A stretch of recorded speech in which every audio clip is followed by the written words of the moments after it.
The range would have harmed me. The one against Rourke, the last one against Rourke.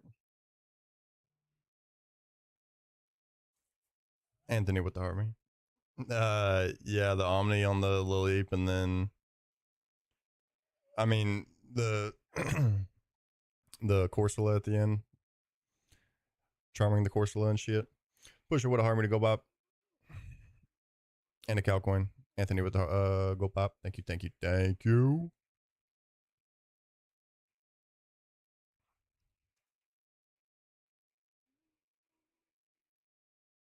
Found the what? The range with the go pop and a cow coin. Thank you.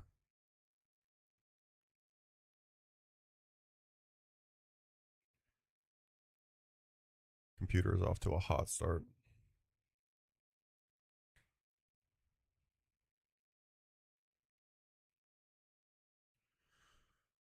We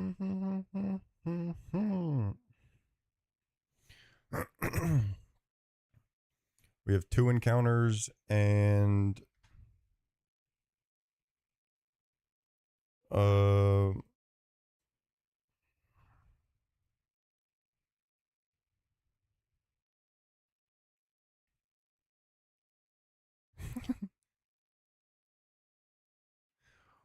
Peach Out reaction last night, so cool.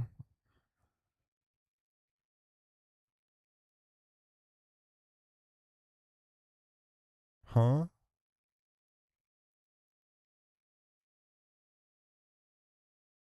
Peach Out reaction last night. What are you talking about?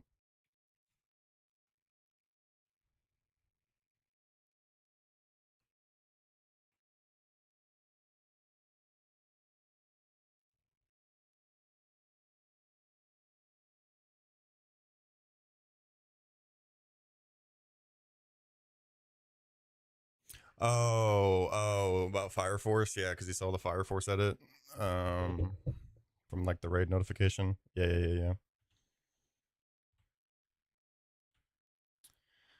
We got 2 encounters. Yeah, it was hype. Yeah. Yup. I do need to go ahead and bring this. We'll do the egg first.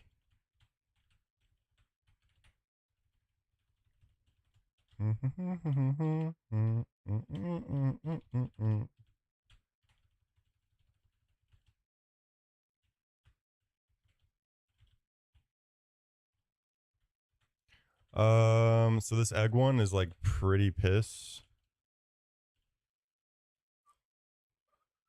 It is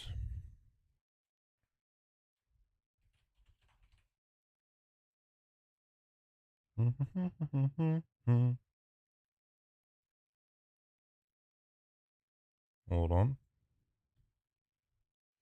It's like Gulpin, Cacnea, Zigzagoon. No, but the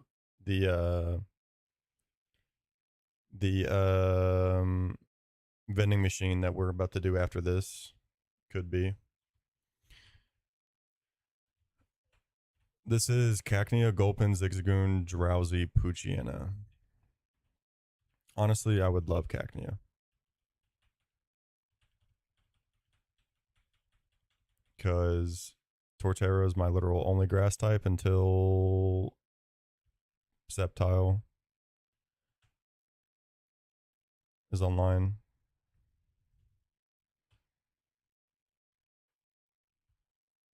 New PC gift goal facts. Yeah, I've got plenty of Intims. I mean, the dark type would be a nice addition to the box regardless. Yeah, it went pretty smooth. I mean, there's only so much prep that you can do for those, right? You know what I mean? It's kind of just figure out your guys. and fucking wing it.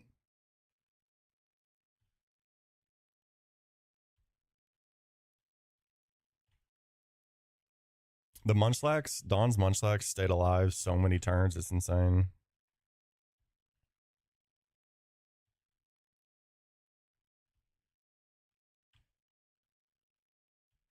Nah, there's just not. There's only so much cooking you can do for those.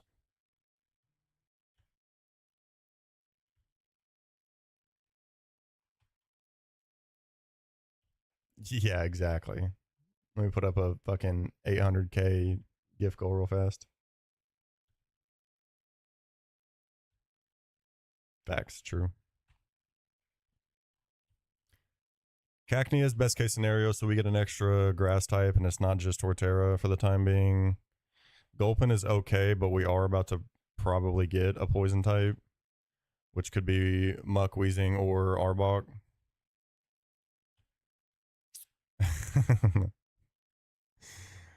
Zigzagoon's worst case scenario.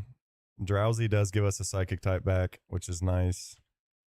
And Poochyena would just be a dark type Intim guy. That'd be kind of useful, I guess. But Mightyena's pretty piss.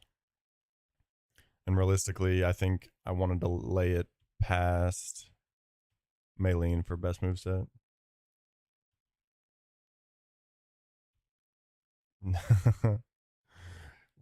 Coming down on hard times over there. Jeez.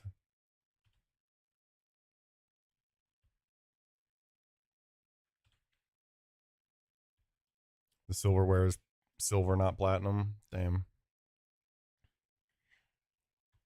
Is silver not better than platinum? I don't know.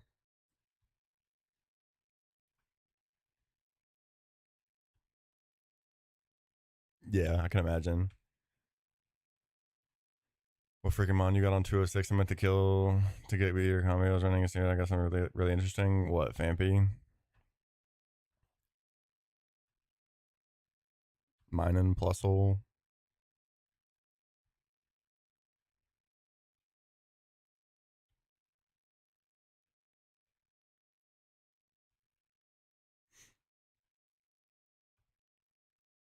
Was Honeytree? I mean, if you're excited about it, I assume it's Spinda.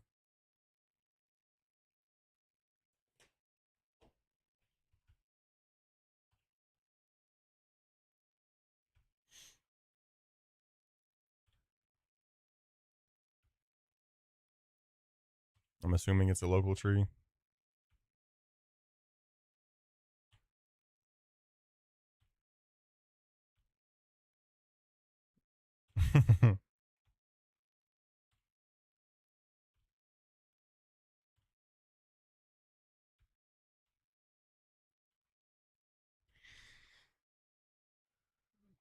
Please don't be.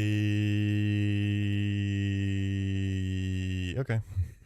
It's not Zigzagoon. That's all I really cared about. Guess the cry. Shit, my bad. I can do that for the vending machine. Oh, gee.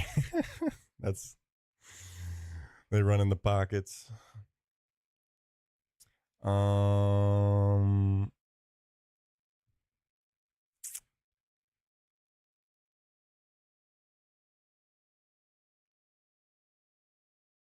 Yeah, you needed to kill instead of run. Let's see. What do I name it? What do I name it? Um. Never punished. Facts.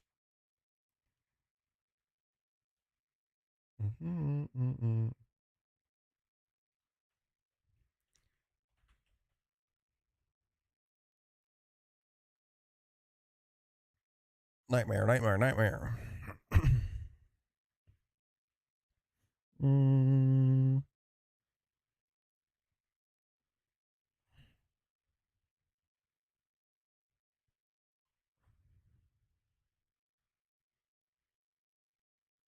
Mm, mm, mm, mm, mm, mm, mm, mm, mm, mm.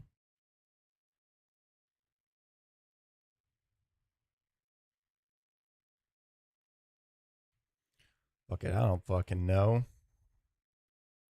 Nightmare, nightmare, nightmare. Oops.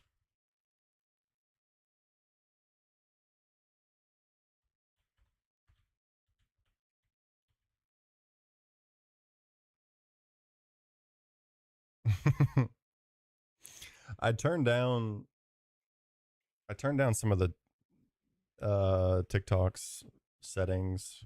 Like I turned it to like 720p, which I feel like it was already set at, but I don't know. It kind of seems like things are running smoother for the time being.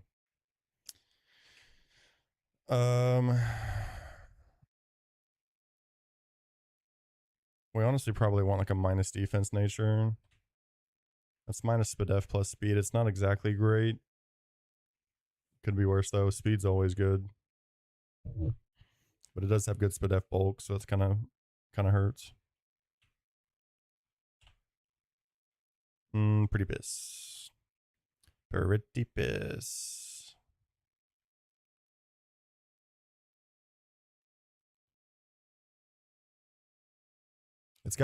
It's a mixed attacker, so it doesn't really matter, but it's mostly special moves. If I don't delay it, I don't know. It's a psychic type in the box. I can't be that mad. W fint attack.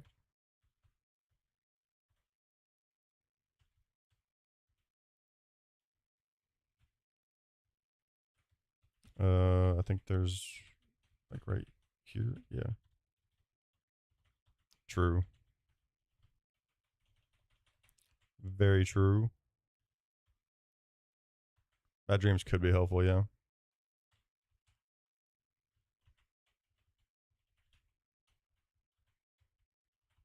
Where is it? Did I already grab it? Okay.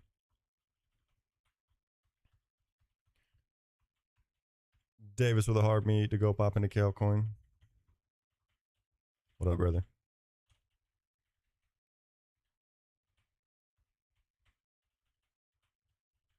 Could be worse. Could have been Zigzagoon. I don't know what I'm doing with it yet. I guess bring like this and this.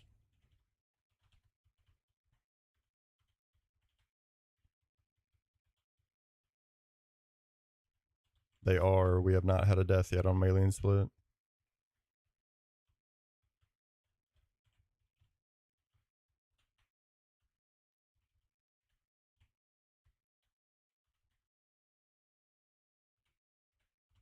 I mean, yeah. Yeah, for sure. Not like not like new people particularly. I mean like new to my stream, but new as in like I don't know them from somewhere else. I didn't take grass because it seemed like 22% for Don fan and 78% else some cheeks. I mean, yeah, tree's fine there, but I mean, Don fan is disgusting. Yeah, Walrus did put in fucking work because ice ball can't miss in the snow. So that being able to play around the bright powder snow cloaks was fantastic.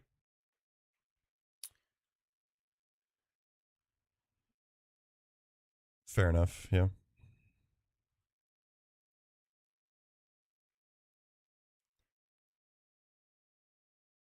Okay.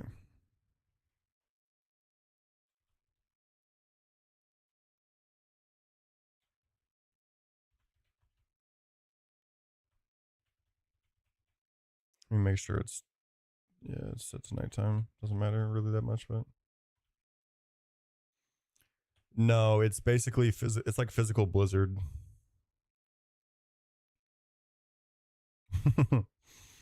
Hopefully.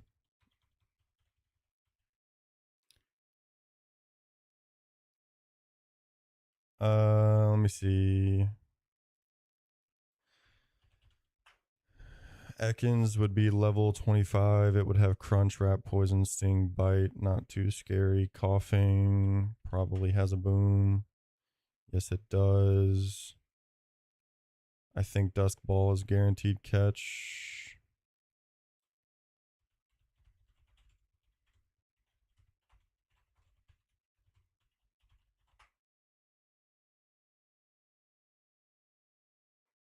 Or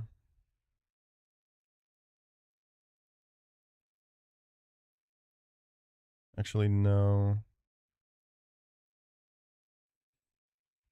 I thought Dusk Balls worked, but they don't, I don't think.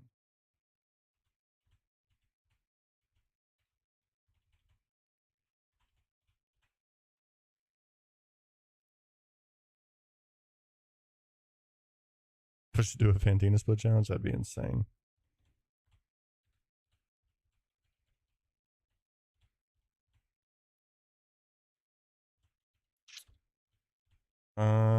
Ultra Ball is already a pretty good catch rate. I gotta see what Luxray fakeouts look like on these.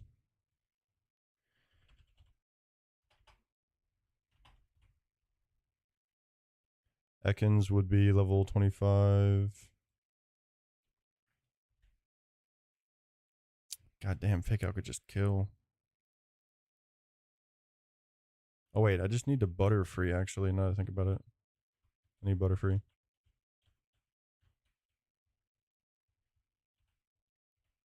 Who can get the farthest? Yeah, that's fair. True. Thankfully, like, I mean, there are definitely some points of like needing to know AI things, but realistically, in comparison to like, it's not extremely AI demanding until like, honestly, until Maylene Gym. I'm not sure, really, Davis.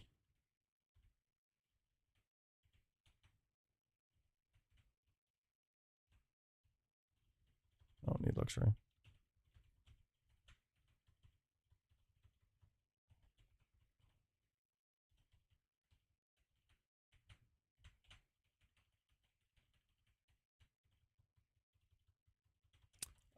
It's definitely not a good encounter to have gotten.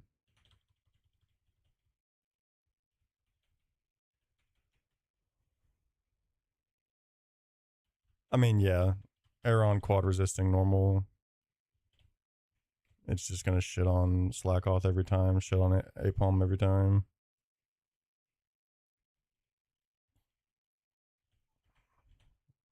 Same with Mawile, but not quad resisting, obviously. I think Butterfree should make this pretty much free. Unless it's a goddamn 70, but there's no way I get 2 in a row.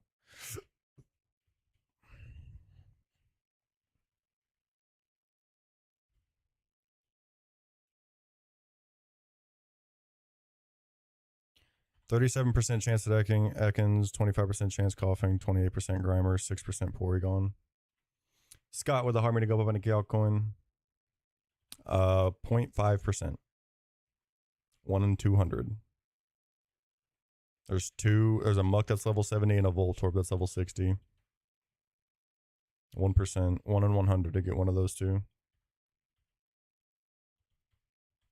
Well, let's not incentivize that like we did last time and hit the fucking 5% Corsola.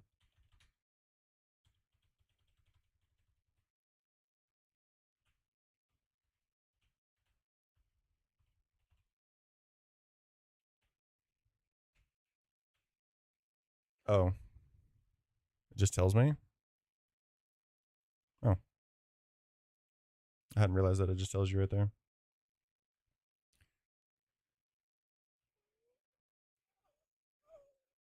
I think we should always outspeed this, surely. Yeah, like surely, right?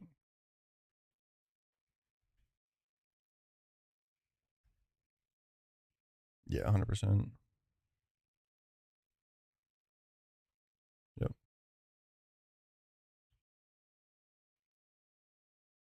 Nope. I got the 1 in 200 level 70 muck.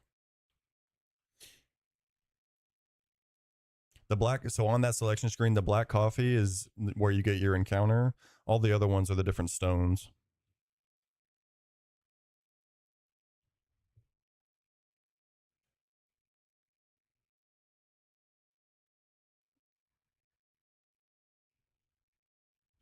Yeah. No, that run was just fucking cursed. I think with an Ultra Ball, this is guaranteed catch.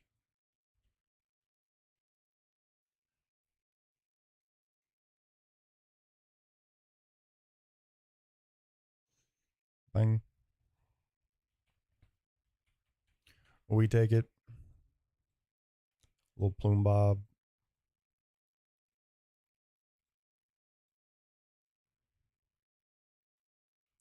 We take it. I don't think I have any Stone Evos in my box right now.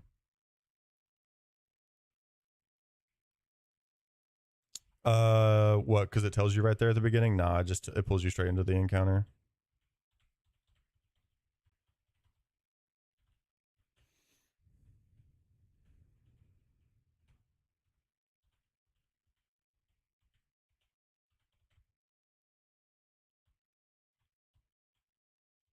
I mean, just kidding.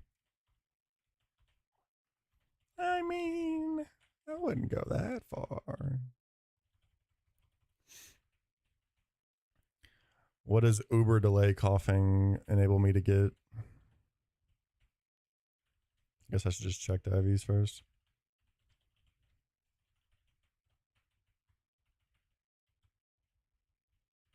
I was gonna say we'd probably have rather had Brave speed. Brave's not good, probably. We would have probably rather had Grimer because delayed muck can be a really, really good catching mon. Because you can learn imprison and then keep self destruct and explosion. So you can imprison those on wild mons so they can't use them. But we're also very likely to have Bonsley or Pseudo on the team before too long, who's just as good of one. But I mean, that's more for the ones that can like teleport or something like that. So Brave Nature is not great, but it could be worse.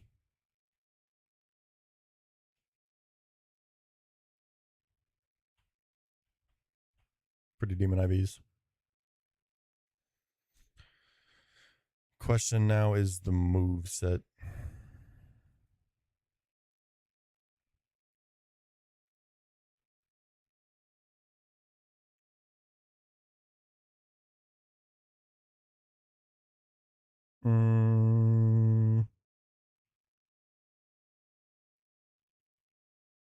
I can do like Poison Fang, Sludge Bomb, Assurance, Gyro Ball, or Boom, or something like that. If I want to delay it to cap. It's basically just whether or not I want to take double hit, 60 base power, or 120 base power total.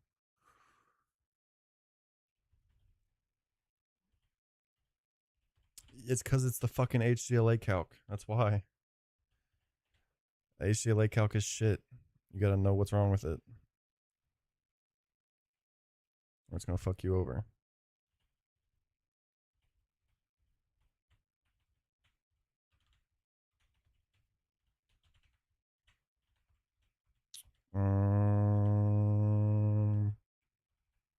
Get these shitters out of here.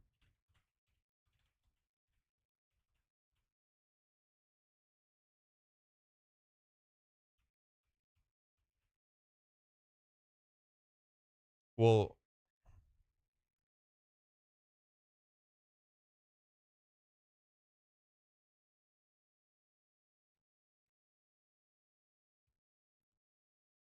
I mean, Assurance is the one that like can double damage in double battles if something else is hit first. I think I just go for, what does this have on it right now?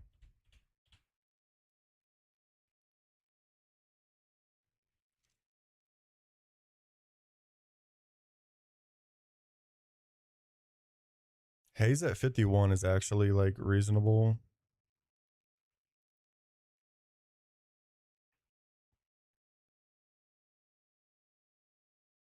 That's payback. And payback, you just have to move second. You don't even have to be hit. Assurance can double power because of getting hit first and a double hitting something else first. Yeah. But the HCLA calc is deceiving and does not have all the moves figured out correctly. No, never doubles damage in singles. Keyblow would have harmed me to go pop into Cal coin. Thank you, sir. What up, brother? Literally delaying this past Maylene would be reasonable for Hayes.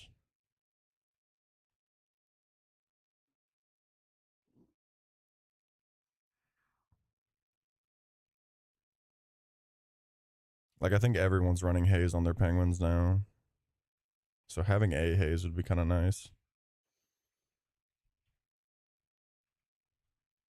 I don't know. I'll probably just hold off on it for now and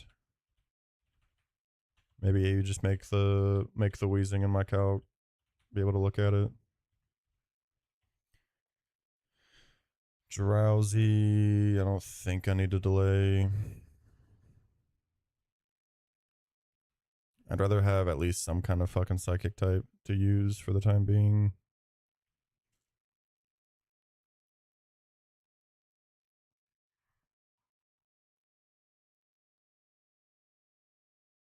Yeah, probably not.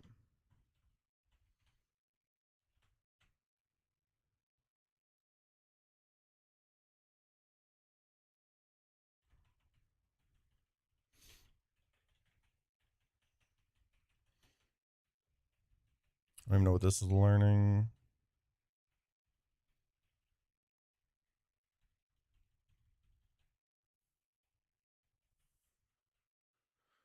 Headbutt over pound.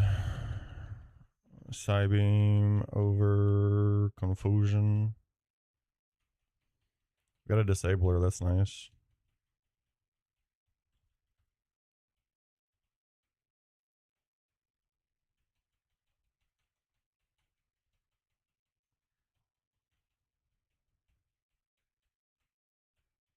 Honestly, I probably do take double edge, I'm not gonna lie.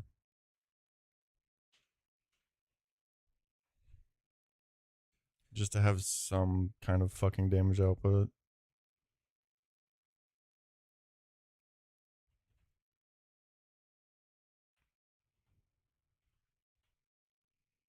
Now, Drowsy doesn't learn anything else until Psychic at 52, but just Evoing at 38 gets Psychic, so.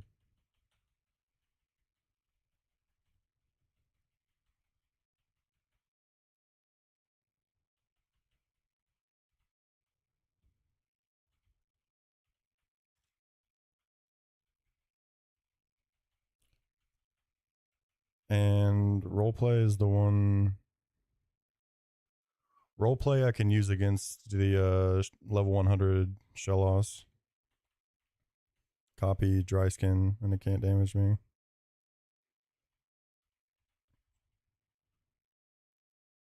I guess I also could just disable serve for what I mean, doesn't really matter.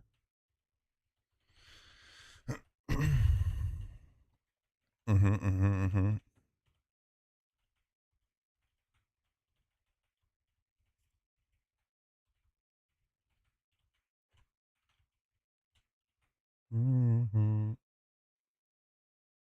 I do think I want to try to get Haze on Wheezing. Fuck no. Fuck no. Fantina is fucking free compared to this shit. Fuck no. What's the first one? The AI gets a million times harder here. If you don't understand the AI, you're gonna get fucked here. What's the first battle? It's like Dunsparce or something. Maybe that's the second one. That's the second one. Oops.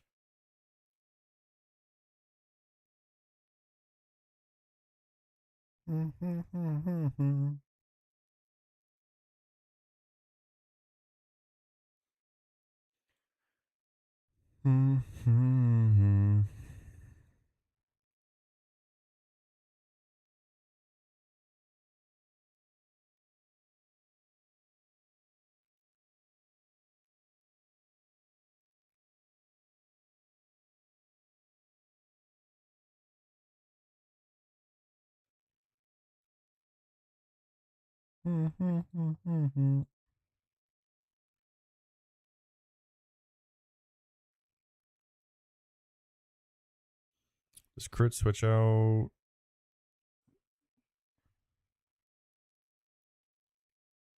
Crit switch out. Rage could high roll kill Pidgeot. And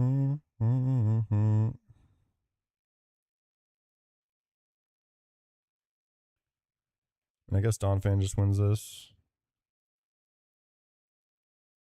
But Donphan baits fucking Woba.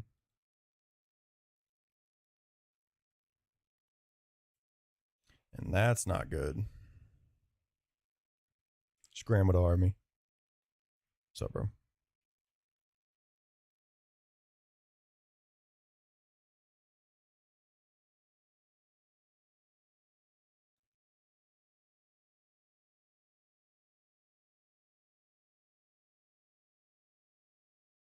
Hate to love it, and the dogs on top. I envy me.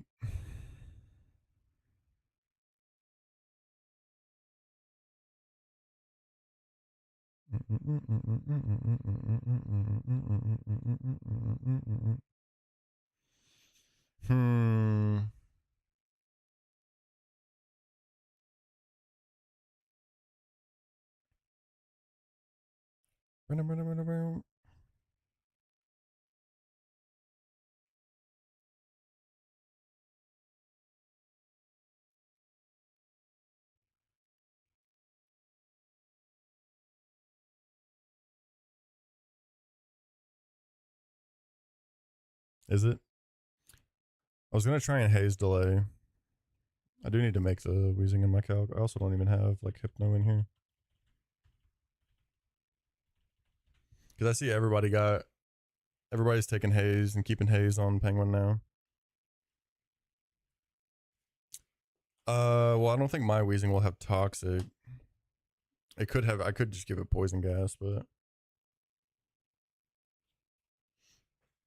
or I could have it learn poison gas, but.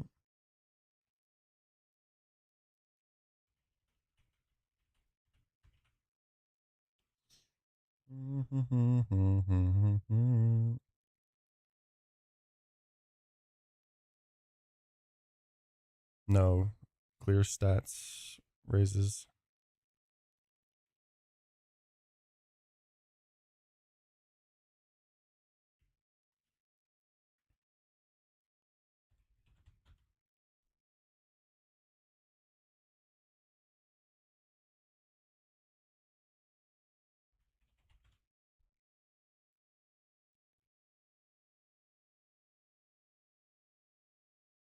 Mm-hmm.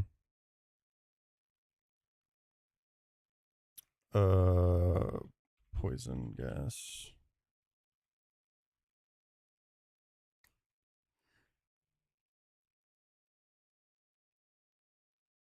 Yeah, I mean,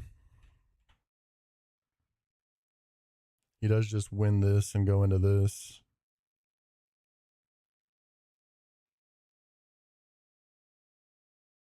But I do really want to see if I can hold on for haze.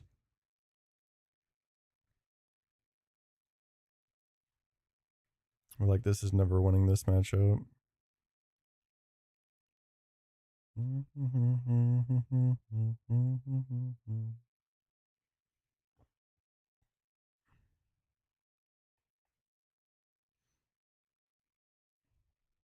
mean, 47 Hypno just wins.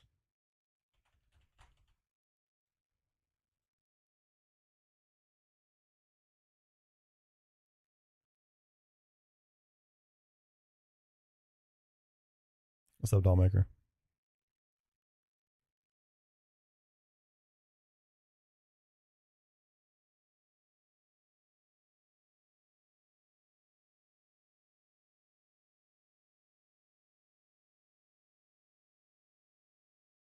What up? What up? As long as the smelling salt didn't crit, which I could even just no, it has to have twisted spoon. Never mind. Always mega horn.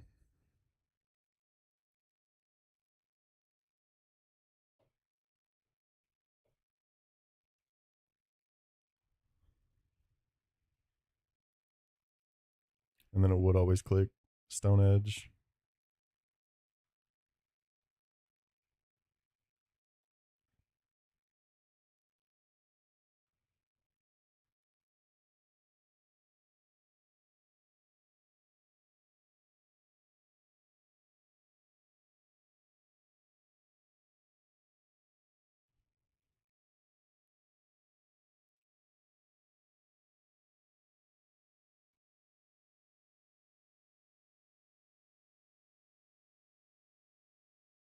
Mm-mm, mm-mm, mm-mm, mm-mm, mm-mm, mm-mm, mm-mm.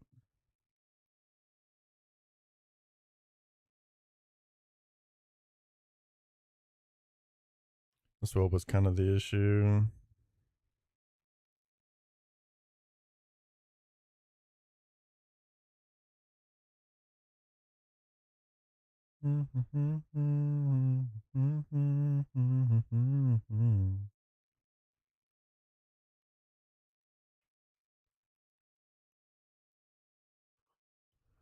Um,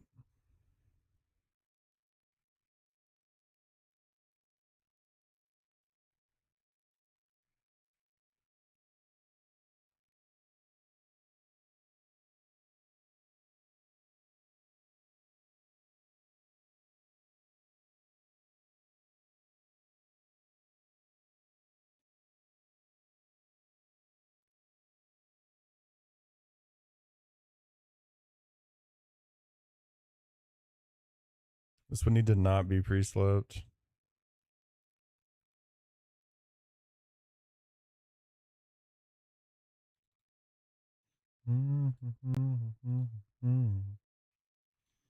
Try to get here on a T wave, so it's not intimidated. I mean, a T wave or rage. If it's smelling salts is the only bad case. Wait, that's always bringing this in. Never mind.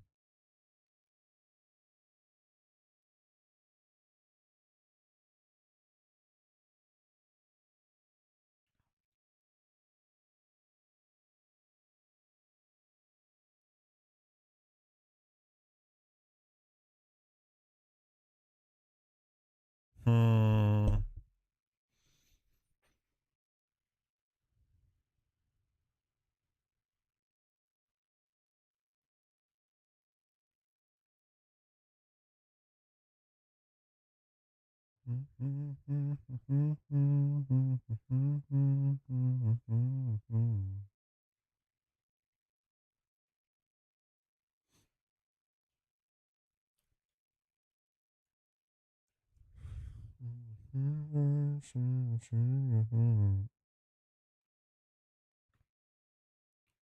Um.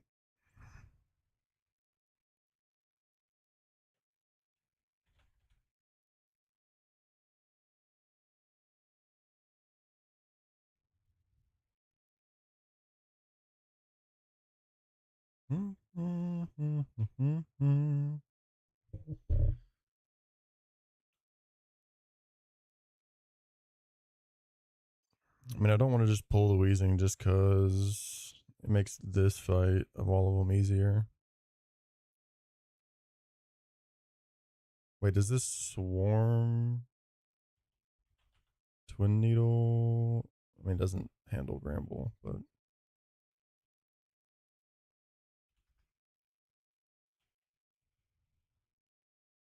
it does handle that.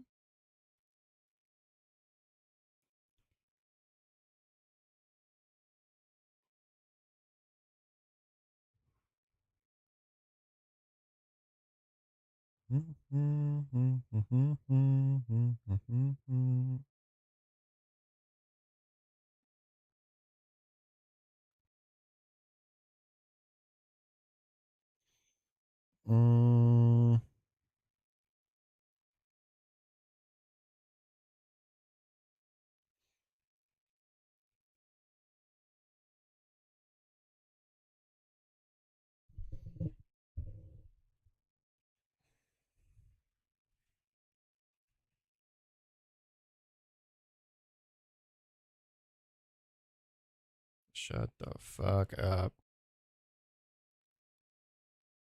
Yeah. What did they do to him? Oh, they didn't do anything to him. It's literally just Gramble.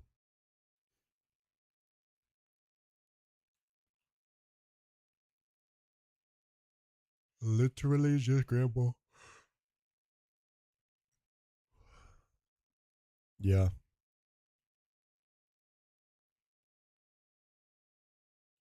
I mean, the intim is what makes this so rough.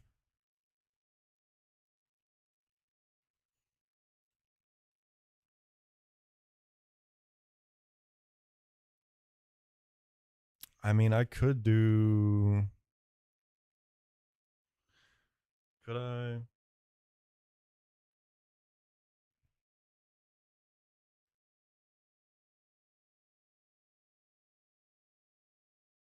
It gets real awkward real fast if he starts missing willows.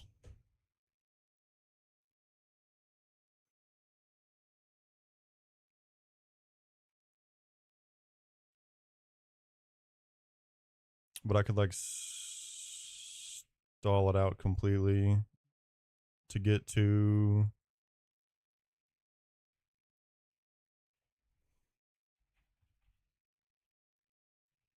like less than 50%.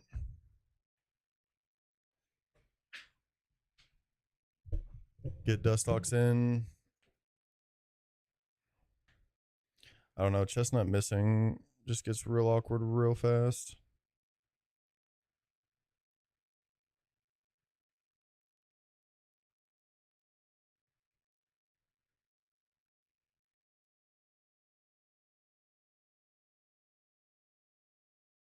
What if I got an Intim in there?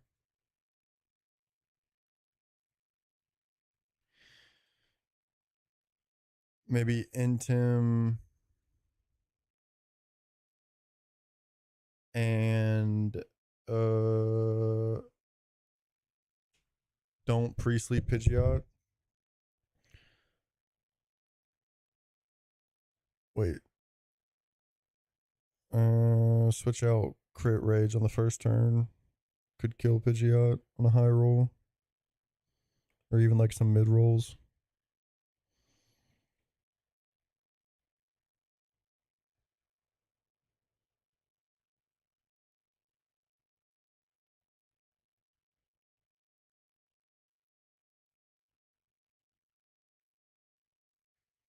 I'd have to anticipate getting here on Megahorn later to handle that.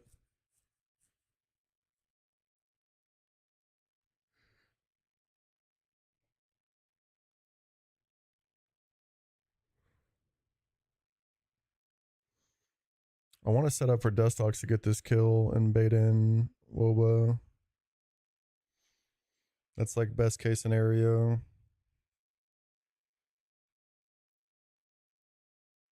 But it does risk Chestnut pretty heavily.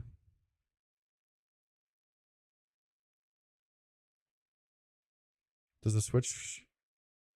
Wait, switch out crit rage can just kill Chestnut? Never mind, fuck that. Well, not when it's burned, but...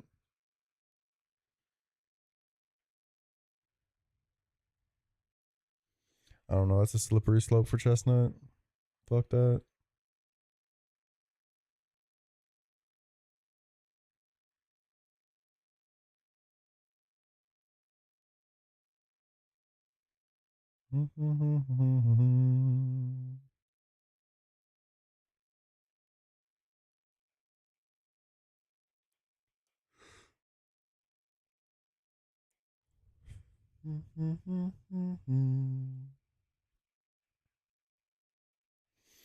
Braun shows fire punch to swap here.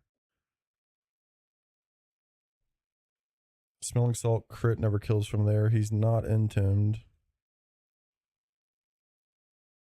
That just brings in Woba. I keep forgetting that.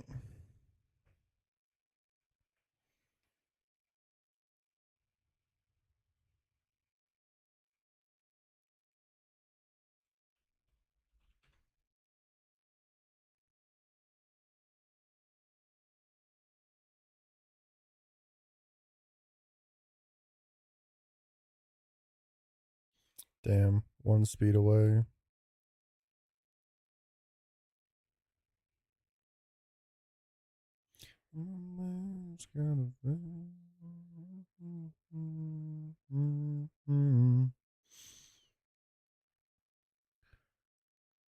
I mean, I could just pull coughing. Carp would have harmed me to go up in a cow coin. What up, brother?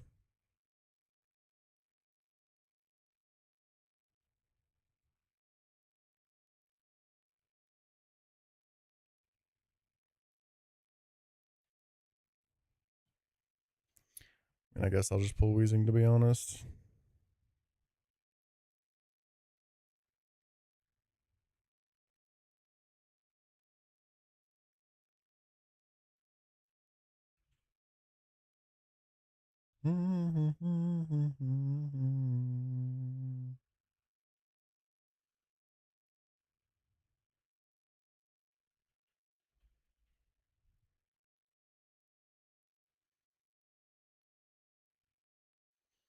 One smelling salt should show Psycho Cut by the time this comes around.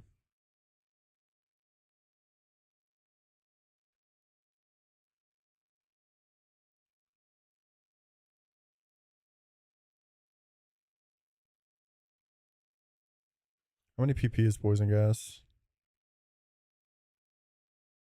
64. Huh?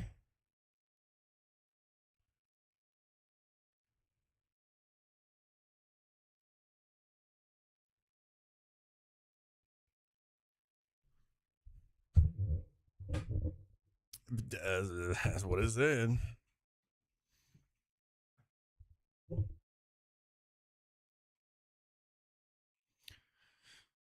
So here on what is hopefully guaranteed Psycho Cut, I can pretty much always just go to Luxray. As long as it's not bulk up. Fake out into... I mean, I need Psycho Cut not to crit.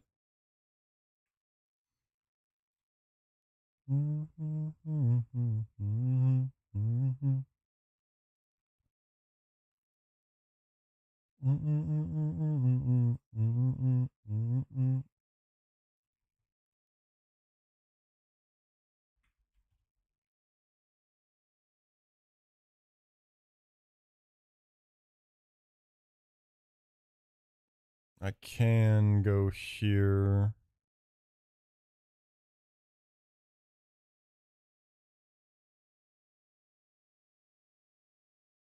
I can be 40. I could still just be 45. I'd have to be this. Get there on Psycho Cut. If it bulks up into my gunk shot, then I just sludge bomb next. Kill. This comes out. Probably for Flare Blitz.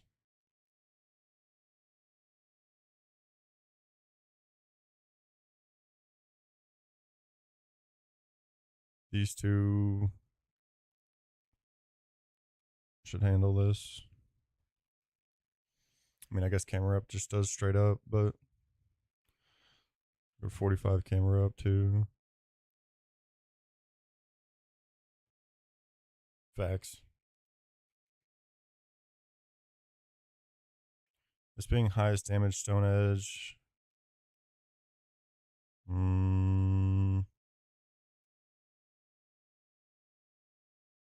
Polyrath does wall this, but like it's just constant.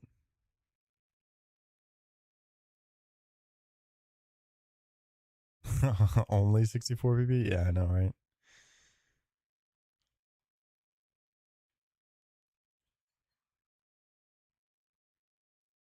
Mm-hmm. Mm-hmm.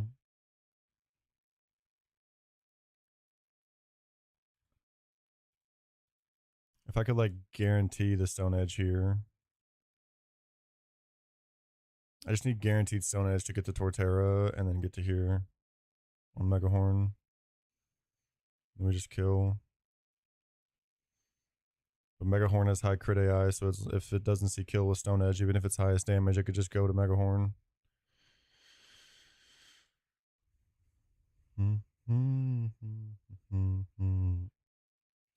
I mean, I'm sure that this team can kind of just get it done. I really wanted to delay this for Hayes, but it's probably just too many risks on the like any other line.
Gyro Ball on a Bravemon isn't the worst thing in the world, but I am going to have Sludge Bomb, Poison Fang, Poison Gas, and then fourth move. I wouldn't hate just keeping Assurance, honestly. And this isn't like the slowest mon in the world, it's just Brave Nature. It's kind of Demon IVs. It's definitely not fast by any means.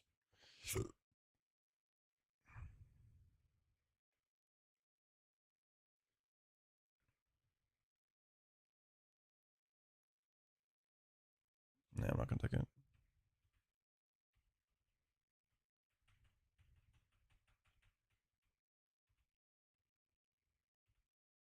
Bob does yearn to boom. Unfortunately.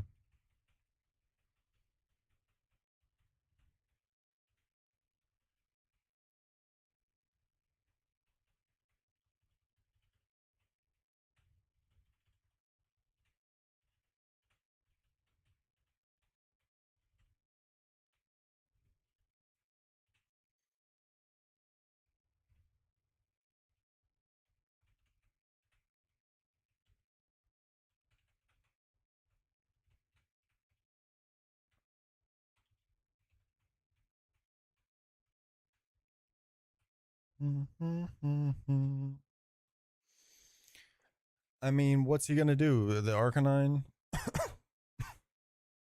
all he's doing. Yeah, he fucking mogs the Arcanine, but like, I guess he does do good in the Glade too.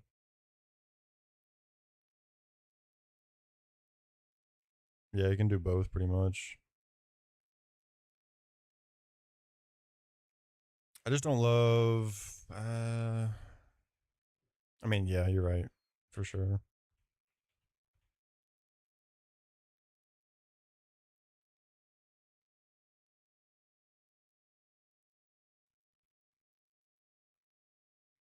Wait, what even was the? Oh, stun tank just takes care of Glade.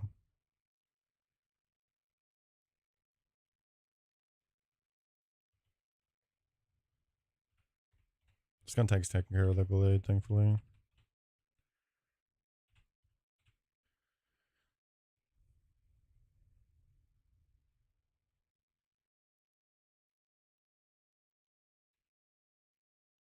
I'm actually just gonna leave Chestnut.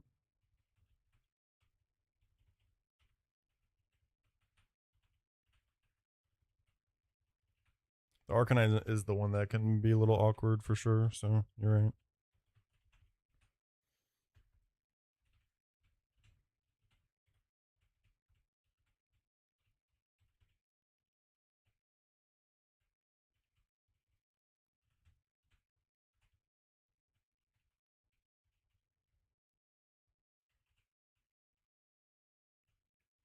Facts. Scram does let him a Dawn fan.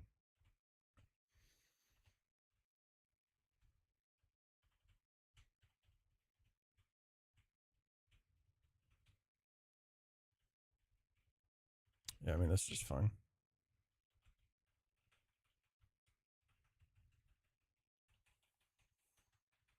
Is Poison Gas actually 64 PP? Okay, it's not. It's 40. But I guess max at 64? Okay, yeah, that makes sense.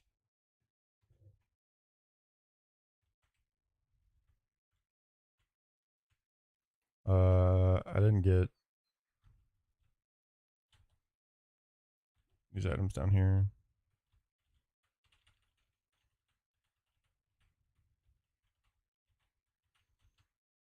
Bitch, move.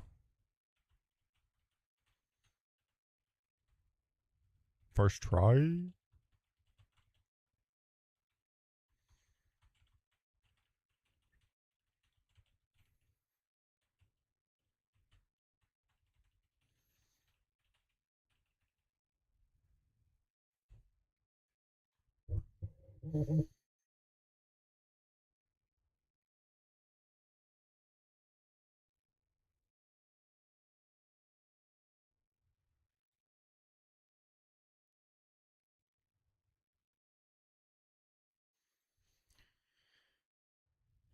Alright.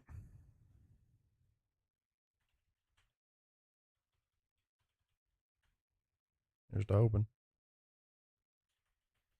Yeah. Yeah.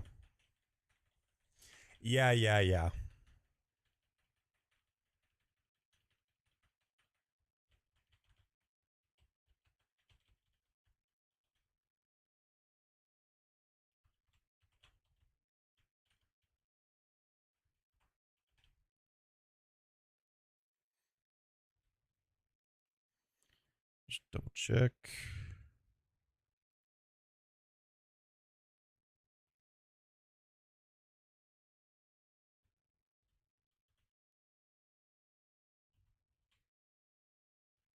Yeah, we're good. We do want to see this just click fucking Smelling Salt. If it first turn rages, it's not necessarily good.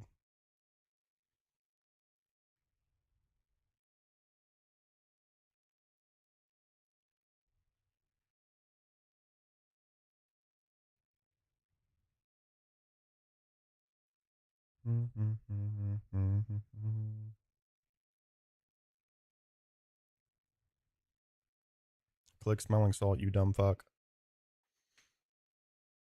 Slumberry doesn't matter. Honestly, if he rages here, I just... Okay. Let's see what HP we're going to be at. 81. 81 always shows Psycho Cut, so we're good.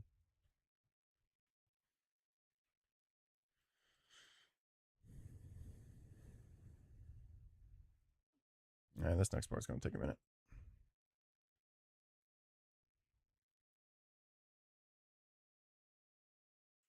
Just watch for any tickles. Don't tickle me.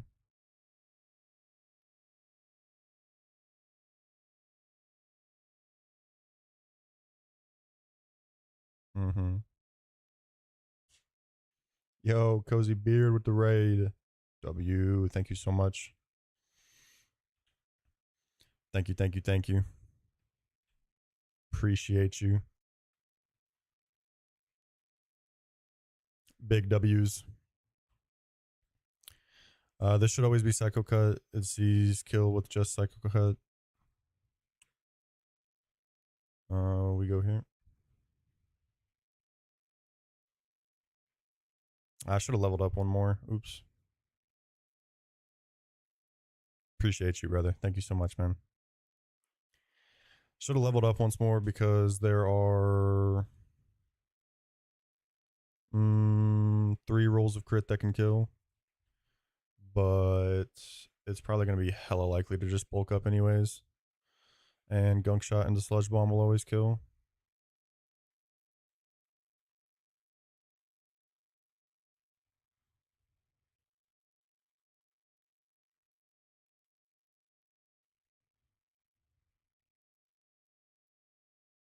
Okay, that's fine.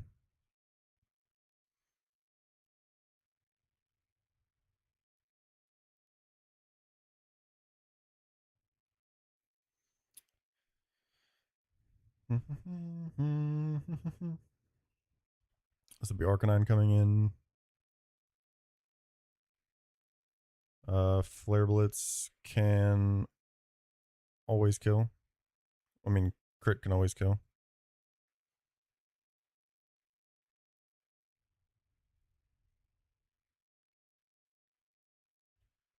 Um,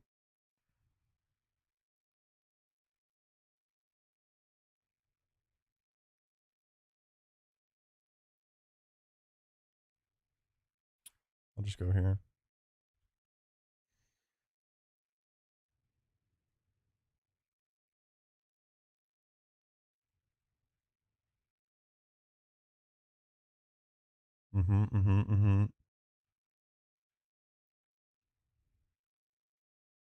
This might be perfect to show Megahorn.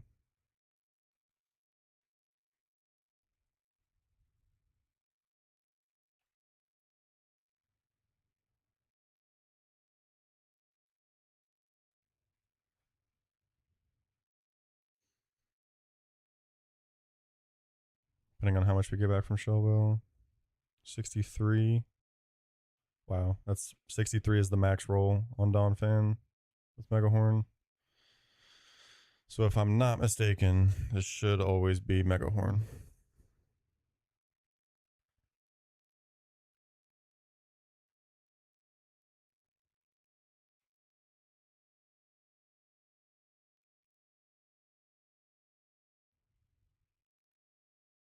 It could be Endure, I guess, but okay. Don't crit me. And now at 111, it always sees a Stone Edge kill.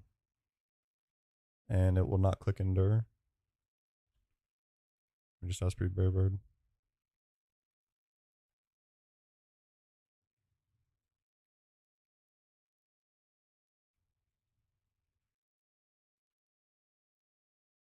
Huge. Huge.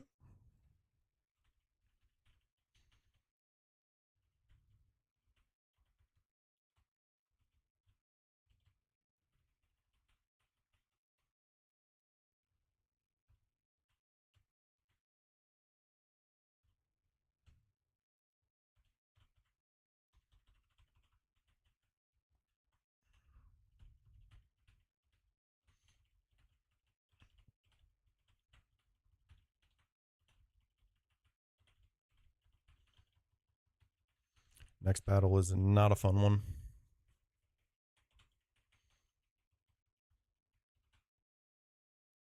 Bunch of fucking U-turns all over the place.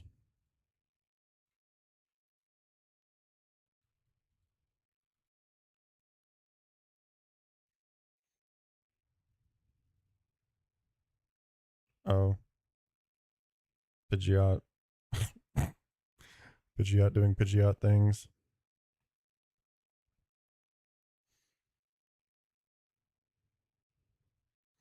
Alright, well, Pidgeot Shellbell is certainly leading.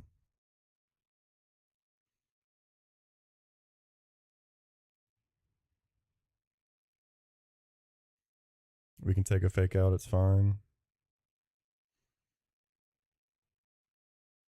This comes in, we just chain those two. This comes in, it might see Rock Slide kill, potentially. Depending on if we get faked out or not, and how much like recoil we end up taking. If not, it's either Rock Slide or Glare.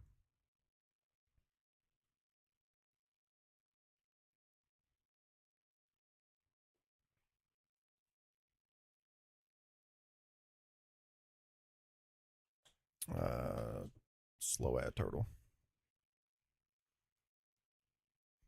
47 turtle could do it, but I don't want to go there yet.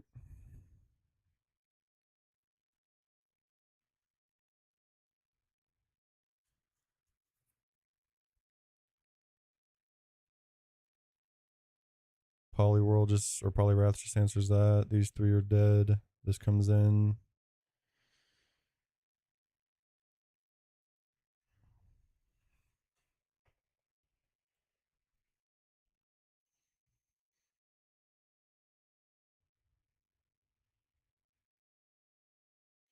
We're not scared of first turn pursuit in that scenario.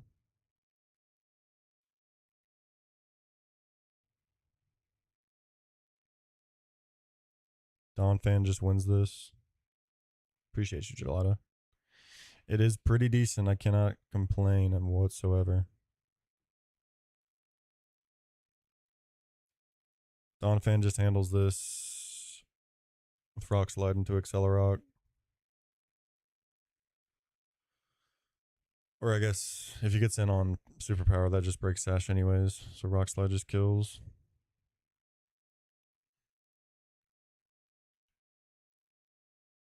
We should never really be low enough to show double hit because it only sees one hit of double hit. So it should always be fake out.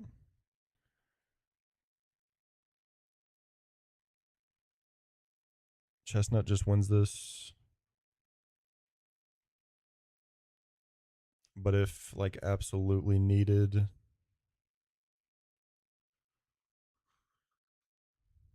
no, low kick's too much there.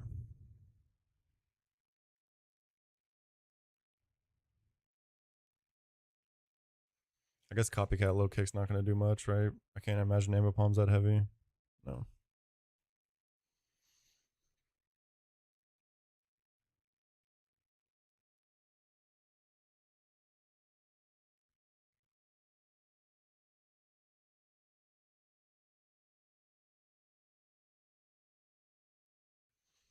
Maybe Worm.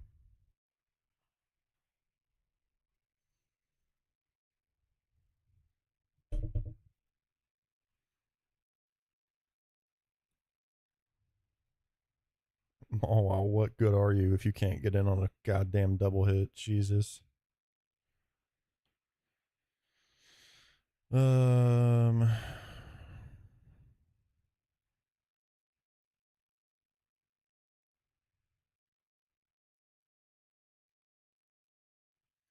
Double hit is 61, U-turn is 62. Yeah, exactly. I mean, it is minus defense, and that's like not great at all. One hit of double hit sees 61, one hit of U-turn sees 62. So Dawn Fan could, I mean, Turtle could always get some chip. It'd be a random move at the end, which is not fantastic, but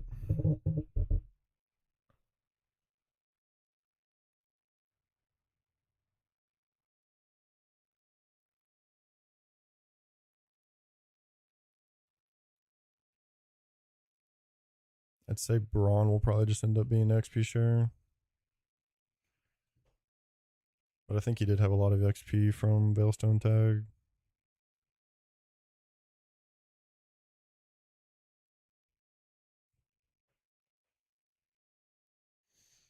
Is he close to 47? I think he gets to 47 by the time this comes out. Yeah, for sure. Not that it matters too much. Nah, Chestnut's not sketchy at all.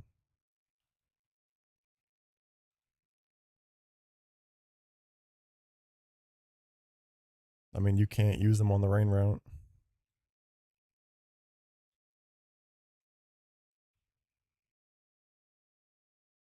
I mean, this is all just backup plan. All those extras are just backup plan if Chestnut starts fumbling against Ambipom, so.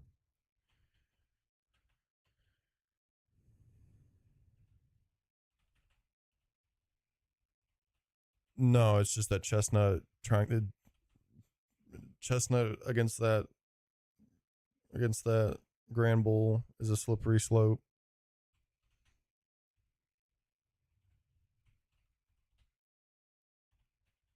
He has to hit two. He has to hit two Will-O-Wisps because it has Lumberry.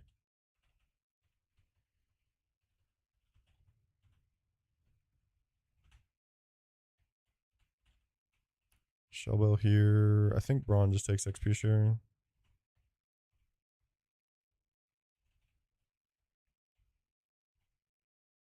I could probably afford it on.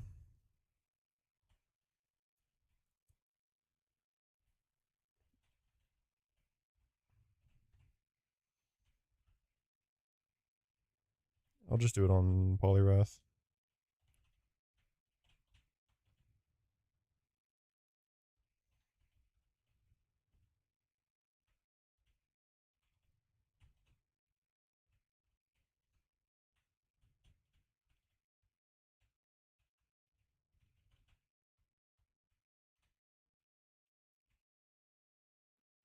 Just in case things get weird.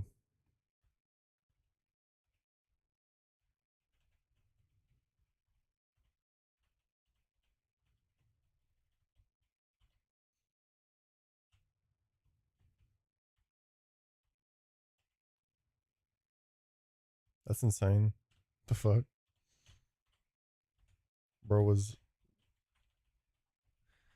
inceptioning.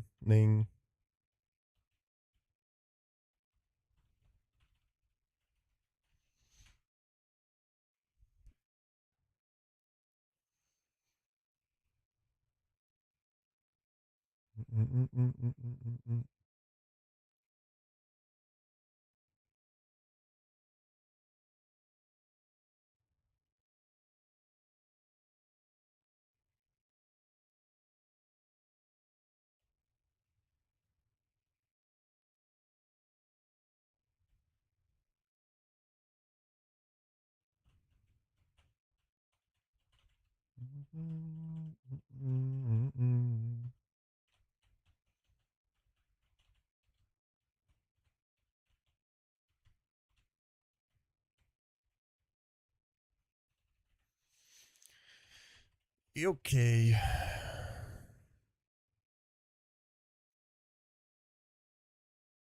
Should be fine.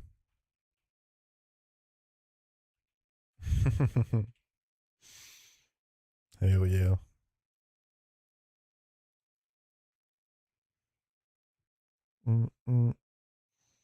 Yo, just click U-turn. You don't want to click fake out. I know you don't.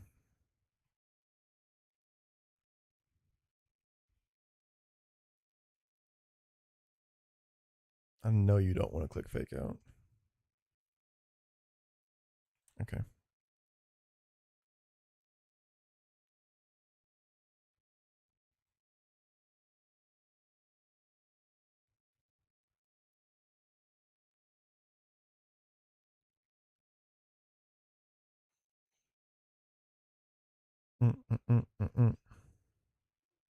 Oh my god.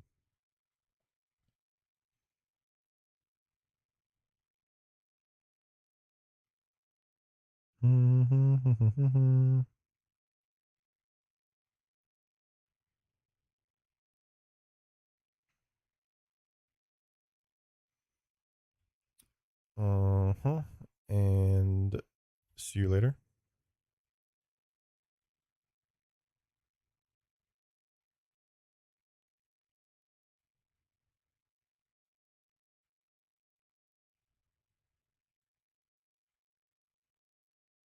Burb doing burb fucking things, man. You just love to see it. Oh god, I just got scared about. I was looking at the wrong moveset anyways. This doesn't see rock slide kill. It could be glare. It doesn't really matter. It's either glare or rock slide.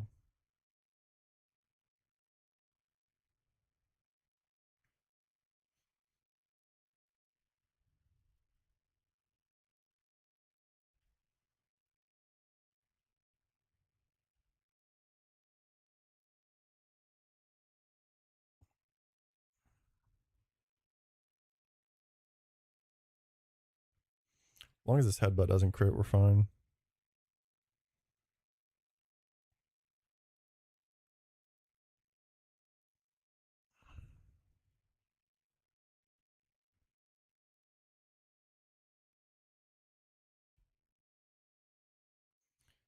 This will be Caesar coming out, or Scyther.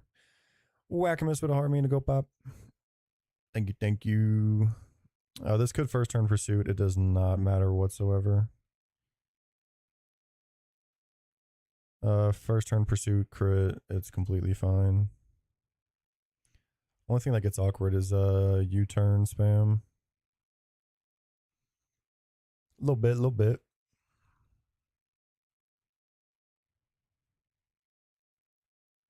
Okay, it's fine. Tailwind is up. Doesn't matter. This thing was faster than us by a mile, anyways. We rock slide this turn, Accelerock next turn.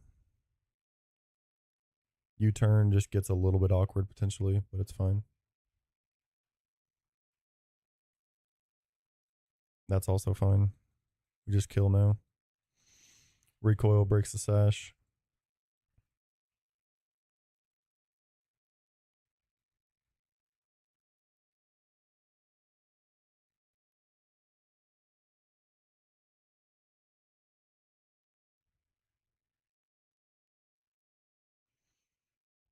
And I do believe that this is still always fake out. It doesn't matter. It's either fake out or double hit. It's pretty much fine. We want to see fake out though.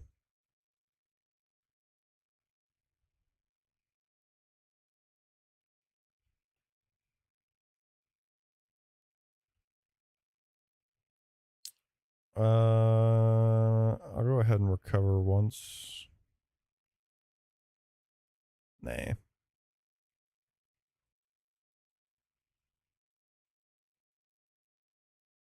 Bang. That'll do it.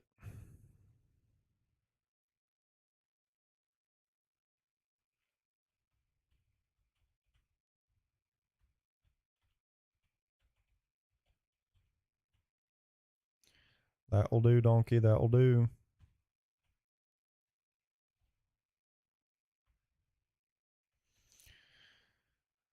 And now we have fun battle time. I've said that. I said that for the last one, and it ended up being fucking free as shit. But I don't think my box being having some good high end stuff is gonna save me on this battle.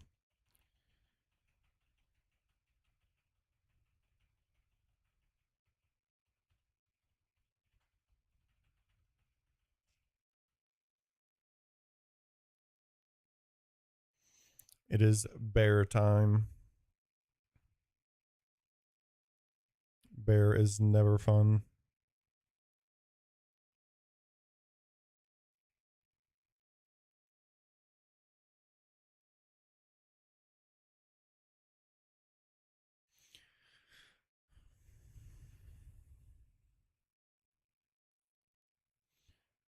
This is not a clean matchup.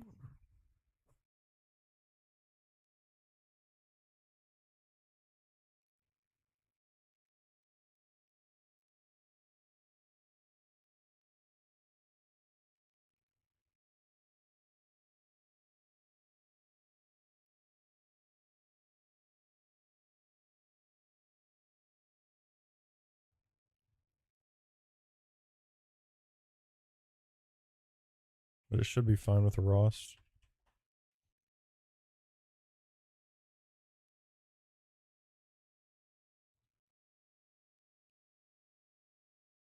Should always be Earthquake unless the Blaze Kick crits.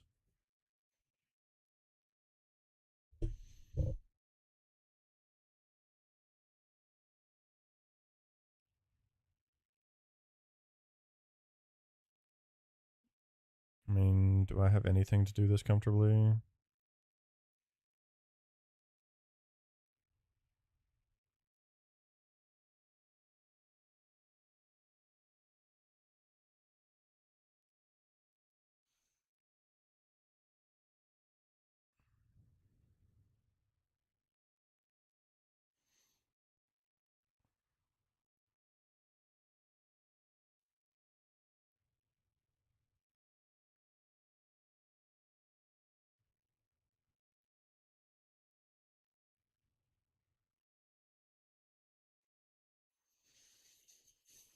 There's no real way for me to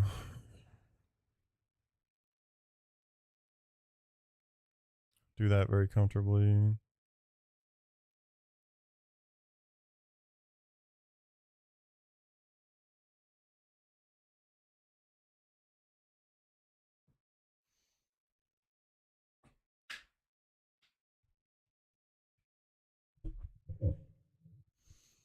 I need something different for the Hitmontop.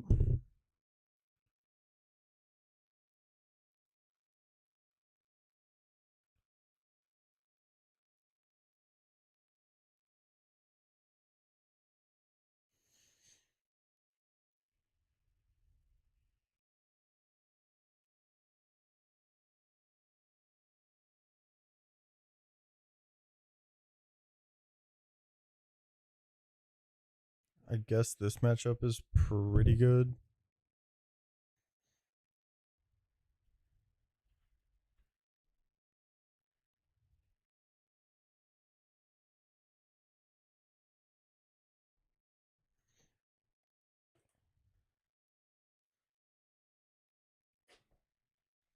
Don't question Pup's tech.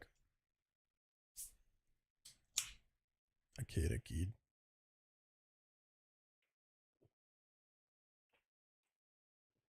Hey, don't forget that 5% miss.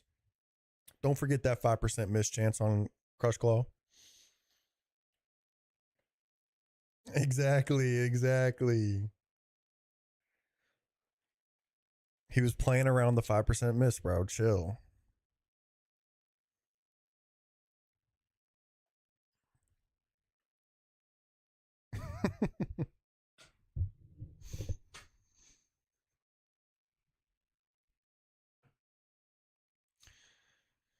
He's just playing around the 5% miss, man. That's all. Facts. Who needs fucking Grottle for Bonsley when you've got Norb?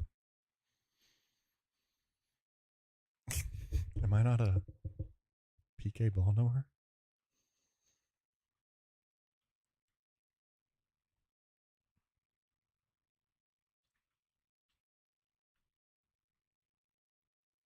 I guess Finta can lead this. Not exactly, actually. But like, kinda. But like, not exactly. Can I show Mach Punch kill somehow?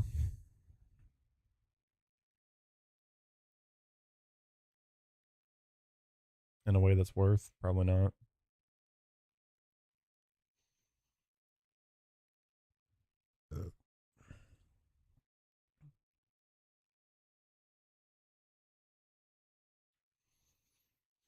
I mean, I think Luxray can just do this. I can probably guarantee a drill pack.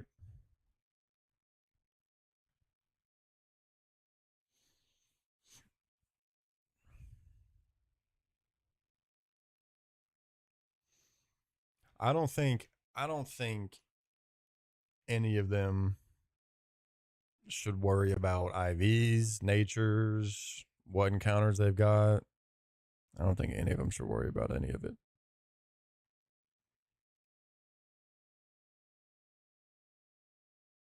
Especially IVs and natures.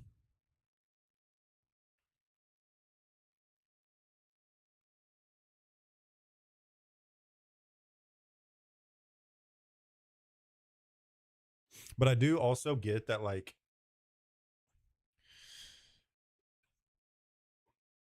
no, but I mean, it's still fine. It just gets in outspeed KOs.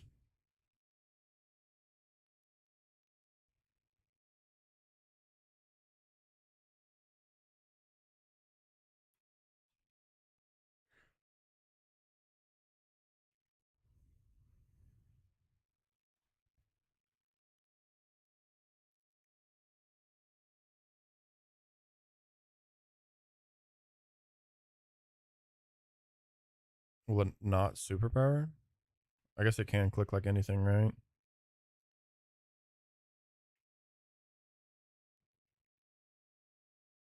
Little superpower. It'll superpower or drill peck. But if I'm showing, wait,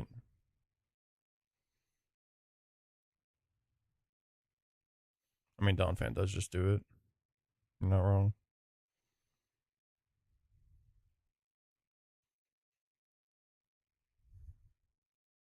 As he should.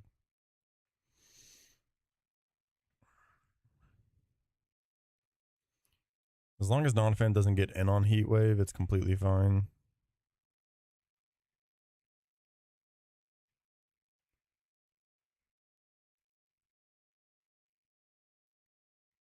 Yeah, I didn't. I mean, unless I wanted to click drill peck again, I don't. I mean, yeah, it's yeah. Like I don't know exactly what's gonna do Hariyama yet.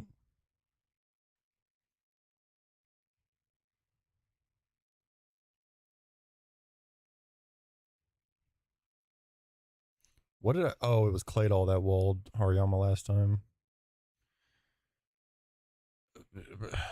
Yeah, sure. But yes, high crit AI, prio damage AI. There's high crit moves all over this gym. There's prio damage all over this gym. Prio damage changes the scoring on everything. Not everything, but a lot of things. You cannot predict what the fuck this Ursa Ring is going to do. And if you just assume that it's going to like click its highest damaging move every time, it's just not.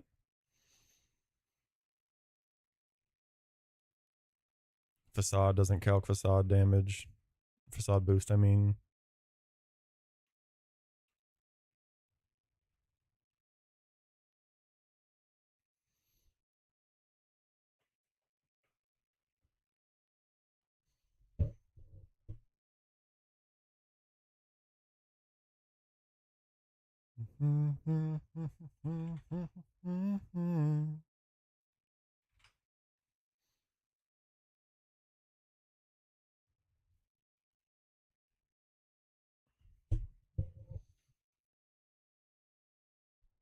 Yeah. Intiming can negate the scoring on a lot of things, but not prio damage.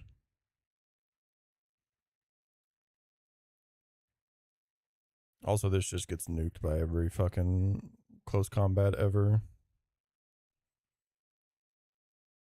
I mean, I could probably just send it in on first turn for an Intim. Assuming it's like not showing a kill or something. Hope it's not close combat. Pretty likely to protect anyways.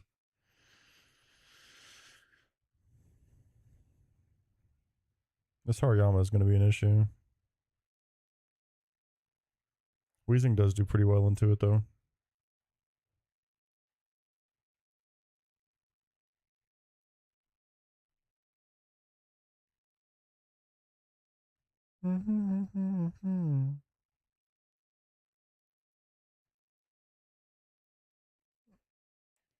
The AI just plays to their outs, bro. What can I say?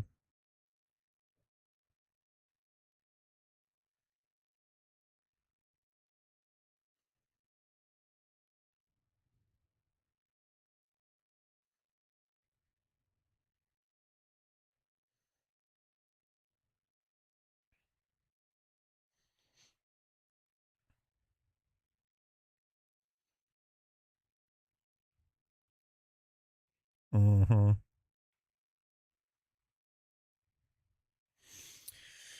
Okay. What's my best option on Hitmontop?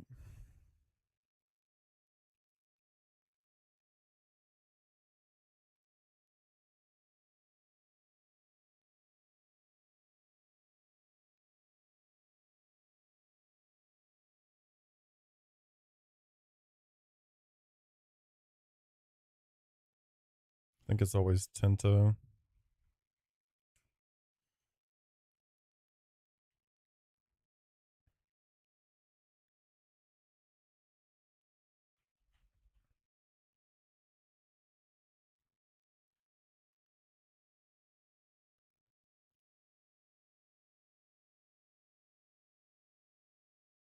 I mean, it'd have to crit 2 out of 3 times.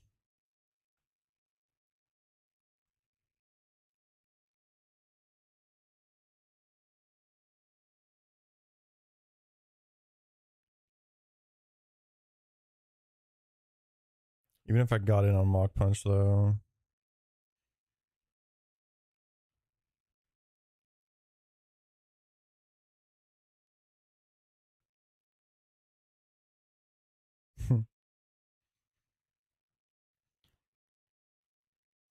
This is probably pretty likely to show Stone Edge as well. Earthquake, Stone Edge, toss up.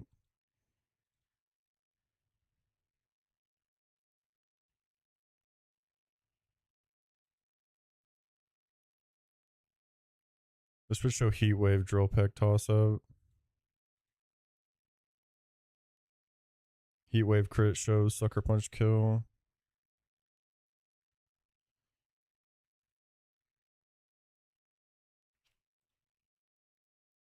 Like this has to be exactly Drill Peck.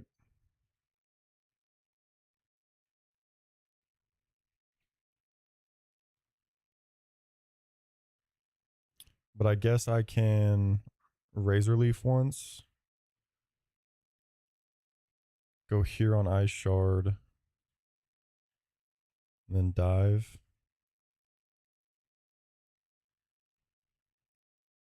And this should always be Drill Peck to get here.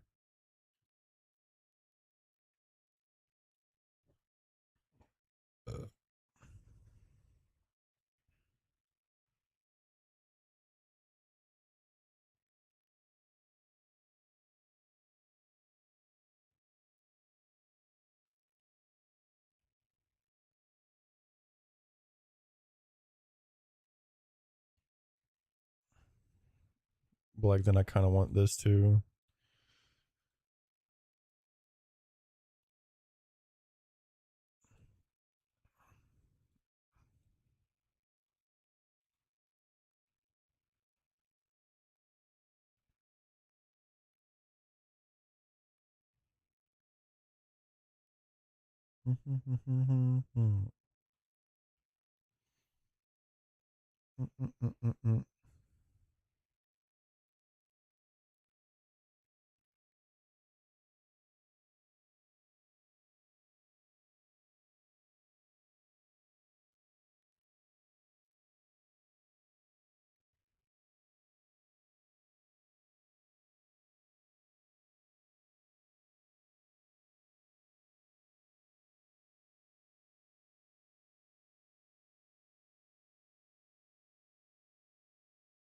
Yeah, not exactly.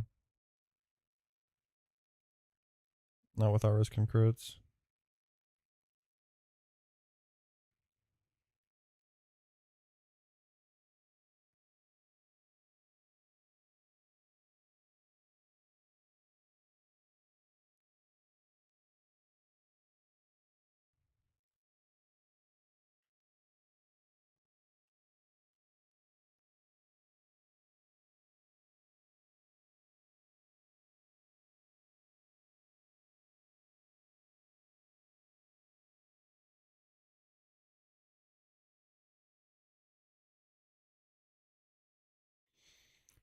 I mean, Wheezing is good on this.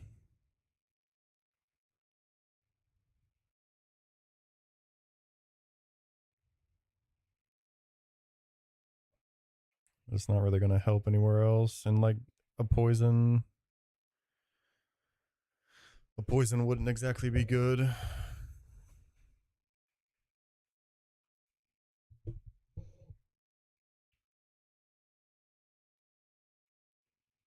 And I can't really fit this in the team anywhere else.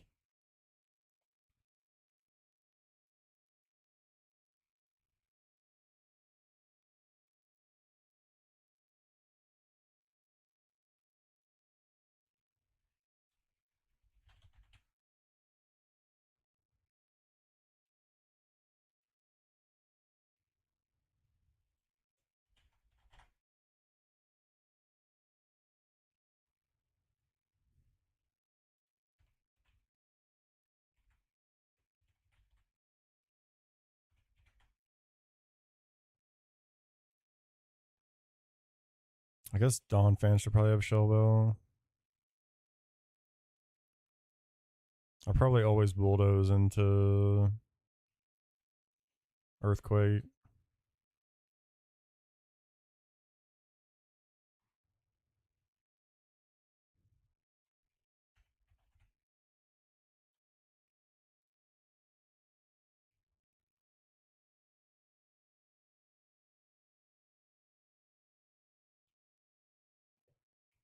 I'm just not leaving myself enough for.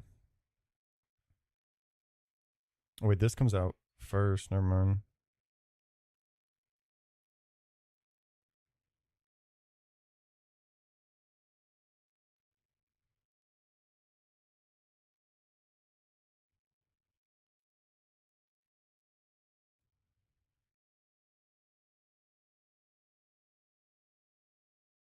But poisoning this on accident would be terrible.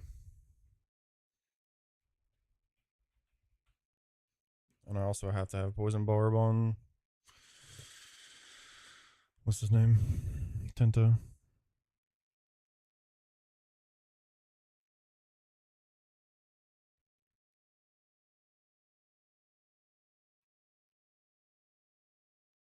I'd basically just be needing Donphan to just go in and straight up solo this.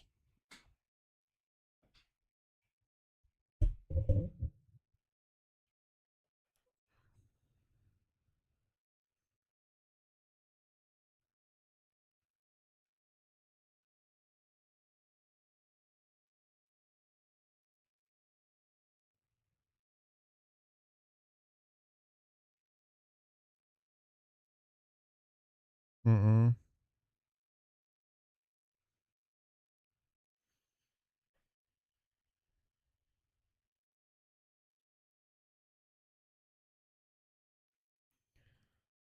I mean, I could.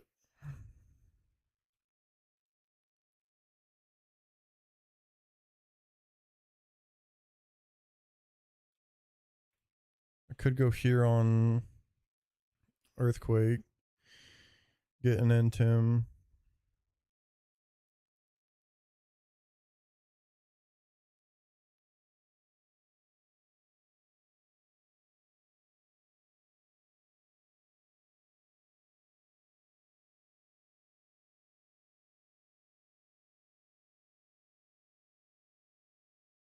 Cycle back through this on the Ice Shard. Earthquake again. Cycle some Entims. I could probably afford 2. That helps a lot with getting this, and it shouldn't be any damage on Pidgeot as long as this is showing Earthquake kill. Which I think it should always be if it's getting in on Ice Shard and it's taking some damage from Hitmon. This should always come out. Like, this is twice intimidated.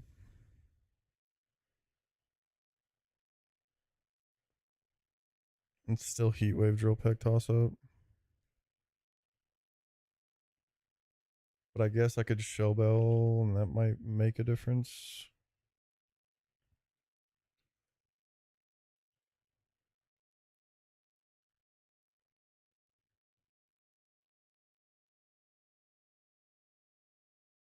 I don't know if it's enough of a difference.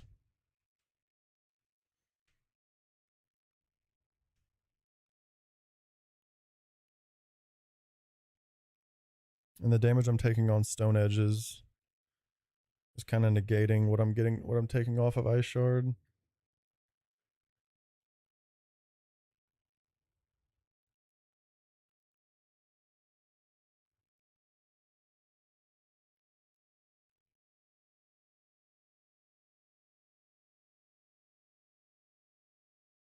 I could also just find kill here after 1 Razor Leaf and some Entims.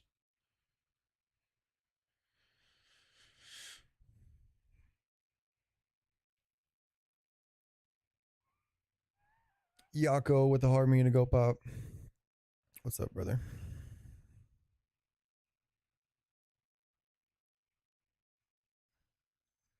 So this is like hella scary.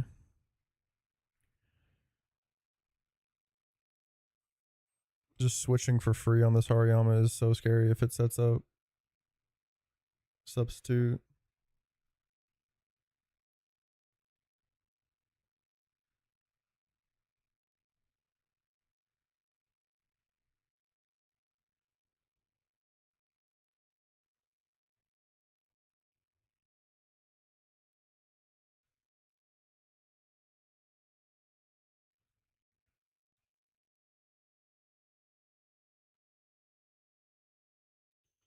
Because this getting poisoned would be terrible.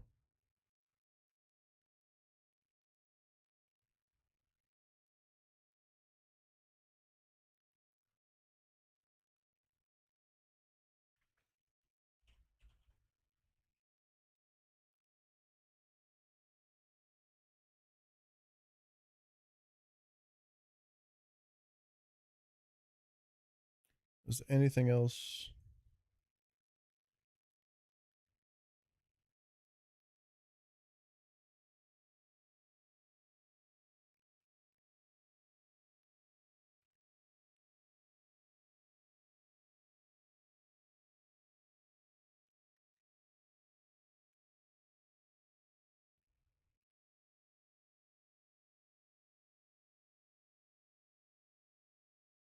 Is there like hypno play here at all?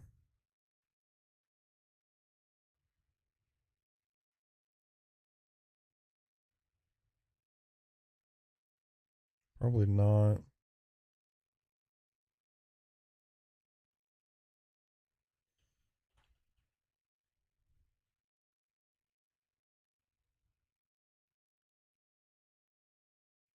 Maybe actually.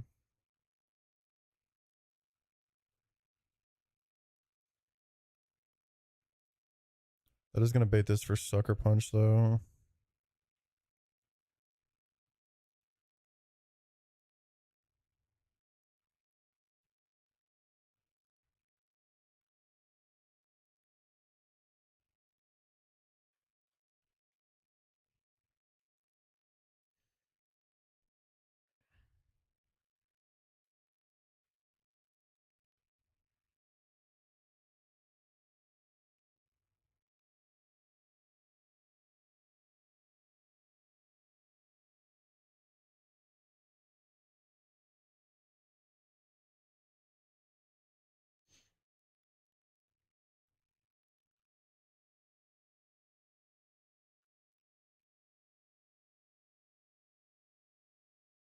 And then I just don't have an end to. Oh yeah, I do. I put you out. Sorry.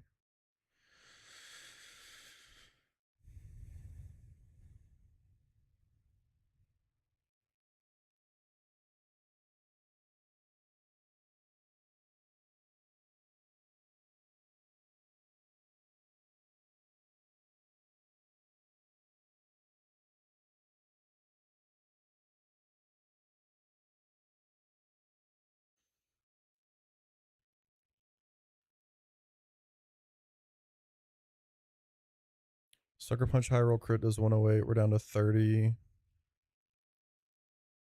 Oranberry's never enough.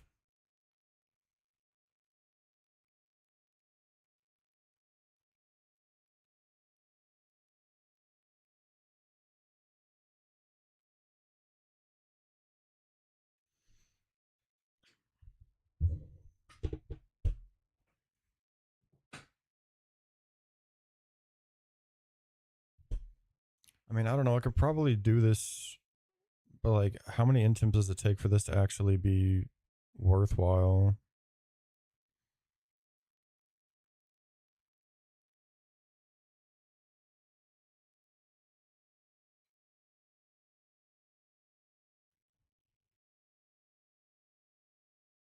Too many.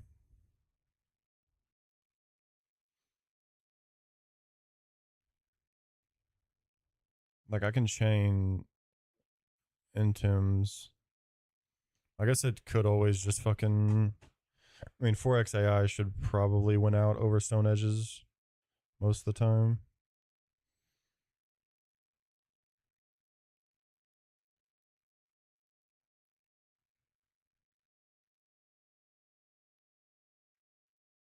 Most of the time.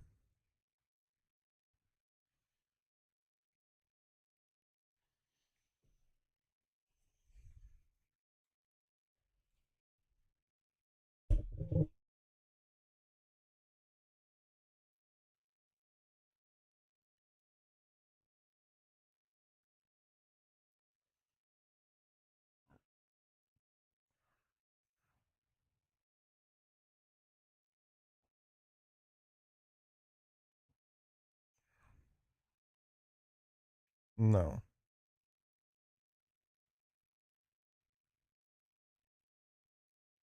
No.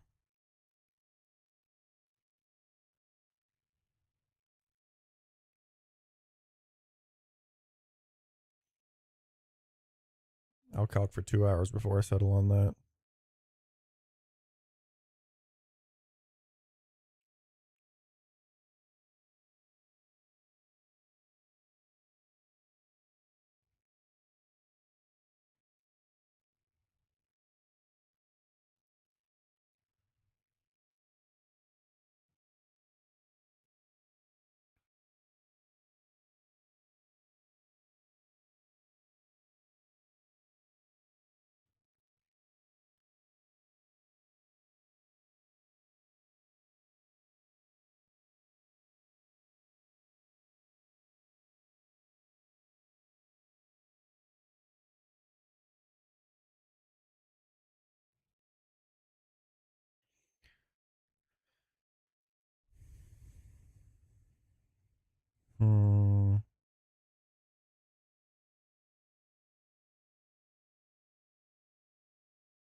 I had this, kill it, this comes in.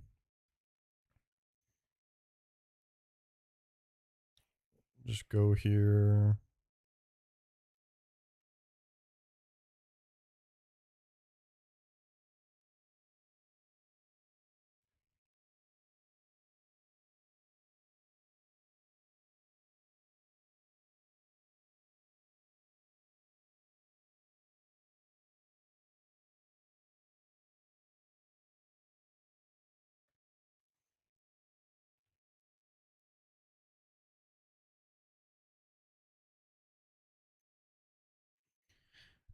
I don't know, man.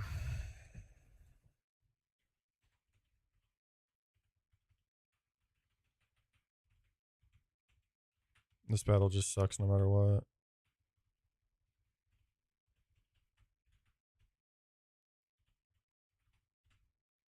Probably should 47 everything.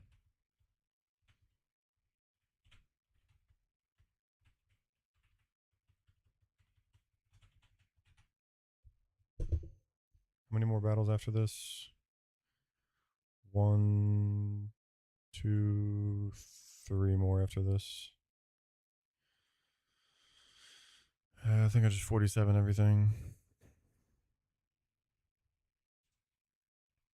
I don't think I can afford to EXP share anybody.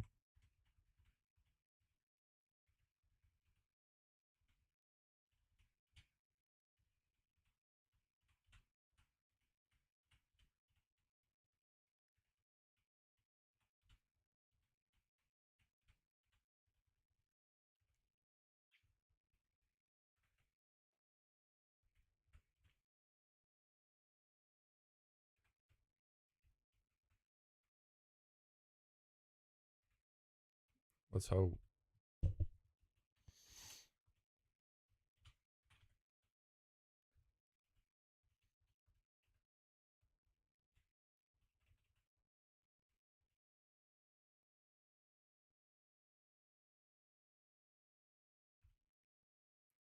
What?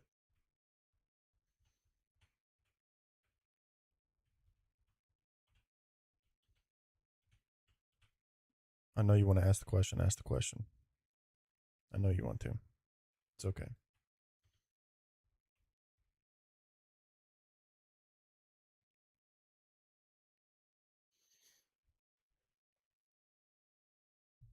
But what if it helps me on this battle?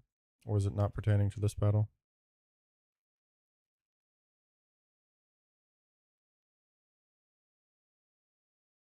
Hmm.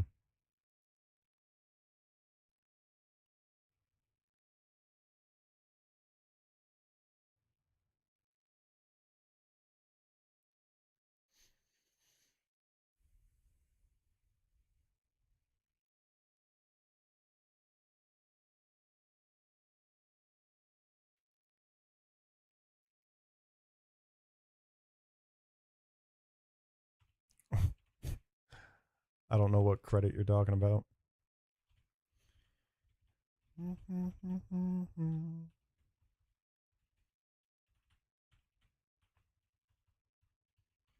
Gotta decide on luxury item. There's maybe a world that Oranberry is worth.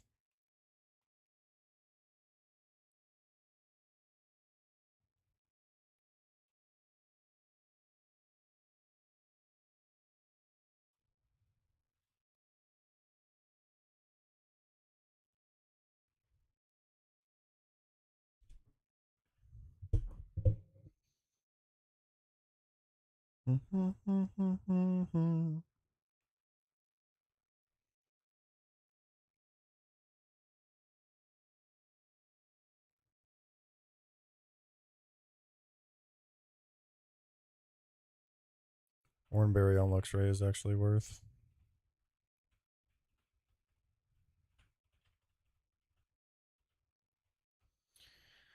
I don't know, man. I hate this fucking fight. It's so shit.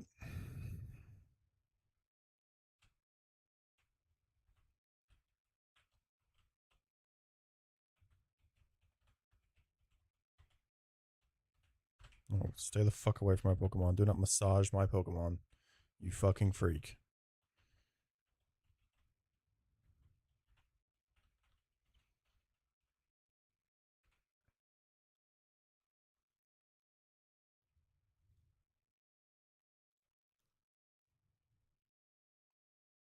I don't know. I think she just heals them.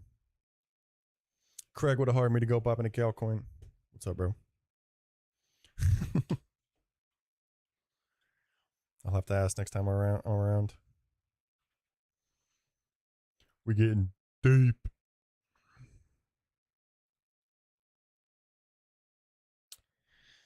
We could lose something important here for sure. We certainly could.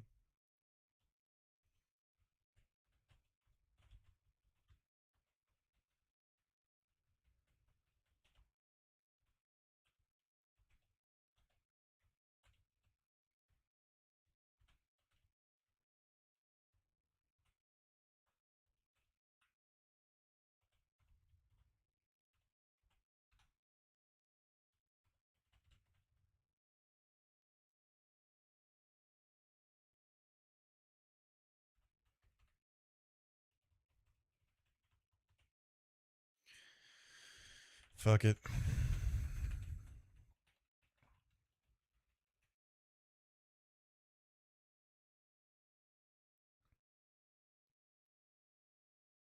We can afford one crit. We can't afford two.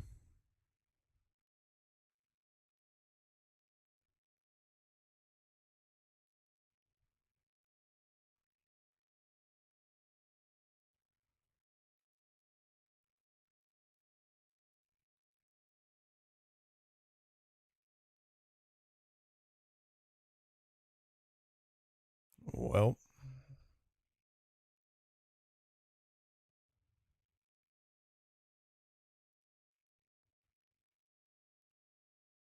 Okay. There may be a way to play around this a little bit now. Because I kind of... I mean, it doesn't really that fucking matter that much.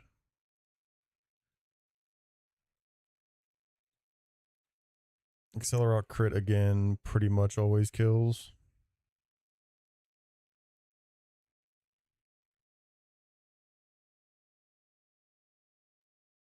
I really don't want to spend Dawnfan HP.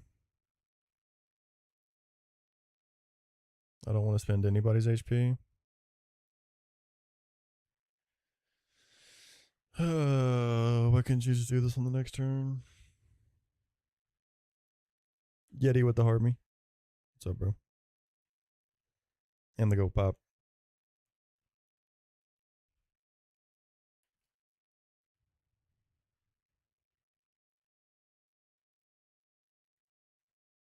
About halfway through Maylene's gym. Halfway through 4th gym.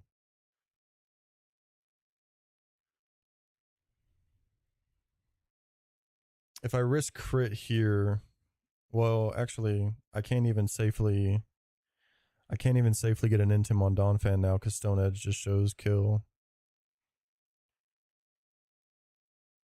So this is not gonna be good.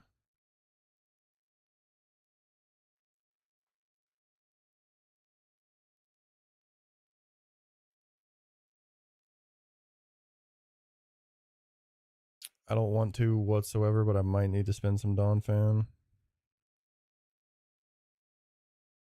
Dawnfan just baits Dawnfan. And it would be for Ice Shard. I could at least pivot out of it back into no.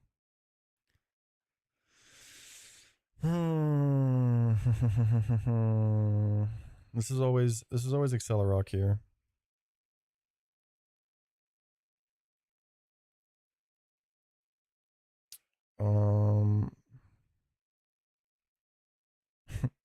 Maylene.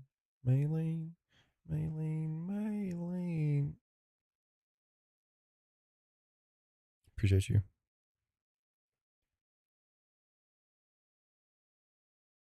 I don't think that like stalling this poison is gonna be worth.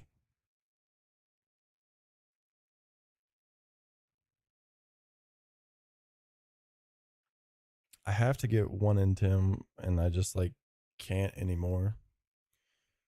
On Dawnfan.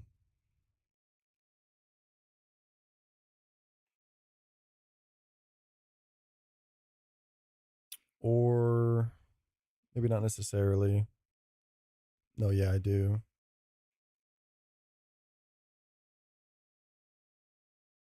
Fuck me, man. You could have just crit me on the next turn and I'd live with it from there. The least amount of damage I can take and get this kill is definitely on Dawnfan, but Dawnfan HP is a fucking hot commodity.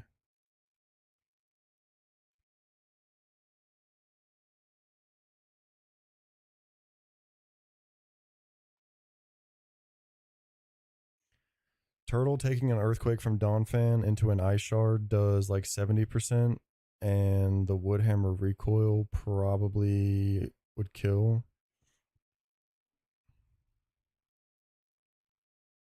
I'm not gonna have fucking enough in the tank for Ursa Ring.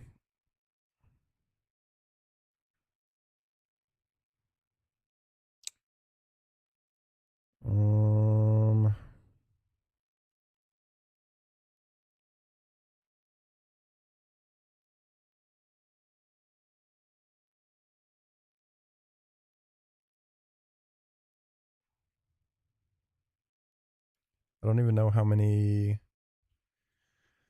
I don't even know how many turns this poison would take if I did try to stall, but that's just not worth.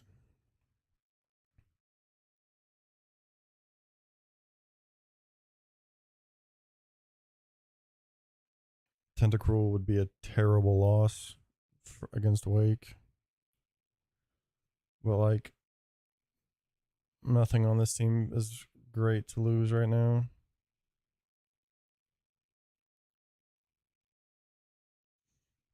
Yeah. I mean, Hypno.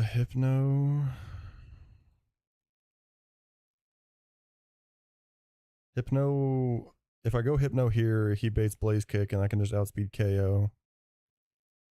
And it baits Sucker Punch. Always.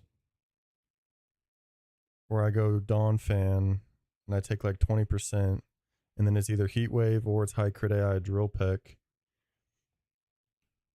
Even a crit Heat Wave into Luxray with the Oranberry gets us back above Sucker Punch range and should always show superpower, and we just outspeed KO. If I just spend a little bit of, I think I'd have to do that.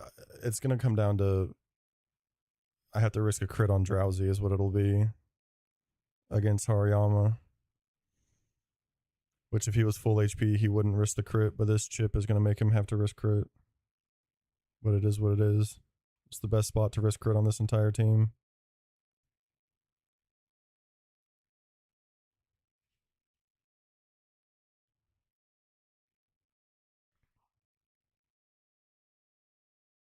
Oh.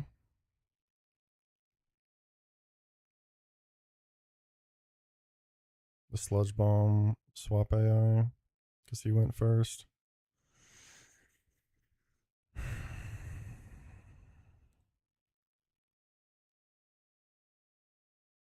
Well.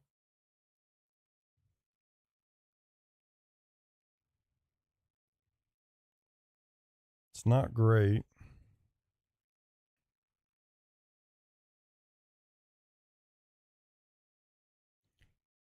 I almost have to risk the high crit AI Stone Edge.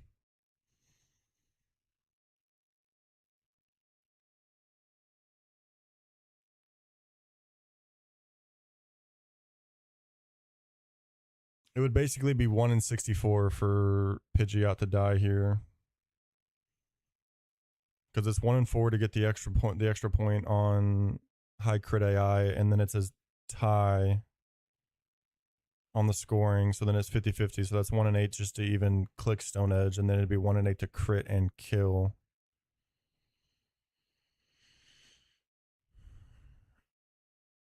Right, we don't gotta be explaining Switch AI right now.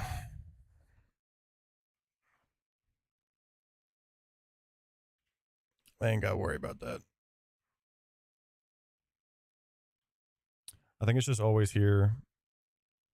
and hope we don't get fucked by high crit AI.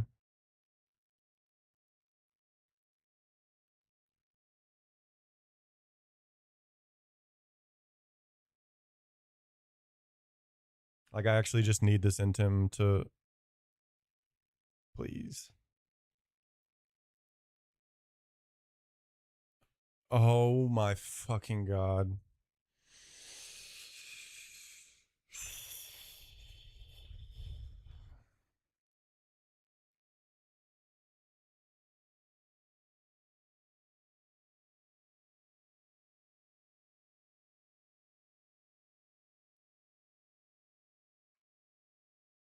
With this intim, Turtle can now win, but does Turtle still bait Bird? Yes. I have to worry about when this Hitmon's going to come back in now. So Turtle can win this matchup now with the intim.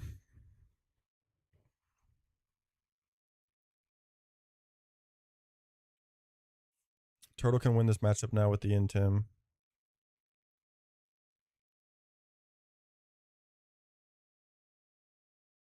It's going to be Drill Peck Heatwave toss-up, which actually is perfectly fine with the Oranberry to just go straight to Luxray. I think.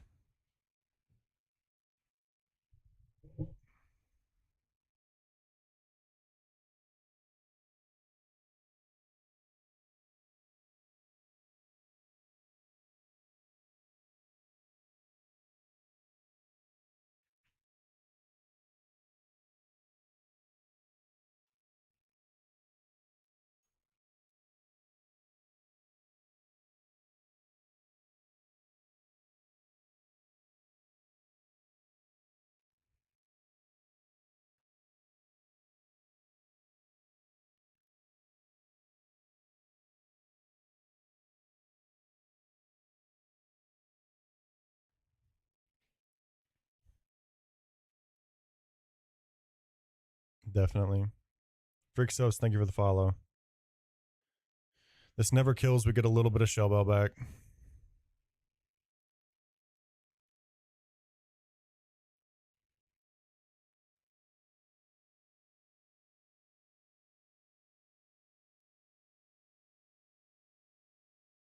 Now, chances are this is Heatwave Drill Peck toss-up. I really just don't want Superpower to be in the mix. If Superpower is not in the mix, then I don't have to spend any HP on Donphan, and I can just go straight to Luxray on Honchkrow. But if Superpower is in the mix, it's bad beats. Superpower is 58 damage at most. It does not see Superpower kill. Heatwave is 72. Drill Peck is 102. It's Heatwave Drill Peck toss-up. We should always be fine to go here. This is Super Lux Scope Lens. It's very, very likely to crit whatever it clicks. But I think we'll be okay.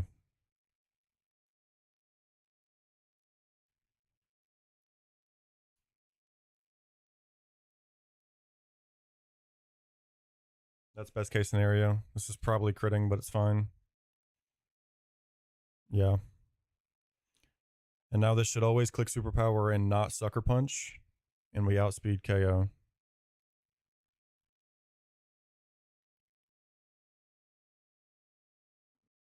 What is this? I mean, I'm always clicking that, and that's always the plan, but like, what is this baiting in? It's straight to Hariyama. Okay.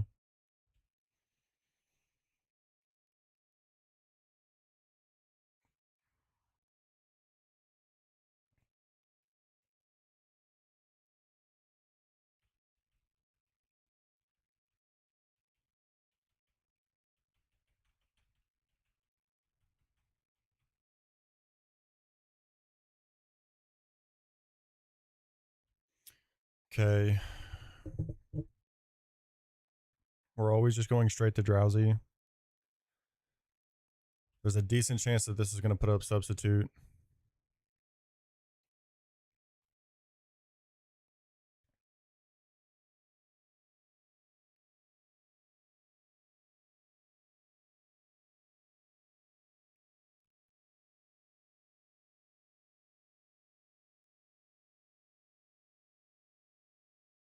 Okay, he probably stone edged.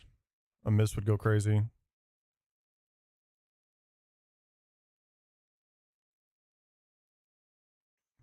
Just don't crit, and we can go another round. You just gotta hit this range, Hypno.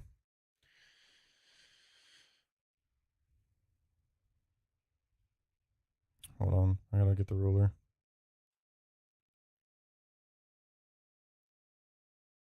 It's a range, and it's not a fantastic one. It is a range, and it is certainly not fantastic.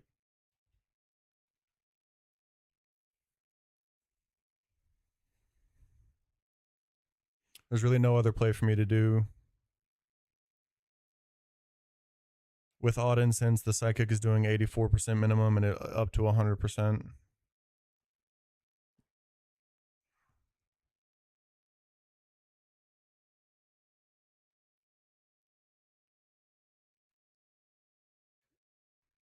I mean, that's just what it has to be, honestly. I guess maybe it could. Nah, it's not going to bot out and click click Focus Punch without Substitute up. This is just random move. Force Palm sees kill, barely.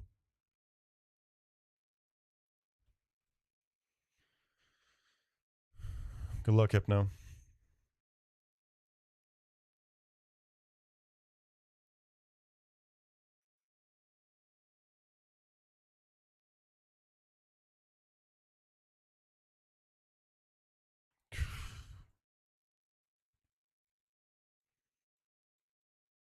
This is back to Hitmon. I'm probably showing Accelerock kill. Maybe not, actually. I might be able to just chain this. I'm not showing Accelerock kill. This is always... And that's not even showing Fake Out either. Fake Out sees 30, Accelerock sees 30, Mach Punch sees 22, Blaze Kick sees 49. So this is never clicking Fake Out. It is always clicking Blaze Kick. And we just outspeed KO.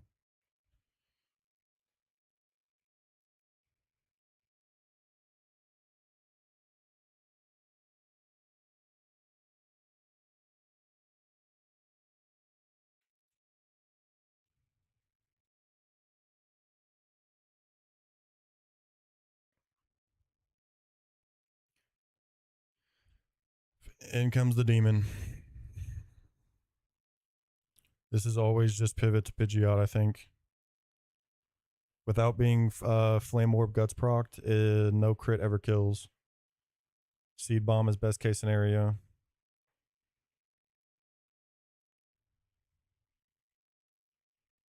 It could also just protect, I think, but this shit's unpredictable.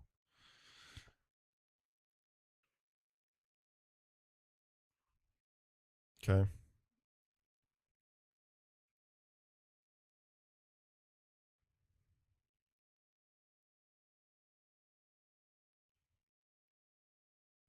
He is now Guts procced and Facade is doing double damage, but Facade does not get, the Facade bonus does not get calced. Right now it does not see a kill. It could click anything. We're going here either way, I'm pretty sure. If this protects, we're in a good spot. Yeah, 100%. Nice. That's actually not the worst thing in the world. Seed Bomb is the worst damage it could do to us here, realistically. I think Seed Bomb is more than Facade, maybe not.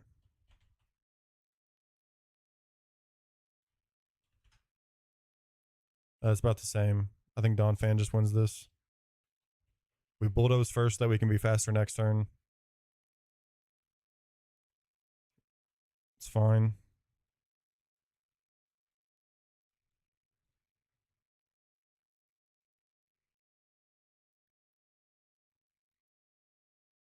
Should be fine. Is that going to show kill?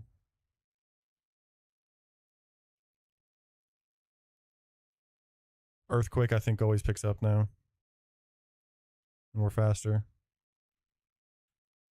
Seed Bomb sees 56. Facade would kill, but I think we're fine. We just outspeed KO now.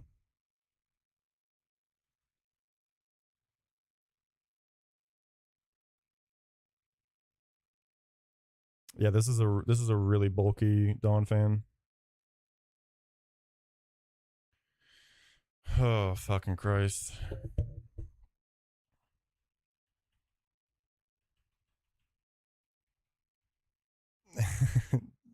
Dawn with the diamond buoy. A bang! A bang! Thank you, brother. My ears. My poor ears.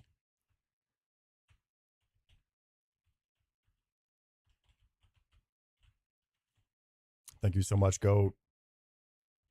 W Dawn till it's fucking backwards. Thank you so much, man.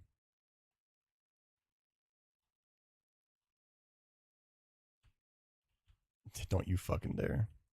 Dude, sub, I've missed the goddamn barboach again, bro. And I fucking hit I didn't even hit corefish this time. I hit fucking Carvana.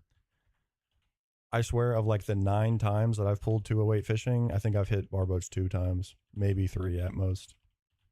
It's actually fucking insane. It's disgusting. But like I've got decent like top end talent in the box.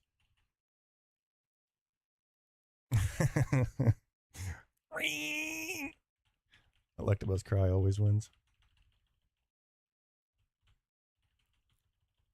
Yeah, dude, I mean I'm 100%. I'm just delaying 205 from here on out for Luminion. Fuck, I mean just fuck Nitto, I guess. I don't know. And like I'm even considering just fucking delaying 204 for if I miss. But I also don't pull Azu anymore, so the 204 delay is not worth. Oh yeah, I did see you had that slowpoke last night. Yeah, I'm not pulling Nitto anymore. Sub does in fact no ball. His PB I think is Candace-ish off stream. PB on stream is Fog route. Sub definitely knows ball.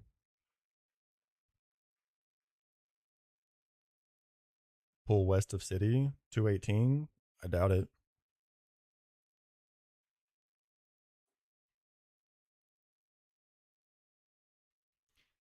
Yeah, Yeti. Most of the encounter knowledge though was like is like post Fantino routing.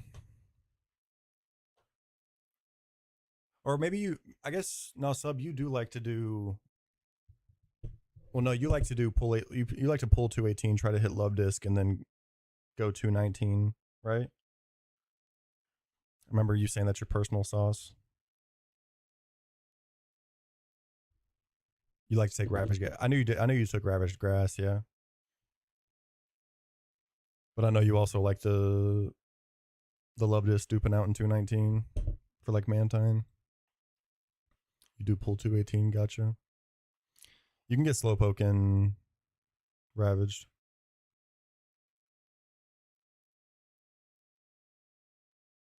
Yeah. Or late tree, interesting. Yeah. I wanna I just like Ludi so much, man. I want to add ravaged grass into my pathing, but I just go for Sea King there so I can get Ludi. Yeah. Hey, that's an E4 guy, right?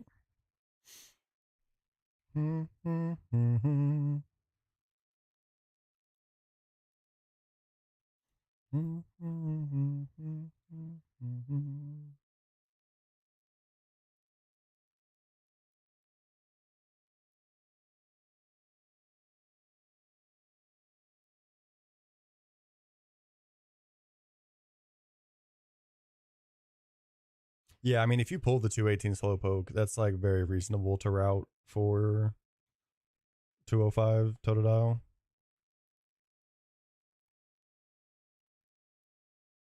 Yeah, true. Rain Dish is just ass. Yeah. I think he pairs so fucking well with Torterra, which is another thing, right? Like,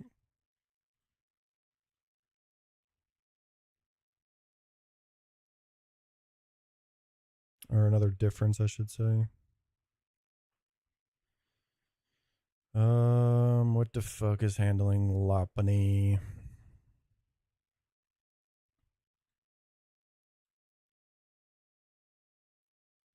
I guess this will always be a fake out.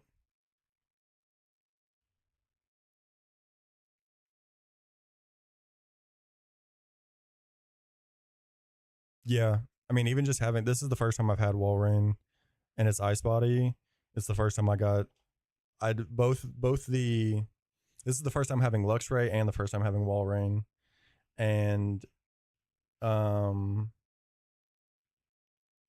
both the Electivire double and Veilstone tag were deathless. Surprise, surprise. Yeah, my Walrein's even a plus speed nature. Sadly, it's a minus bulk nature, but still. Right, yeah. So going for yeah. Oh, yeah, Hef, yeah. Yes, Slowpoke is a dupe on 205.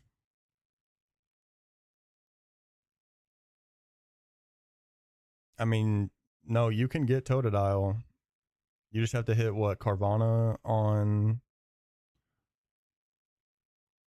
what is it? Carvana. You have to hit Barboach in 204 and then Carvana in Valley Windworks and then you fish 205 South.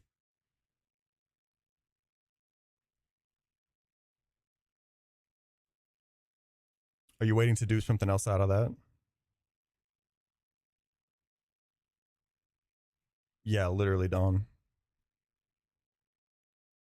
The one time I pull fucking 5% Slowpoke out of Ravaged and decide, you know what, I'll go for 205 Totodile.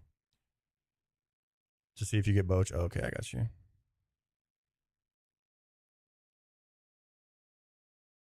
Got you. Those are always fun runs where things get kind of mixed up from your normal pathing.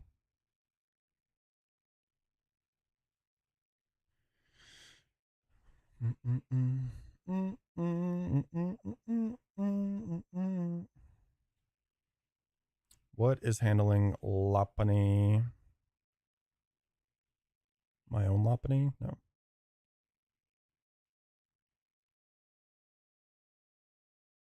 209 Spiritomb is an option. True. Yeah. How late do you delay that? Or how late do you have to delay that? Is that post Byron?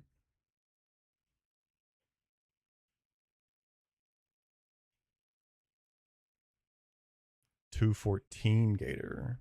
Oh. After Byron, yeah, that's what I thought. Damien with a hard me.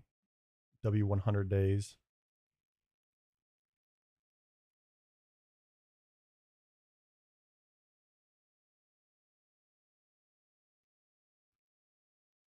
Yeti, take Hef's calms with a grain of salt. I'm good, Damien. How are you, brother?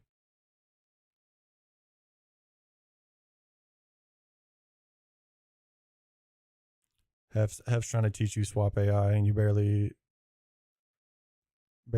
know the game yet. Don with a hard me to go up to Super Bob and a Coin.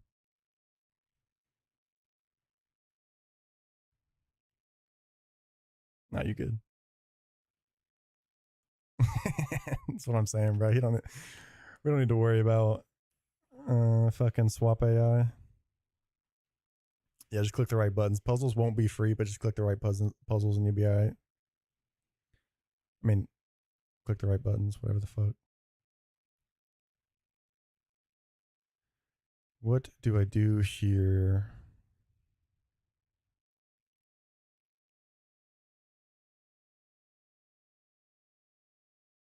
To enhance viewing, not to teach. Got you. Yeah, got you.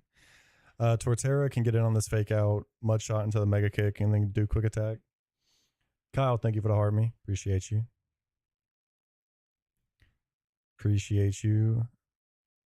Get a mud shot in. And then it's always quick attack. And I've got options for what can outspeed now.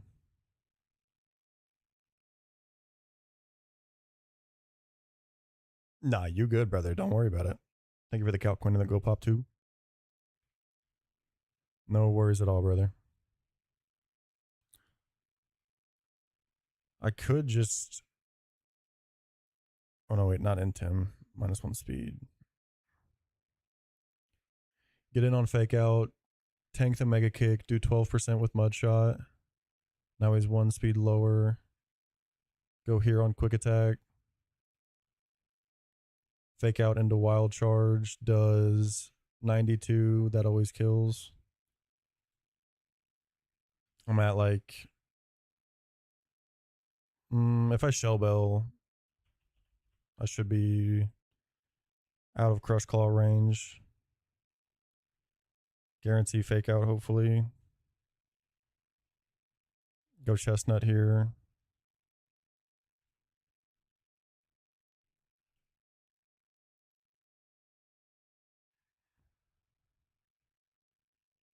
That's going to bring in Toxic Croak after.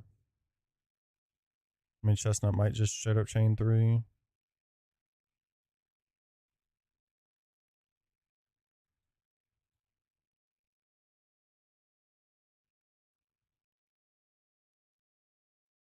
I guess Nomu does good here too. Yeah.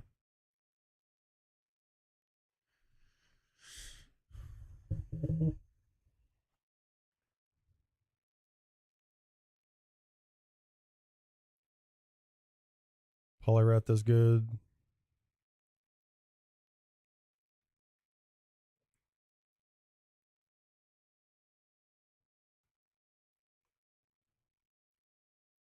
This should be fine.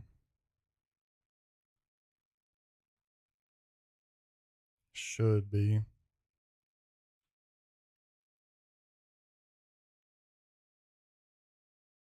Probably Pidgeot just for some backup. Whatever you say, brother. I'm just kidding.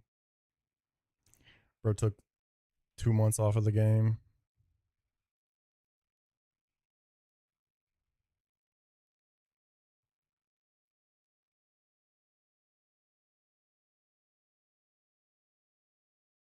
I might just bring something like Mawile for XP fodder. That's probably fine. I think I can get this battle done like that. What is this song?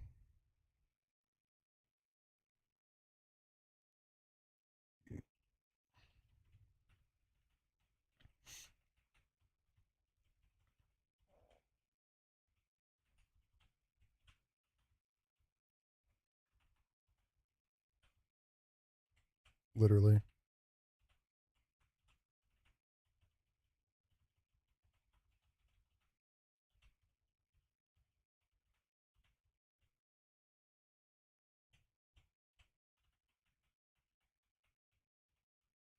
Thunderfang. I mean, I probably don't need Firefang here. Aside from it covering other steel types.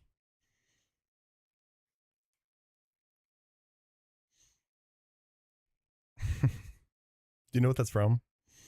Probably not. If anyone knows what that's from, you know some crazy ball knowledge about this science fiction word or world, not word. No, that's you, Damien Lad.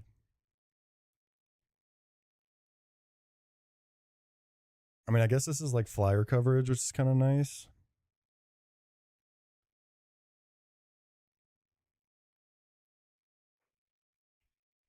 Paradise. Maybe I don't need crunch. Damn, Scram does no ball.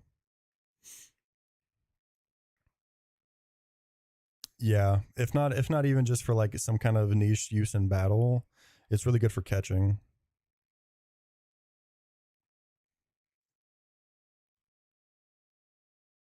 I'm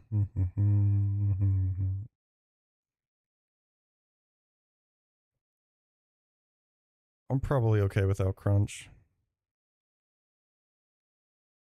Yeah, that's probably fine. I mean, I guess this could like kind of wall sidekicks a little bit. No, it can't. Doesn't have any fucking. It's fine.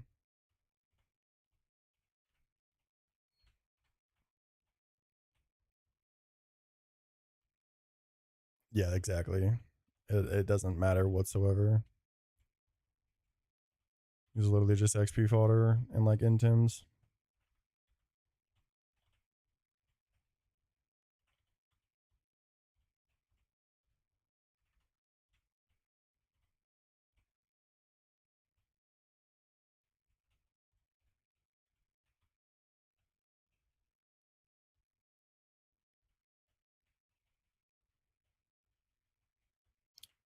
Um,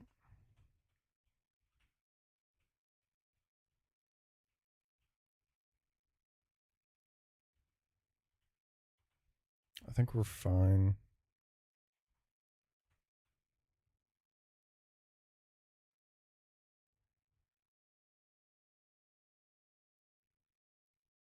I mean, if things get really weird, I guess Pecha here and Aspir here is like reasonable. Things would have to get extremely weird though.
Um.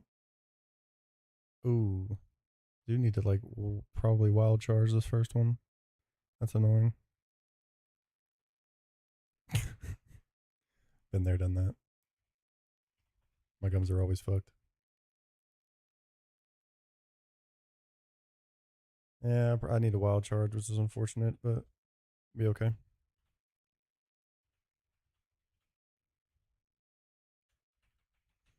Maybe we crit fake out, and then we don't have to wild charge.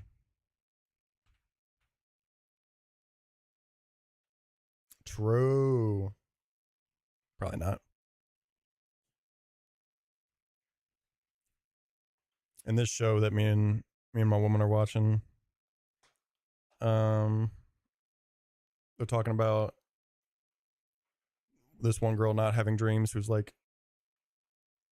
really trad wife, whatever. And then this other guy having dreams who's like major pothead. And I'm like, that's not how that works. Trust me. I know.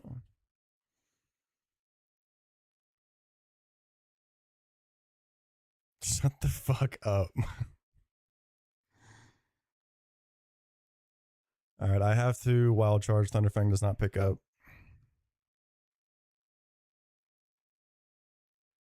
Ooh, wait a minute. That's not exactly good. If I'm going to be below 117 here, it's very much not good.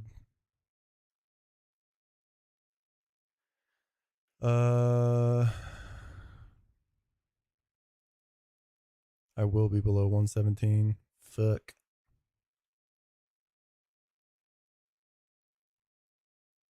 If Fake Out Min rolled at 18, that means he's at 125. And Thunderfang would have a 81% chance to KO. All right, we're just Thunderfanging. Hope he hits the range. If not, we're major steering. Wumbo with the Harmy. Thank you, thank you.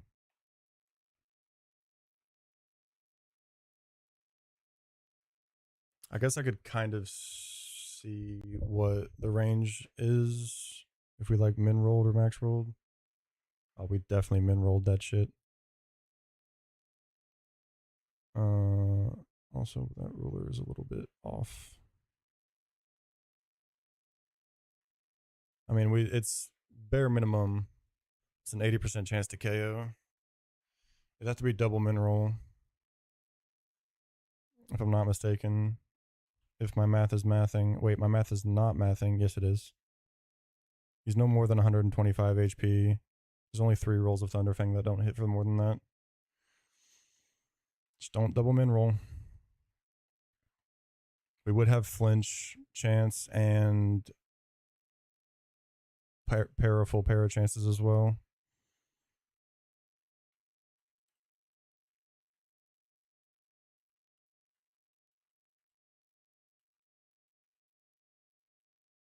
Okay, we're fine.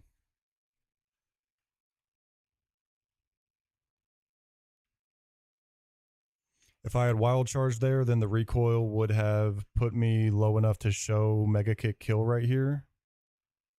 And I can't afford that. I need this to always be fake out, which it should be. We go here.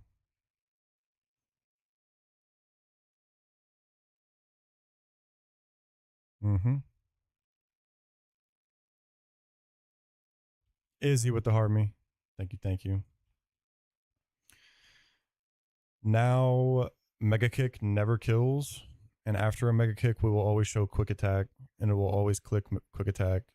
But we Mud Shot to lower speed.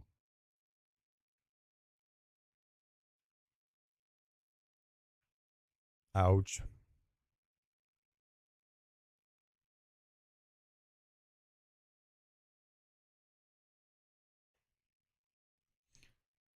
That Mud Shot did 12% minimum. And now with it being 1 lower on speed, Luxray now outspeeds. And this is guaranteed Quick Attack. Because Quick Attack sees 33 at most. Always Quick Attack. We can go back to Luxray. And fake out into Wild Charge will kill. We don't want this fake. We don't want this Quick Attack to crit though. Okay. Not fantastic.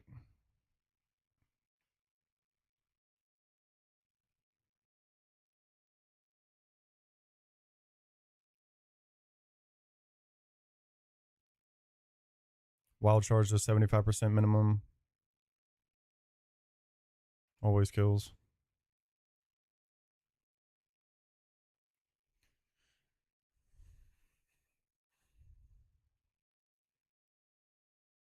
Hopefully we Shell Bell a decent bit here. We're probably not going to. Not enough at least. I don't think that that was enough. 67 is the high roll on Crush Claw, so now it always sees Crush Claw and not fake out. Which is not fantastic. But I guess this is kind of Brandon with the Harmy to go up the Super Pop and a Cow Coin. Thank you, brother. I guess this is kind of the reason we brought Mawile as the XP fodder. Going pretty well, can't complain.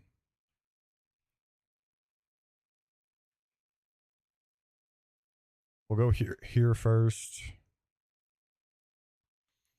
It's not really going to matter. The thing that we can't afford is a defense drop on Chestnut. We go here first.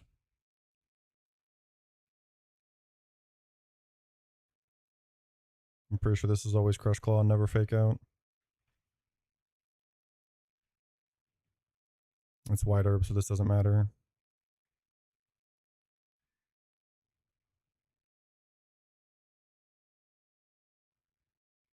As long as this doesn't max roll or crit, we would be able to do another one.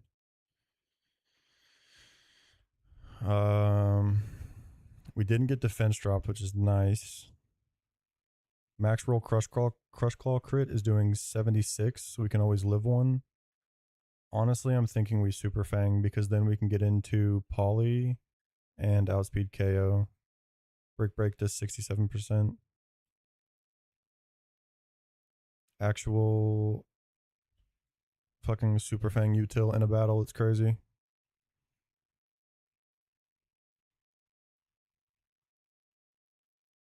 Crit never kills.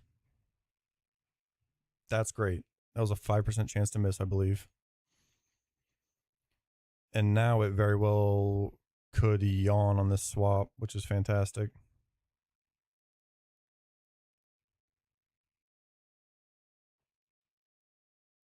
It could yawn on this swap.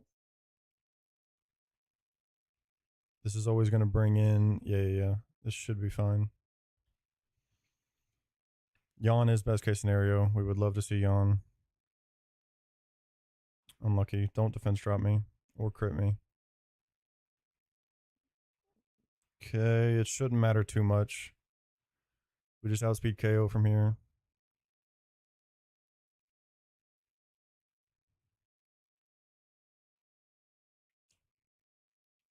And then this is going to bring in Krogunk, who has a focus sash. With the defense drop, we are always showing gunk shot kill, because gunk shot does 108 at most. So it's never fake out. This is what Nomu was the backup plan for, realistically.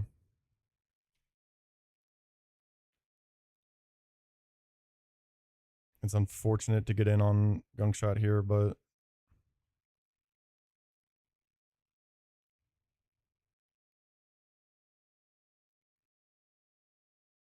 no crit and we're fine.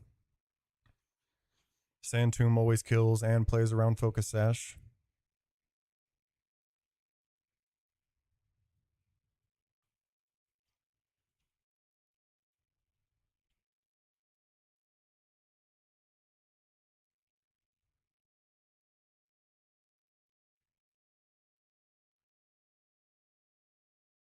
And now it's just Weavile left, who also has a focus sash.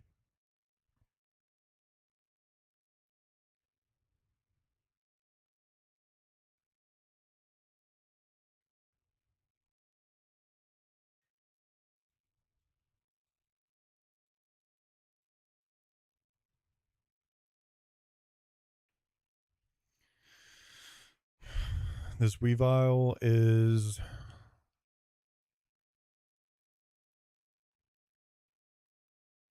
It's able to click close combat just whenever, randomly.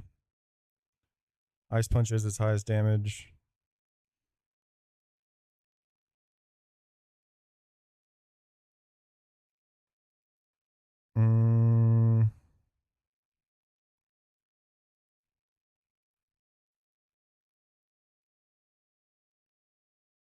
We go here and it should never be able to close combat. If you end him, if it clicks close combat here, the only thing that we're risking is crit.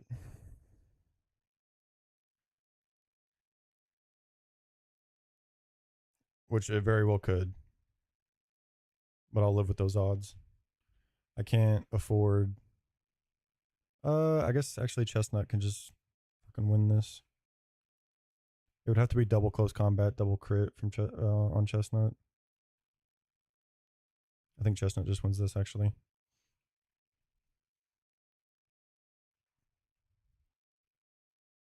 Yeah, Chestnut just wins.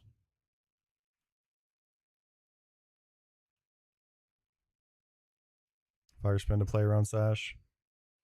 Crit never kills, and it also gets rid of his Sash, but didn't really matter.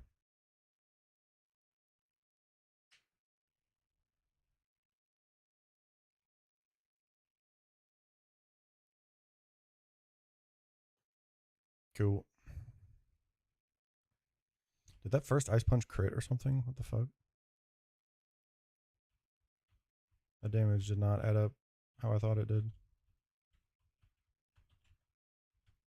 We take it, though. Next battle's pretty free. The battle after that is a not. Robbie would have harmed me to go bob in a gal coin. Thank you, brother.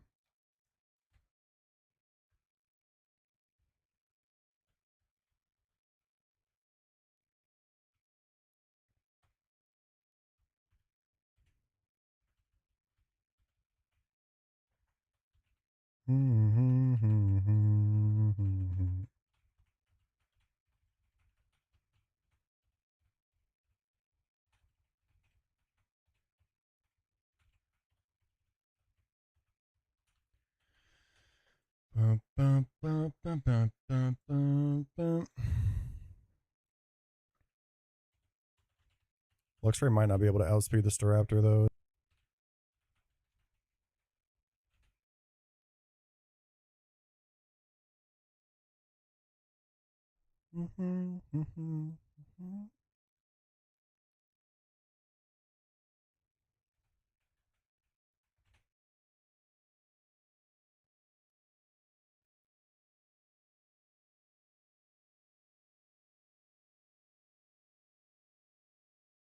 Yeah, I mean, it's just going to be Luxray lead. Does it outspeed this? No, not even close.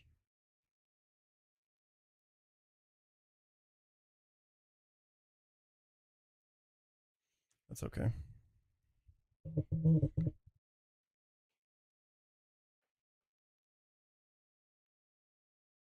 I think Chestnut can just win this 1v1. This is always, yeah, this is always just coming in. Because this can't click close combat until it's below 40%. If we were faster, it could click it below 60%, but it'll only click it below 40% since it's faster. So it's like, I mean, it's just double crit. Worries us here. That's it. 47 Chestnuts, fine. Chestnut do carry. Luxray's putting in some fucking, putting in the Lord's work. Pidgeot just handles this. Chains this. And then what? I think Skuntank handles this.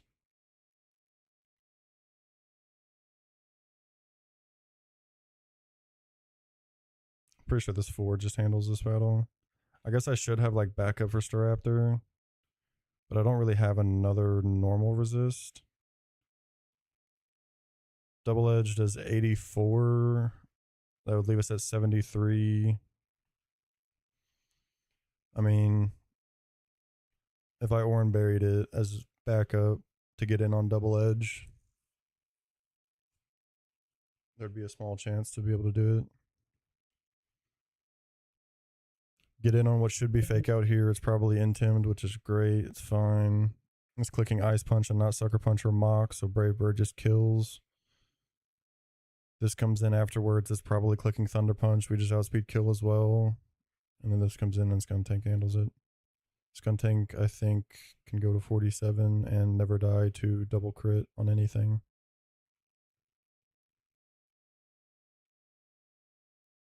So I just bring some XP fodder.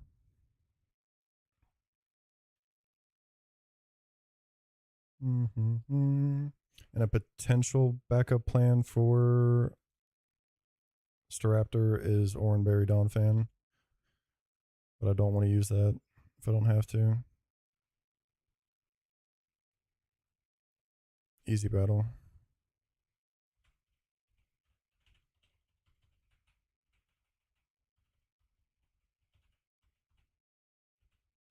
I do have to be very careful about Luxray XP though.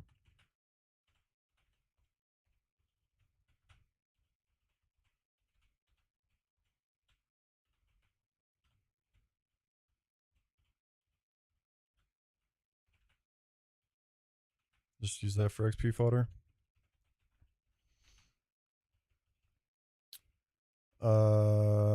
shell bell here.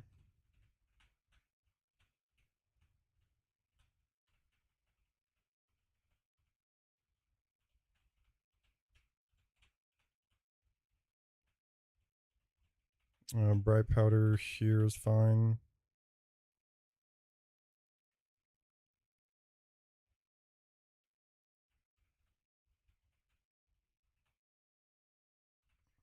Focus band there in case things get weird.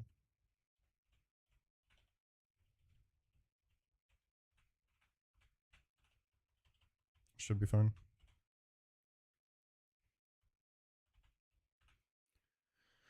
Luxray is going to get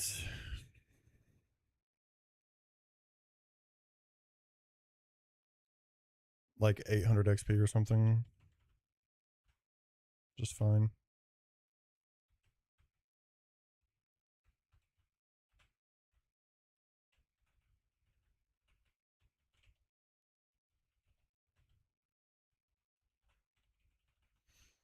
Mm-hmm.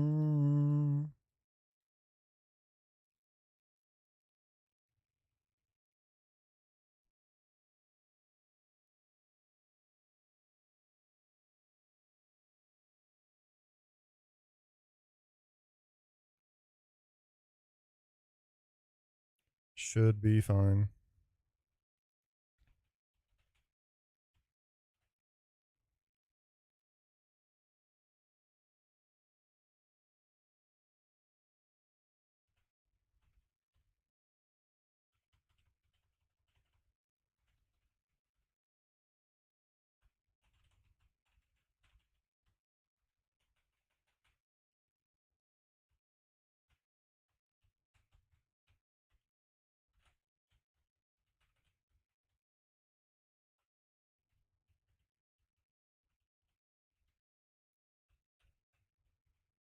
One more battle after this, and it's not a fun one. And then Maylene. This should be pretty free. There is like a double crit scenario. That's scary, but that's about it.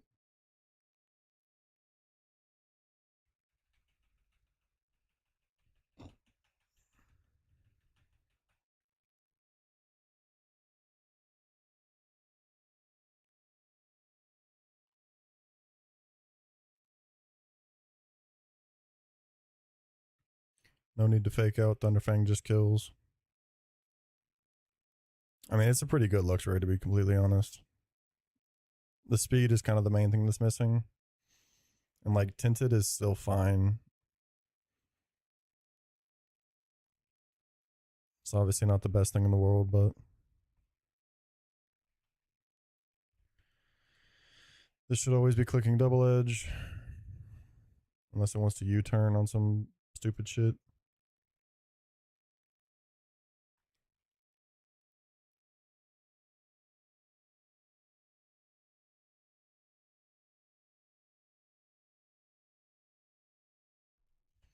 Now I think we never die to double edge crit.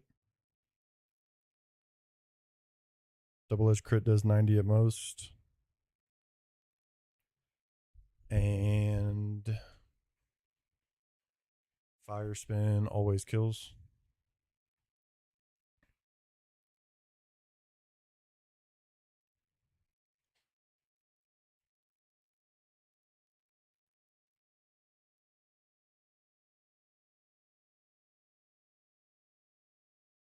Yeah,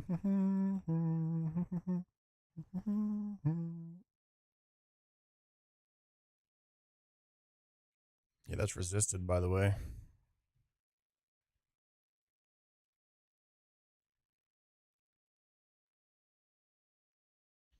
This should always be Mach Punch now. It could Sucker Punch, doesn't matter. Sucker Punch, Mach Punch, one of the two. Never Fake Out. Fake Out doesn't see kill. Ice Punch doesn't matter. It's a prio. Wait. Yeah, Mach Punch always sees kill. So I mean, even though Ice Punch sees kill, it's always Mach Punch right here. I'm pretty certain. Sucker Punch does not get the added scoring from prio move. AI does not see Sucker Punch as a prio move. This should always be Mach Punch.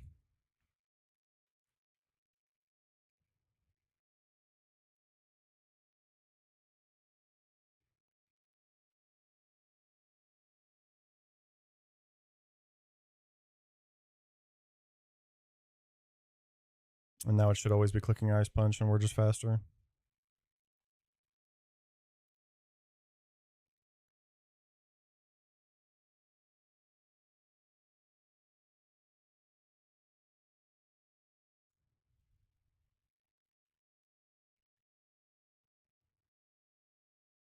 And now this should be Blaziken. Blaziken sees Thunder Punch kill, and again, yeah. Only Thunder Punch kill. It's does have Life Orb. It actually doesn't see Thunder Punch kill, but it's its highest damage. I should always be clicking it. Vacuum Wave, if it did click it, the crit Vacuum Wave never even kills. It should just be Thunder Punch, which means we're faster, outspeed KO. Again.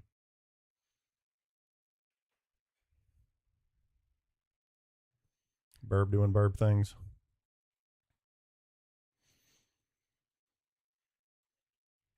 This is also not even a good bird. It's plus speed nature, which is nice, but it's 7 IV and 7 speed IV, 8 attack IV.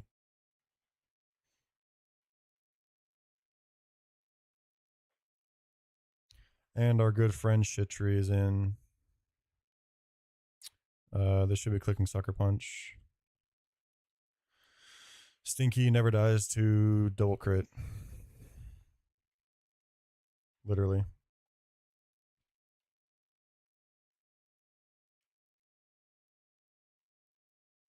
It could click Seed Bomb, it could click Sucker Punch, it could click Low Kick. It's all random because it's all the same damage.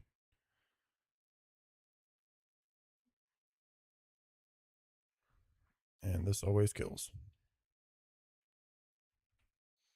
Zachy with a heart meat to go pop in a cow coin. Thank you, sir.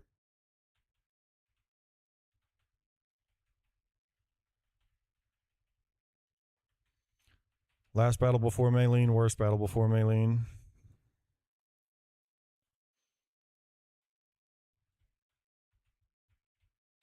But I think I already have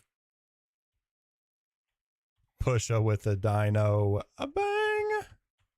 Thank you, brother. Thank you, good sir. That's my goat.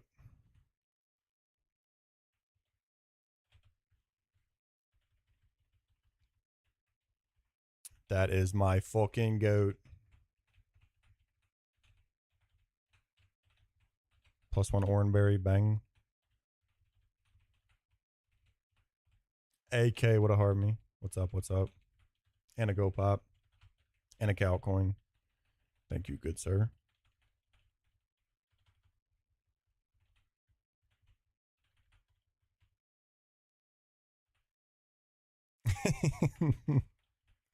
Bro's washed. What's up, brother? No, that's you, the big man. That's you, bro. That's a you, my boy. That's a you. All right, last battle before Maylene, worst battle before Maylene.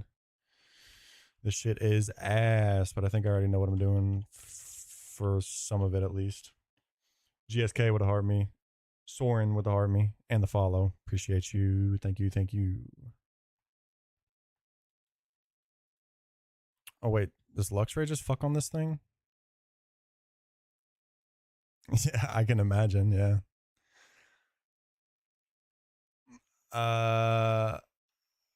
Luxray does fuck on this thing, but it does not give us the baiting that we want. Soren with the go pop in a cow coin as well. Thank you, thank you. Yeah. This is the last battle before Maylene. And it's the worst one. But what the plan is going to be, this Focus Sash Crawdaunt is an issue. The Wobbuffet is an issue. no guard Machamp with dynamic punch is a massive issue. And Crush Claw close combat Zangoose is also an issue. It can click close combat at any point. Thank you, Soren. This golem can also boom if it doesn't see kill. It's like 50-50 to boom if it doesn't see kill. This whole battle is a fucking mess. The Wobbuffet coming in at the right time is very important. However you handle the Machamp is a fucking issue. And then this Zangoose can just basically click whatever the fuck it wants at any point. It's a fucking issue, brother. Don't worry. That's definitely going to be the hardest thing to solve about that, because what we're going to do for the Crawdaunt is we'll probably even pre-damage the wall rain just to show superpower kill to make sure it clicks it. It's going to click superpower into Dustox. Level up our Dustox a bit. The superpower recoil is going to get rid of the focus sash, and then we're going to be able to silver win kill. And that is going to bait in Wobbuffet, who we are able to toxic and just sit here and wait and stall. So that at least gets rid of the... No, not necessarily. I mean, pre-damaging is kind of what reduced the risks when you know you show kill somewhere to guarantee that it's going to click that move. I don't think there's anything about this guy's moveset and the AI where it could click something that's not highest damage. I don't think Knockoff has any prio damage AI stuff, and neither does Crabhammer, I don't believe. No, so it shouldn't, this Crawdaunt shouldn't be able to click any of its moves that aren't highest damage. A lot of times, yeah, whenever there's like wonky AI, so like this Zangoose, if I was looking at like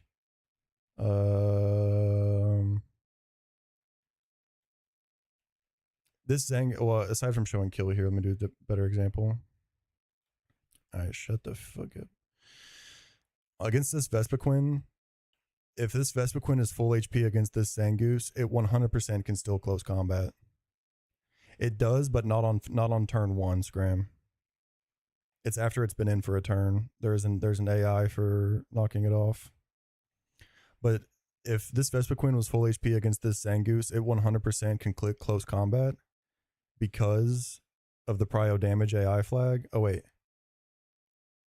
Wait, what? Oh, that I clicked on Crush Claw. Okay, never mind. Close combat. Close combat on prio damage gets a 61% chance to just get an extra +2 scoring. So basically, the scoring just by default would be Crush Claw is at 0, and everything else that does less damage is -1.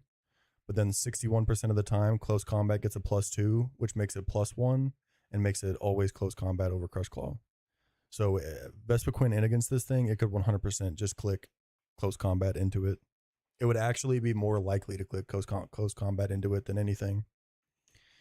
So being able to control that, there are even, yeah, I know, Yeti, I know.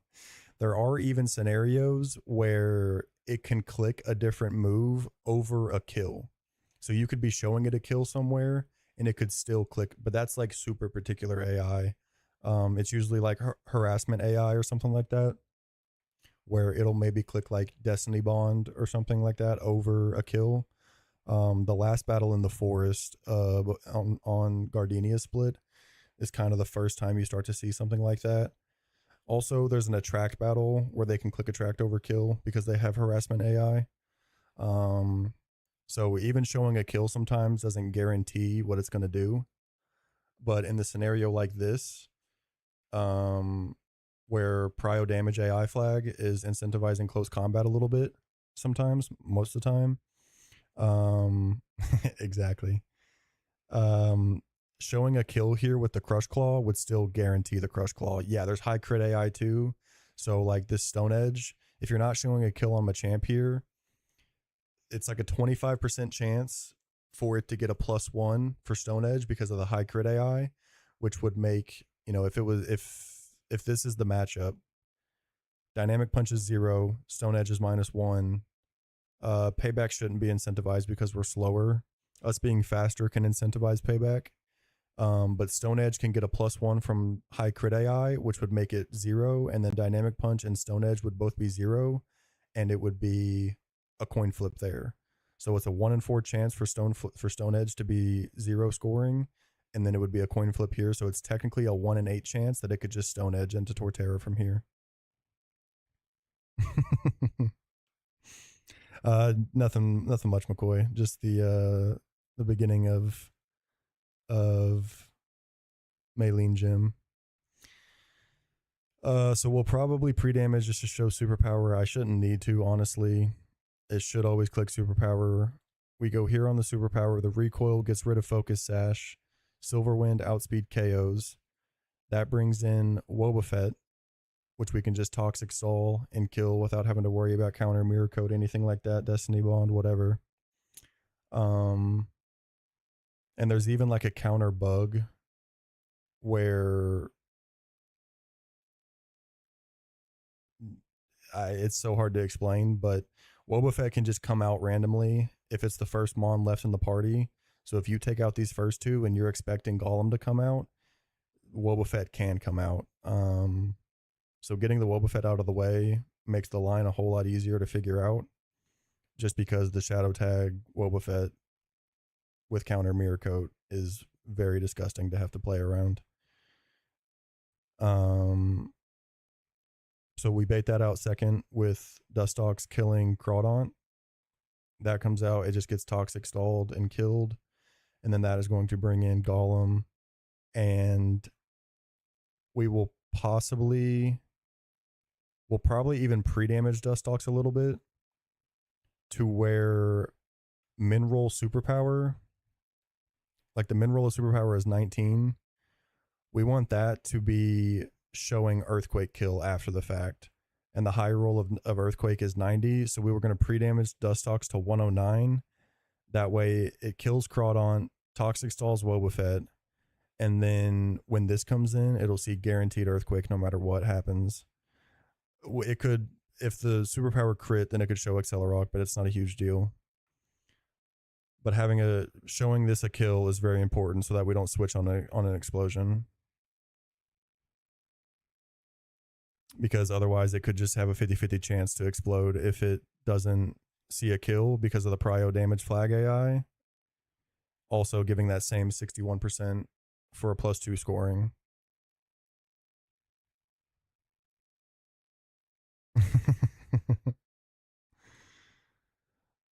So we pre-damage this to make sure we show superpower. We pre-damage Dustox to take a superpower and also show Earthquake kill here. That way, by the time this comes around, it'll be guaranteed Earthquake. And then we will go probably into Turtle or... I mean, yeah, it's probably just Turtle because I can't go Earthquake here. This doesn't have guaranteed kill. We'll just go Turtle here on the Earthquake. We outspeed KO. I'll probably Miracle Seed so that I don't have to Woodhammer. But... that Bide Cricketot has gotten me more times than I'm willing to admit. But also Woodhammer recoil here after getting into the Earthquake would at least guarantee that it's Dynamic Punch. We get into the Earthquake and do 19%. And if we Woodhammer recoil down another 29, then Dynamic Punch is always going to see kill. And that helps us get somewhere else in that scenario. Which would have to be like... Facts. Oh, 100% Yeti. Yeah, 100%. I do have some figured out, some Mon and encounters that I get at that point that like I know how to like a decent Meowth or a decent Glameow can pretty much sweep the second fight. It just takes like 1 or 2 rolls of... I mean, it's still rolling metronomes. It's pretty impossible without Farfetch'd to be like completely riskless on those metronome battles. But there's certain things you can do just to minimize the amount of metronome terms that there are. And like I'm sure that the Hapini that everybody hates, if you have Skitty as your free cat, it can, Zachy, for sure. But like for this scenario, a crit superpower isn't going to do that much. The worst thing that's going to happen with the crit superpower is when the golem comes around, it's going to be showing Accelerock or Earthquake, maybe even Sucker Punch, and it's not the end of the world really for us to get into here on that. It very well could though, but it's completely just about risk mitigation and like, you know, you live with the stuff you like try to plan for the best case scenario and you try to plan for the worst case scenario at the same time. Not yet, McCoy. No, we're not going to have Gator for a while. But the Hapini that sets up a bunch of curses, if you have Skitty and you sing into it and put it to sleep, that Hapini has natural cure, and being asleep will proc natural cure AI to make it swap out and drop those, and it'll drop its setup and go into the Togepi. So like that's my default strat for that Hapini most of the time, is just switch into Skitty once it gets its 3 curses up, or like on the second curse probably send a sing into it. On the third one, send a sing into it. If it gets put to sleep after it's used its 3 curses, it is very, very, very likely to just switch out because of natural cure AI. Am I taking notes about this battle in particular? Usually like double battles are where I'll kind of like write down the line.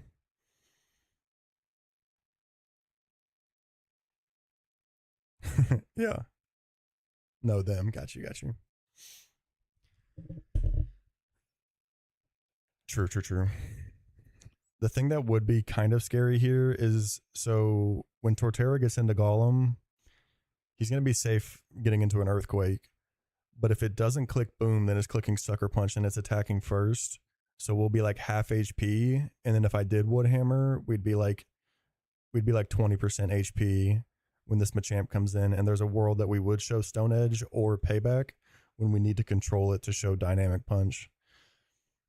But if I got into Earthquake and I just Miracle Seed Razor Leafed and he didn't click Sucker Punch and he did click Boom, he dies before he booms, I've only lost 23% HP. This is not showing guaranteed Dynamic Punch, and it could Stone Edge randomly. So there's only so much like actual controlling I can really do.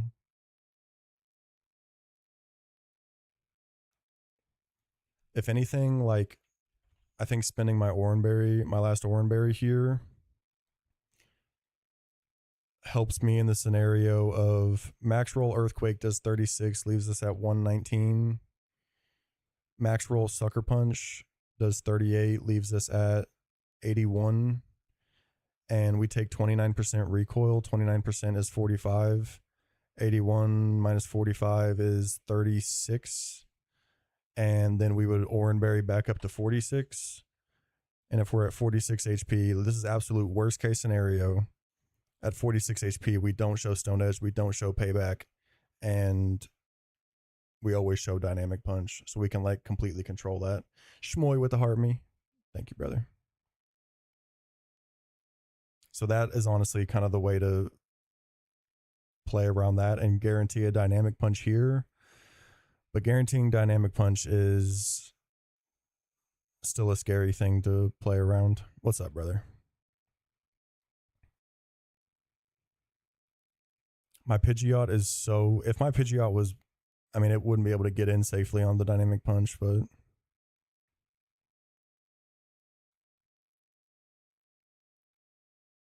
This is just risking crit on turn 2. Dawn Fan is probably somewhat reasonable here. No, it's not good.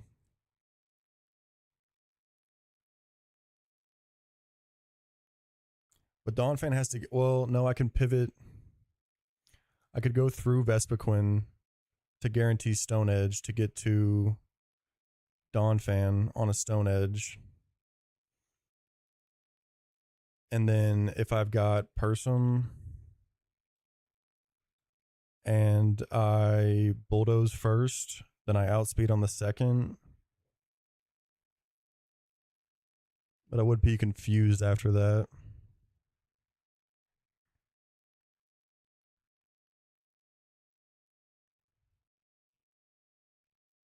Well, I'd be able to bulldoze into Earthquake safely, guaranteed.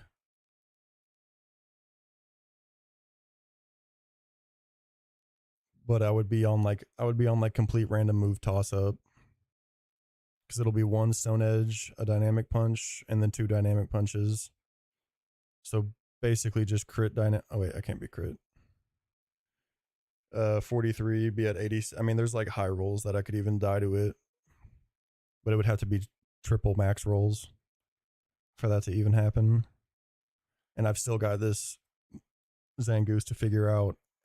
And I've got 5 Mon used up pretty much.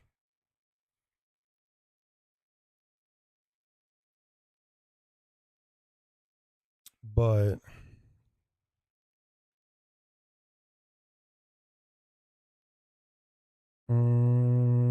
if this is speed dropped, yeah, exactly. And it would be perfect if I like bring 7 for this one, exactly. The best case scenario would be for this to come in on something that's low enough to show quick attack. That way I can guarantee control it into quick attacking. But it's still not like a comfortable fucking scenario. Outside of if it was guaranteed quick attack, I can get into Luxray and fake out wild charge kill. Because it barely outspeeds. But showing a guaranteed quick attack on a kill is going to be very unlikely. I mean, with a hard meat to go pop in a cow coin, and I love you so much. Thank you, brother. You're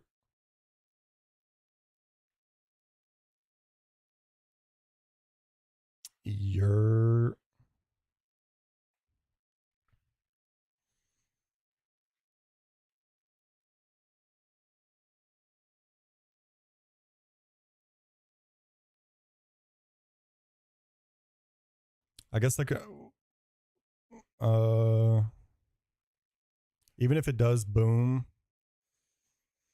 if it does boom here and it's only earthquake and recoil, I'm pretty sure Oranberry shouldn't put us out of the range for dynamic punch.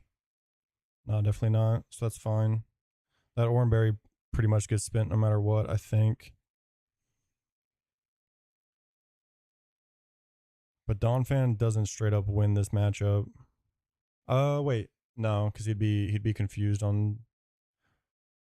It could high crit AI and we could get lucky, but like, I'd pretty much be showing 3 move toss up, which is not a good spot to be.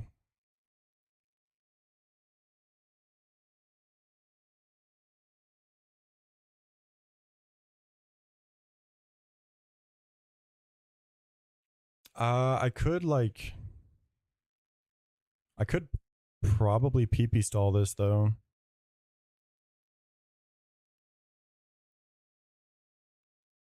No, dynamic punch always confuses. It would have to be Stone Edge winning out.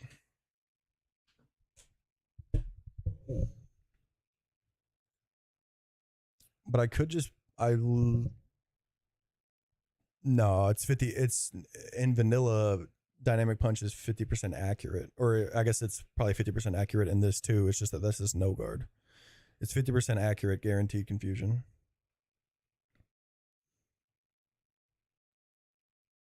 I think I can PP stall here. And I wouldn't even need to do Persum here. I could do Shell Bell instead. Now, if he gets... I think this could work. Well, no, because Donphan's not going to show Stone Edge.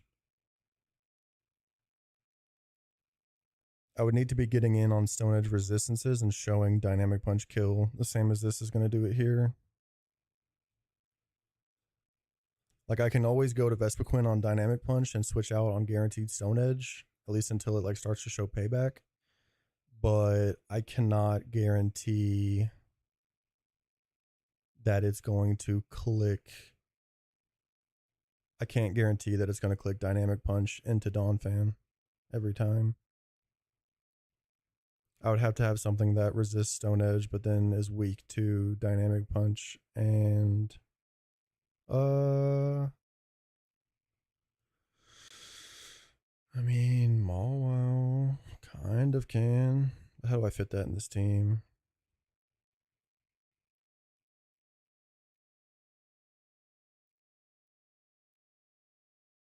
It probably shows Crabhammer. I guess not after an Intim. Yeah, actually that does work. Does 47 still work? Yeah.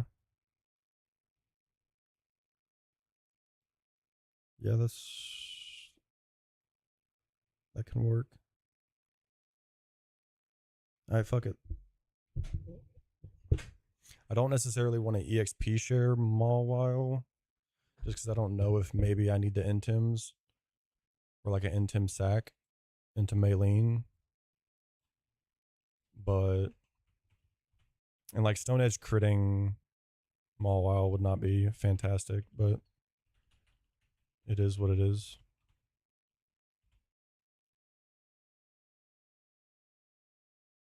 Oh, on Zangoose? Yeah. No, I'm thinking...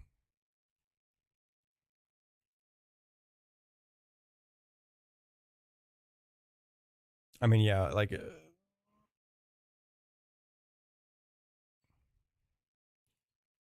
I'm going to try and maneuver it to where Zangoose will see Quick Attack kill, and then Luxray can just get in and take care of it.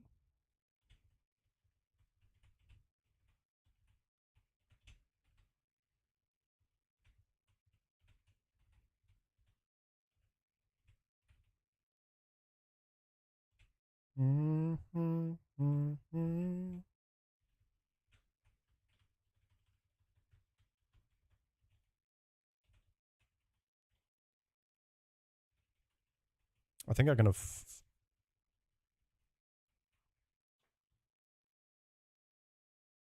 I could just... I think 46...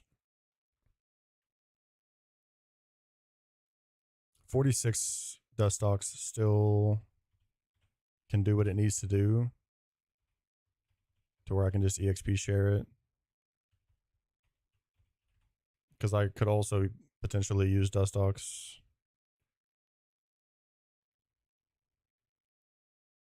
Yes. Showbell Donphan, I guess. Probably Bright Powder. You.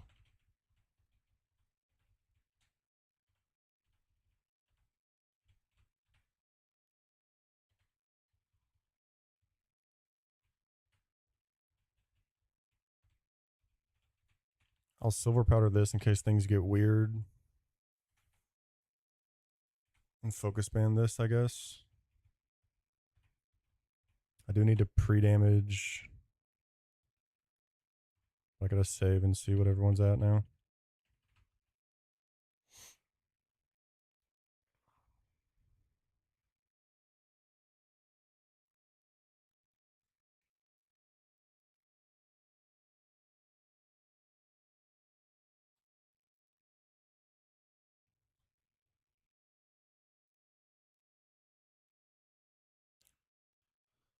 Intim always shows superpower. But I need to get into a intimed superpower that does 13 minimum. And I need to show 90. So I need to be 103 on dust ox.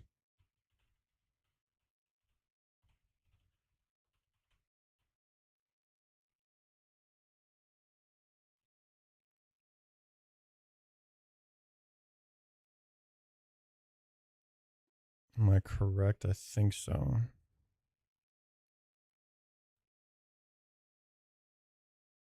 Once intimed, Crawdon is doing 13 min roll to dust ox. The min roll of recoil makes Silverwind always pick up. 13 minimum. And Earthquake sees 90 maximum. Yeah, 103. I don't think anything else needed to be pre-damaged. No. I don't exactly want to waste. I'll just do this. I don't want to waste toxic PP.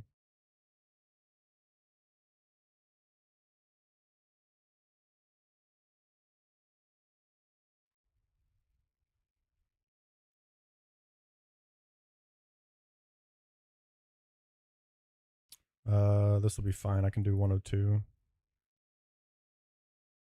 Go down to 62 and potion twice.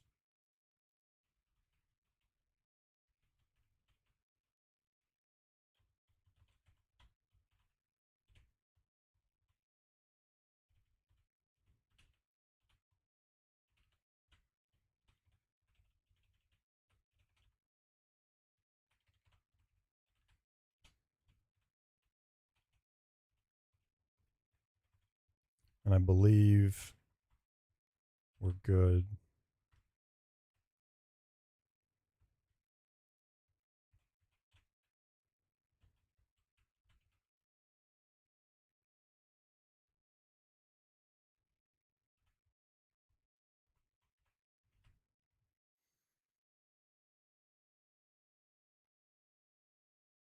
Yeah, I think we're good.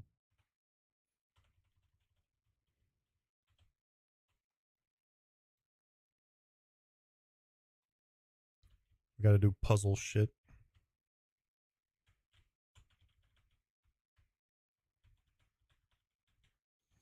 The trick on this gym is you have to get, well, it doesn't matter right now. It's only when we're trying to battle Maylene. But you have to get to Maylene in under 170 steps. So you have to take the shortest route possible, breaking all the tires and everything like that. And if you fail it, then it resets all the gym trainers, which doesn't necessarily wipe you, but then you have to redo every single battle, and that's pretty miserable XP wise. So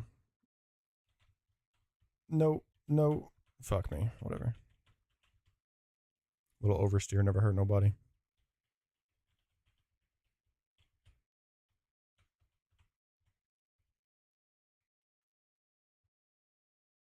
The hardest part of the puzzle is this right here, where you have to time it up to beat this kid to it so he doesn't block you from it.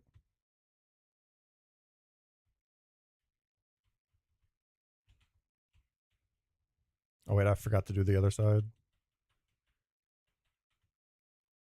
Or do I need to? I do need to. Yeah, hold on.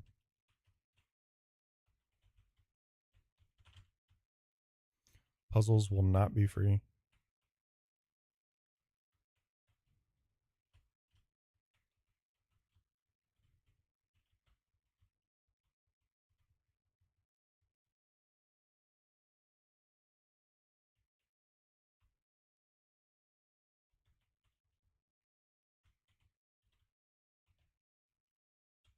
Yeah, so we can make fun of you for. Sorry. Kidding, I'm kidding.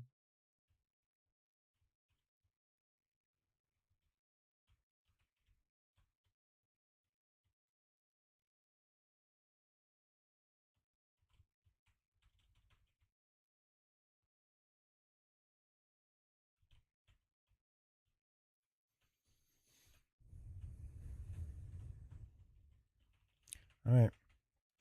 Last battle before Maylene. And it's a scary one.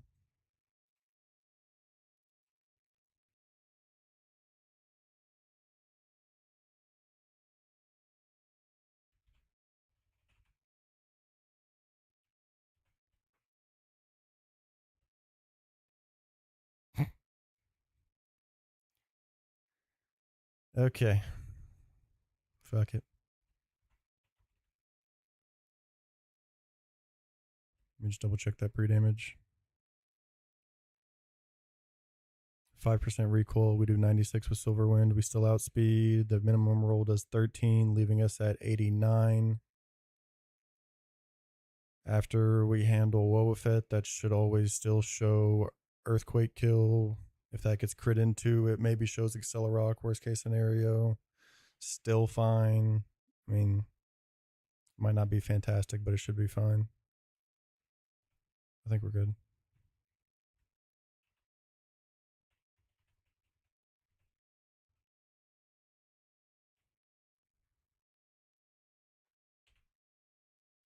Roughneck Magnus.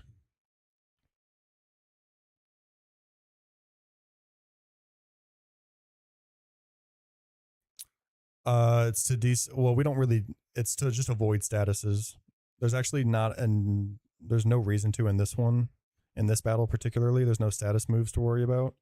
But it's either to decentivize or to switch in for free on status moves. In Gen 4, it remembers the amount of sleep turns that you've been asleep in between battles. So you could just naturally go and get slept by something in the wild and wait until you have slept through the max amount of turns, like the 5 turns, whatever the maximum is, to where you're guaranteed to wake up on the next turn. You could leave that battle, go to a new battle, and you would be pre-slept with guaranteed wake up into the next battle. So they did create a lot of the battles in this game with that in mind. And so they just made it a quality of life thing to be able to do it easily.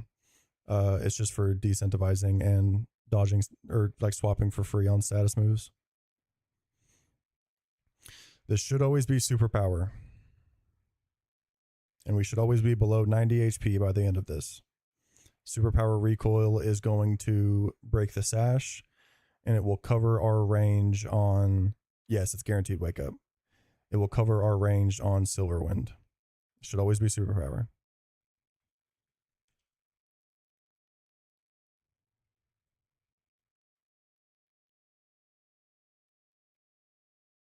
Break our sash, be below 90. Break their sash, be below 90.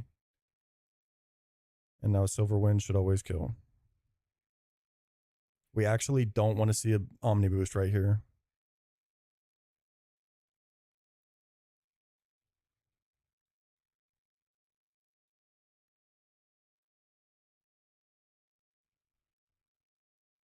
Okay, good. Omni Boost there would have been really bad. Baits out Wobbuffet. We are now trapped. Counter Mirror Coat, Destiny Bond Encore. Encore us into Toxic. Sure.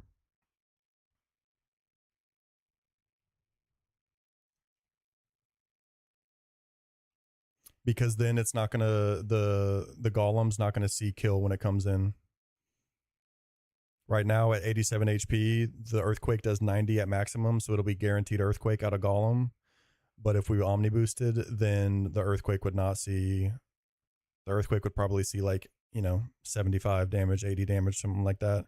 And it wouldn't see kill, and it could be likely to click boom instead.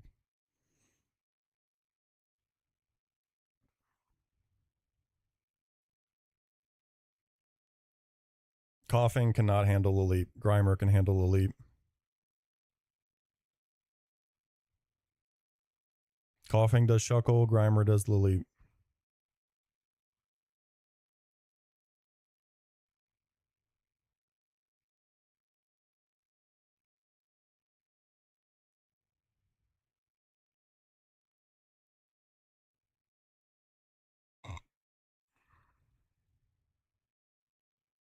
It's the best way to handle it, yeah.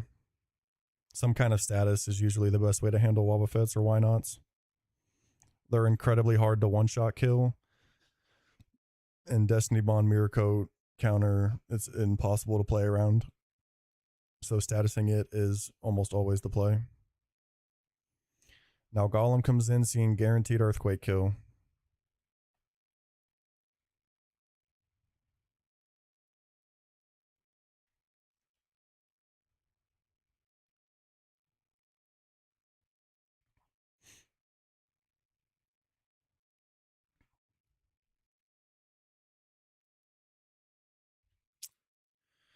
He could click Sucker Punch or he could click Explosion. We are faster than him. If he clicks Sucker Punch, we're going to take a little bit of damage, and the recoil from Woodhammer is going to be a little scary, but the Oranberry should get us back up to where it's guaranteed Dynamic Punch. If he clicks Boom, the recoil from Woodhammer should get us down low enough to where it is still guaranteed Dynamic Punch. He clicks Sucker Punch, okay. I hope my math on this is correct.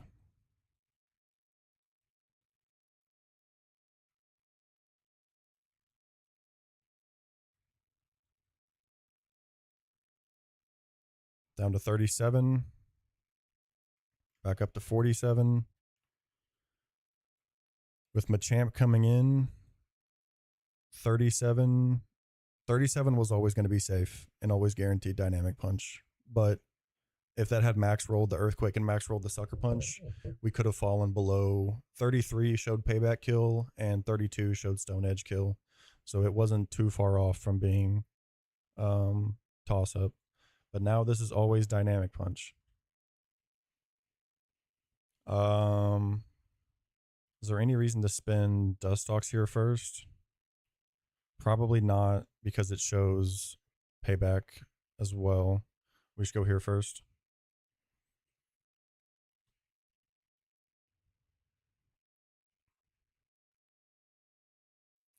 That is one Dynamic Punch. And now this is always Stone Edge.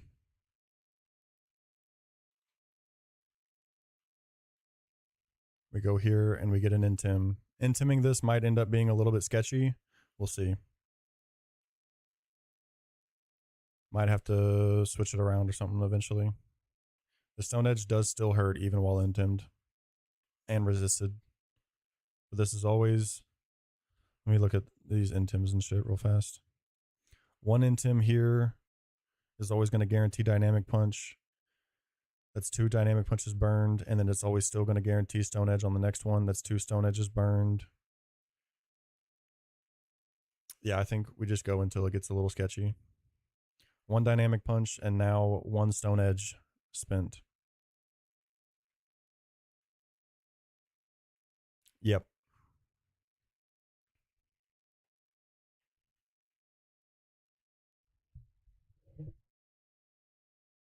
No crit is good. This is still guaranteed Dynamic Punch here. This is 2 Dynamic Punches. This is the last battle before Maylene. We do get free Intim drops, but it's not necessarily free, because if he starts to not see kills, he's seeing kills every single time, vice versa. He sees Stone Edge kill here, he sees Dynamic Punch in the Maul while. If our Intims outdo the damage that he's doing to where he's not seeing kills anymore, it's going to get a little sketchy, because then he can start randomly Stone Edging. Correct, yeah. 2 Dynamic Punches spent. Yes. Wait. 2 Dynamic Punches, and this is the second Stone Edge.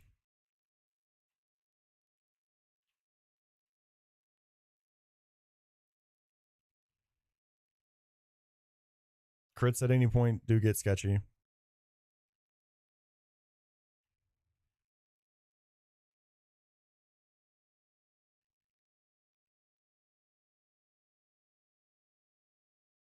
So now he is twice intimed. We have spent 2 Dynamic Punches and 2 Stone Edges. This is still guaranteed Dynamic Punch, but this Dynamic Punch now, if I was full HP, would no longer have kill. It only sees 116 at most, but since we've taken some damage, it's still guaranteed Dynamic Punch here. And the Stone Edge on Vespiquen also does not see full kill here now either with 2 intims. It only sees 120 damage, but since we've taken a bit of chip, we're still okay for the time being. But these intims might outdo the damage that it's seeing. which is going to get scary. But this is still guaranteed dynamic punch. This will be the third dynamic punch he has used. And it still guarantees Stone Edge on this next one.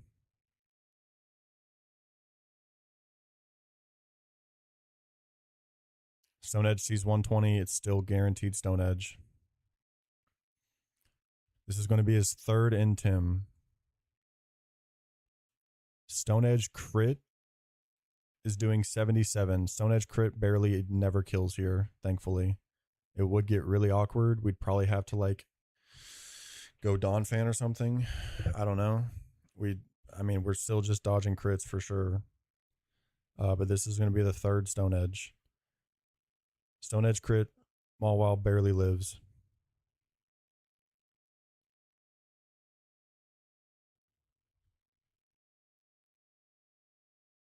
But no crit is ideal. High crit ratio move, 1 in 8 to crit. Wake battle.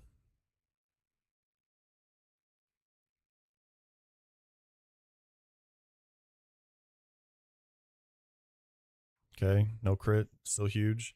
Dynamic punch sees 92 here, so it is still guaranteed dynamic punch. When we go to Vespiquen, Stone Edge sees 100, so we'll still be good there. This is the fourth dynamic punch. 1, 1, 2, 2, 3, 3. Yeah, this is the fourth dynamic punch.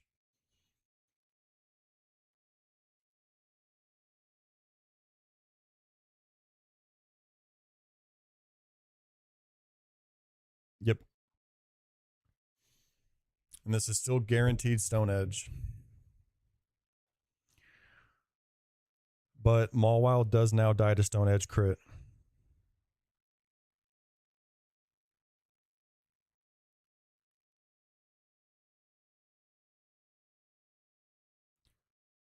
Turtle gets into Stone Edge and guarantees dynamic punch.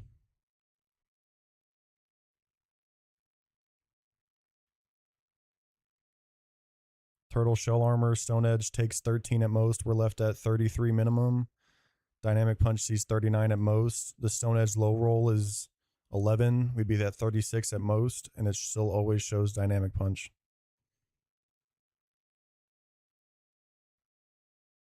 This is the fourth Stone Edge.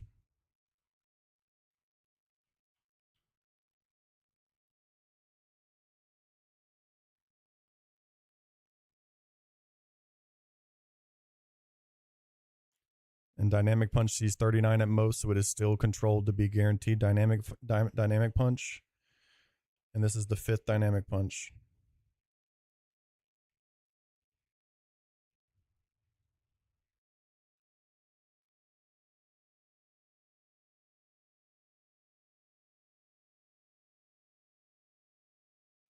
It has Fissure. That's not great, but I think it's fine. It has Fissure and Payback. Since it's 3 times intimed, I'm pretty sure Payback does not see kill yet. Also, I don't know. I don't think AI actually counts the double damage on Payback. Payback does 25 at most. It still does not see Payback. This is still guaranteed Stone Edge, and this is going to be his last Stone Edge. He is out of dynamic punches. This is always Stone Edge here. And then he's only clicking Payback pretty much. And I'm going to have to try and control this damage to get Dawn Fan to where it shows guaranteed quick attack to Zangoose. So we go here first on the last Stone Edge.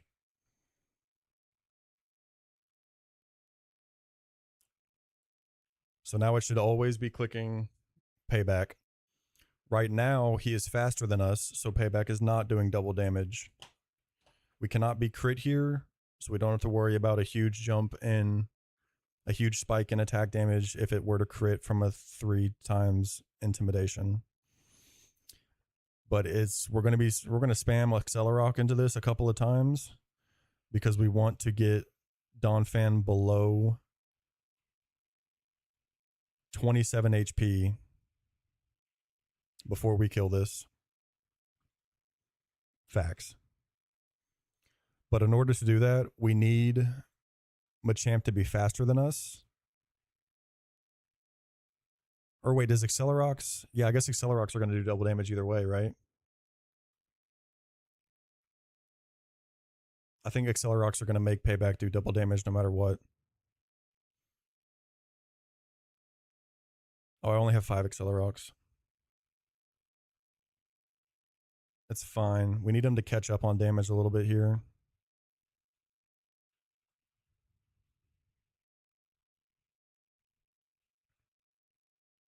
I've got Shell Bell. Fuck me. It's going to be really tough to actually get this down low enough.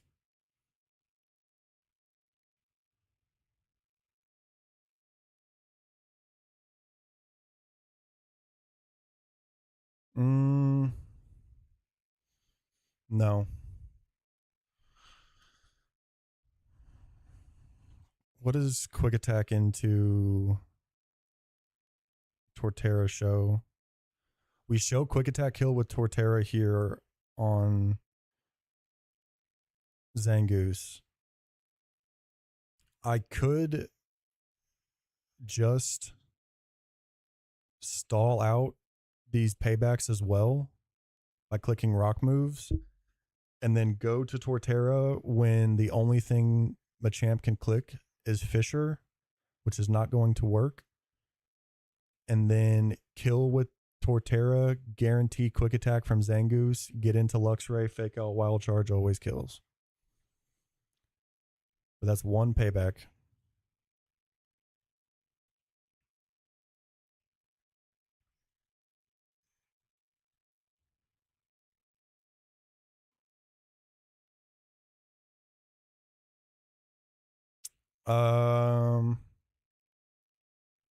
It'd probably be risking some crits. I think Dustox is faster. It doesn't resist payback. Even at 3 times intimidated, if... No, not really. But I shouldn't need to, honestly. That's 2 paybacks spent.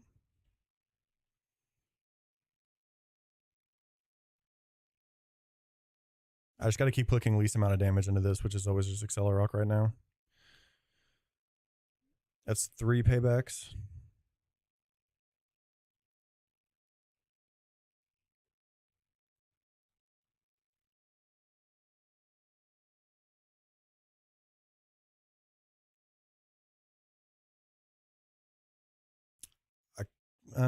This should be fine.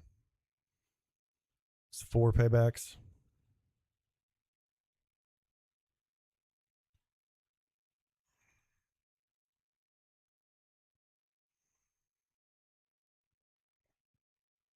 And 5 paybacks.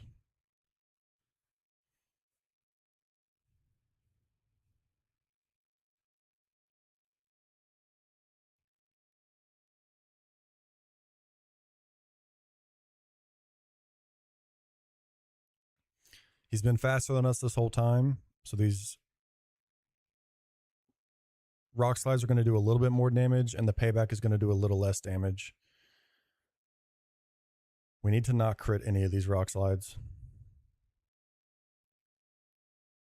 We have 5 more PP we need to burn.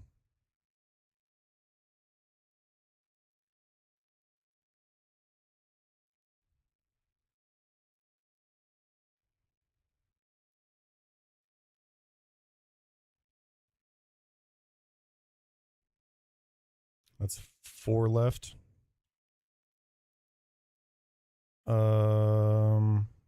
I can also switch to Torterra on the last payback, and he would survive.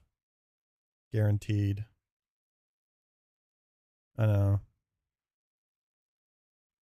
4 paybacks left.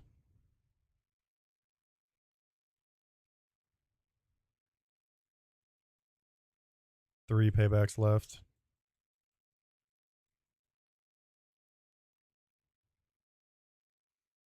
Crit rock slide should not kill from here.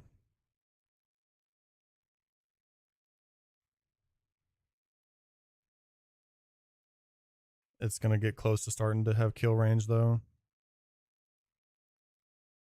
Oh, I didn't know the ruler was still up. My bad.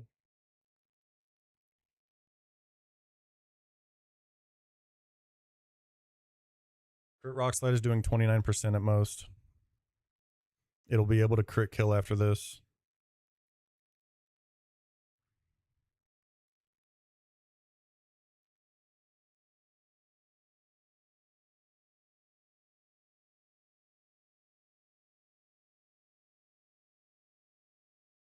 Rock Slide can crit kill here.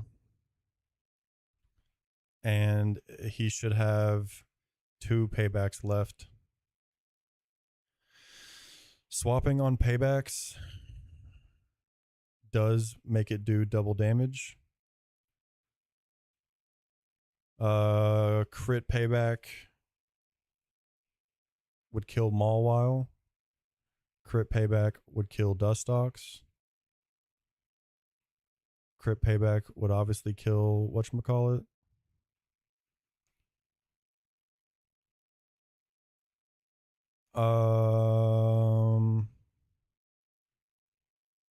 I think I can swap Torterra once. The payback is doing 26 at most. Swap Donphan, and that's his last payback. Go Torterra on Fisher. Kill with an Earthquake. I think that's it. He should only have 2 paybacks left.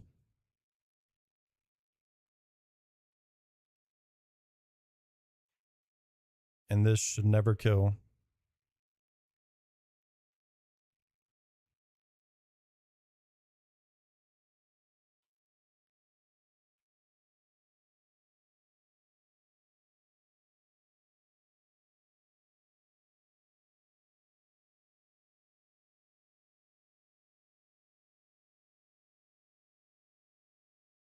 This payback would kill. I guess I am faster though. No, I'm not. I haven't lowered this thing's speed yet.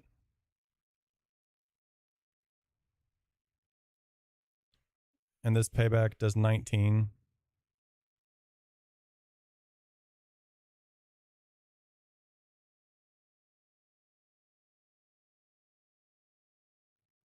At most.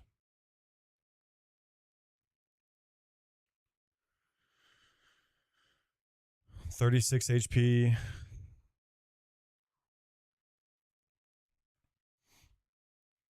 $36 HP does not show quick attack kill to Zangoose. And this should be just clicking Fisher now.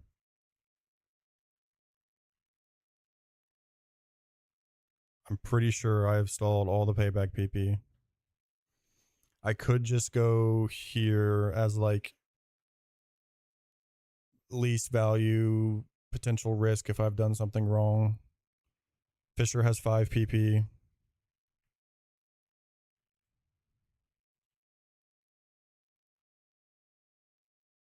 No, wait, Fisher has 1 PP. No, it has 5. It has 5. My bad, my bad. This would go here on the first. Yeah, I just go here. We just go here.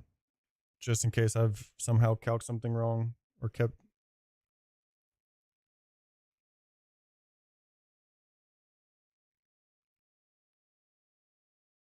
One Fisher. Yes.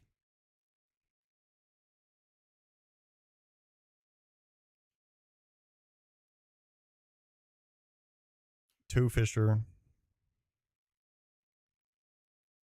We just kill.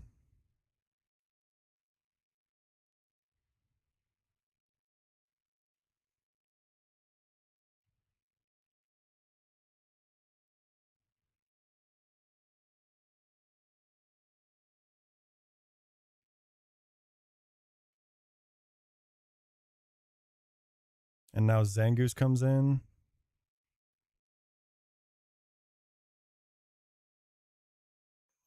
And I'm pretty sure it should only ever be quick attack. There actually, now that I'm thinking about it, there could be a small chance of it clicking close combat.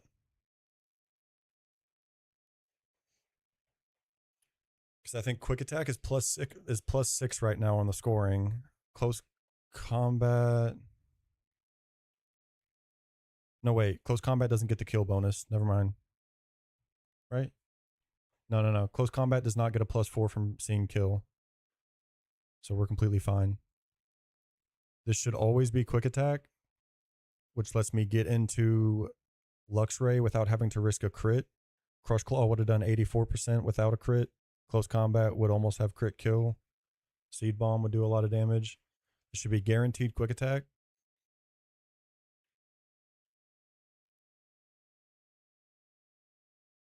Even if it crits, I think we're completely fine.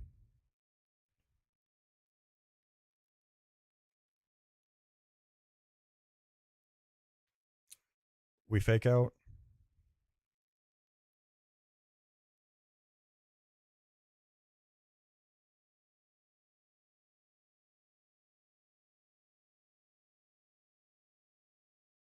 And we are faster by 1 speed. And Wild Charge always kills.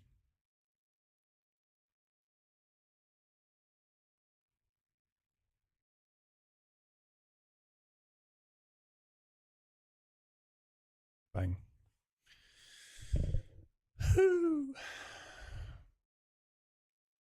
Holy fuck.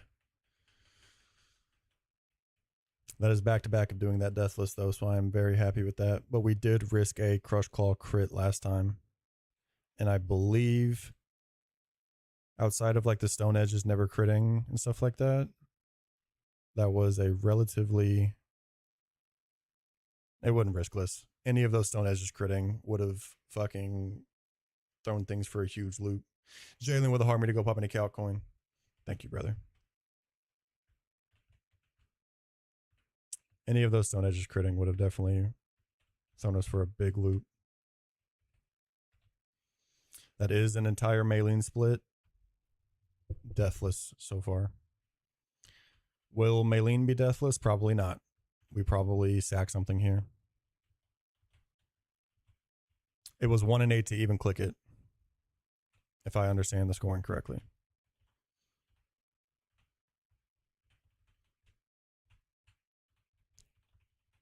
One and 4 to get the extra +1 on the scoring, and then coin flip with Earthquake.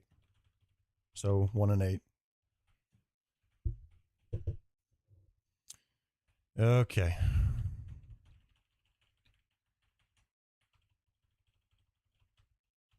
Yes, for sure. Biggest threats.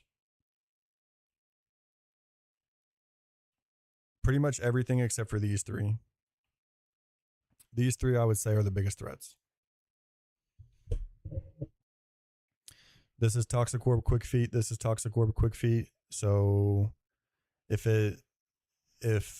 Dodrio clicks Protect, or if Hitmonlee clicks Fake Out, then it's Toxic Orb procs and it gets poisoned, and its speed goes up by 50%, and it outspeeds literally everything on the entire team.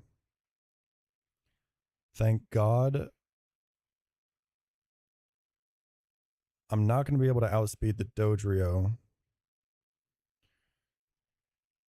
I won't be able to outspeed this Dodrio, but I can outspeed Hitmonlee when it comes in.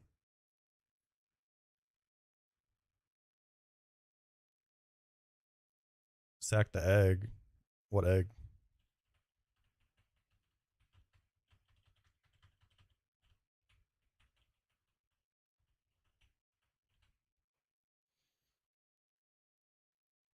Happini done been gone. Happini has become Nomu.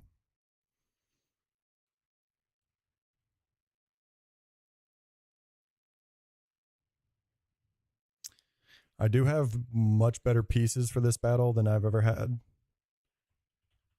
For sure. But it's still going to be really hard to sequence. Happini actually got eaten, and that is canon for this game. The guy that you trade for the Camerupt, the guy you trade for Camerupt is talking about how he was trying to eat the Numel and it burned his mouth. So he's like, do you have another Pokemon I could, another scrumptious Pokemon I could eat? And you are unable to trade him a poison type or a fire type. If you try to trade him a poison type, not that I would know, because I never tried this ever, not once. And that's definitely not why Dustox is named the way that it is. I definitely did not try to trade a Dustox for a Nomu one time and just lose my Nomu.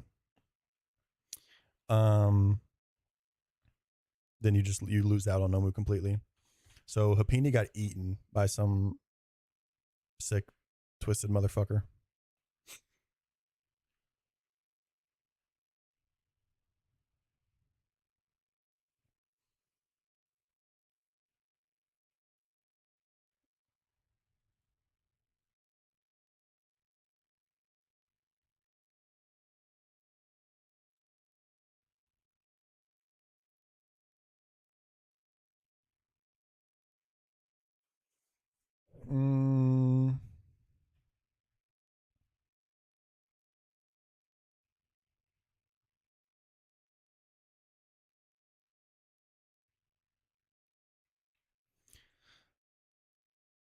So with the way this AI works for Brave Bird, even though Brave Bird just nukes Dustox, it's actually not going to click it until it's below 40% HP.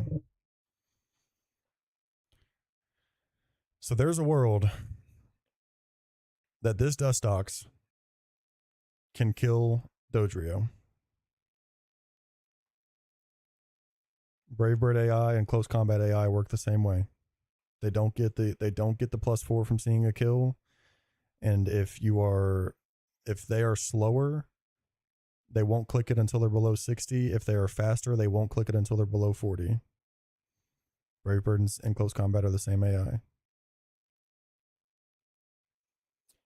So there's a world that Dustox can just kill this Dodrio.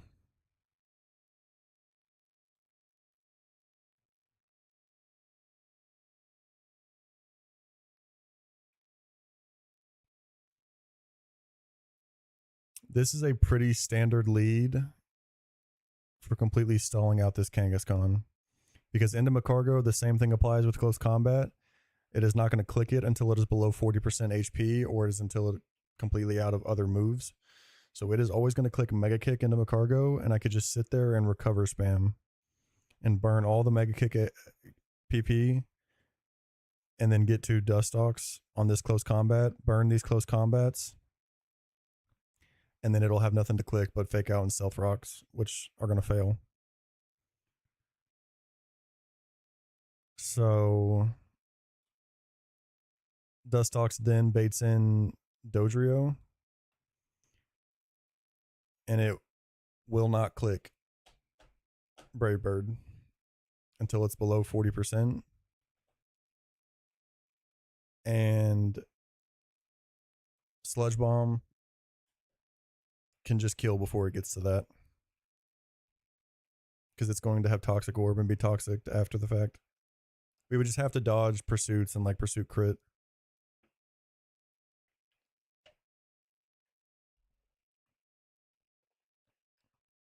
We do only have so many Moonlight PP, so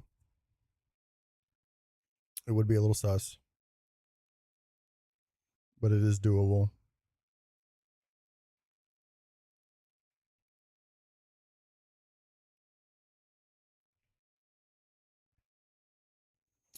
This baits, we'll say this handles this. This baits Infernape for most likely Blaze Kick. It could be toss up other ways, but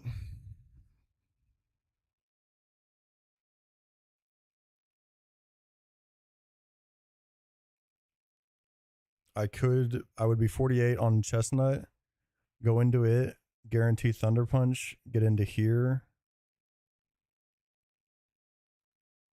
But that's going to bait Hitmonlee, which is not what we need.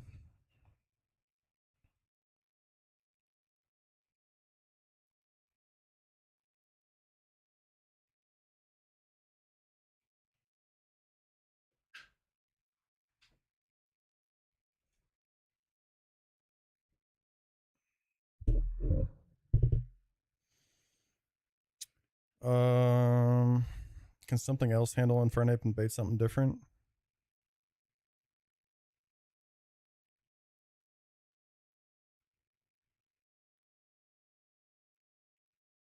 Donphan does bait Metacham for Ice Punch.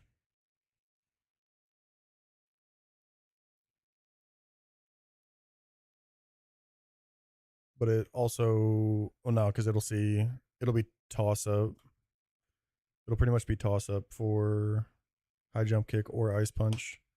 Maybe Psycho Cut if it should just be two-way toss up between high jump kick and Ice Punch. Which realistically, we probably just need to sack there. Unless there was a way I could guarantee Ice Punch, which there's just not.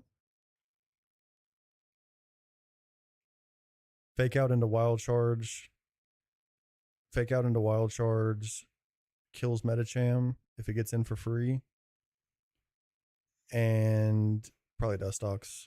But if I can maybe just afford to bring something that's a straight up sack, I could choose something different.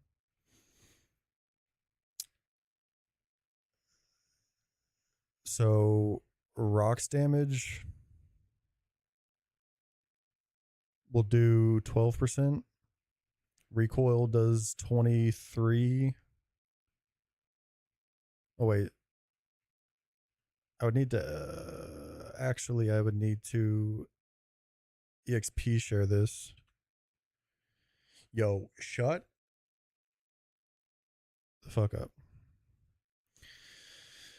I would need to EXP share this and get it to 48 for it to actually have this range on Metacham. We take 12%. I know, right? We would take 12% from rocks, 27% or something from recoil. This comes in. It is not toxic orbed yet, so we are faster. And high jump kick should see a kill, so it never clicks fake out. And we outspeed KO with wild charge as well.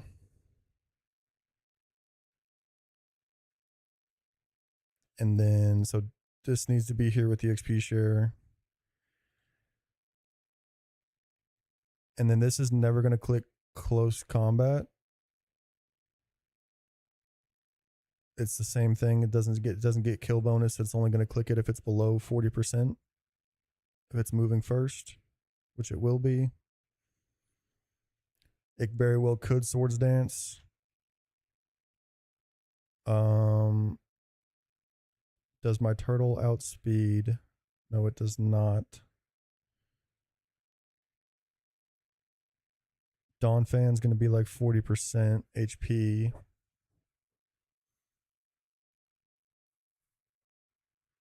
He would not be able to do it. Or could he? No, probably not.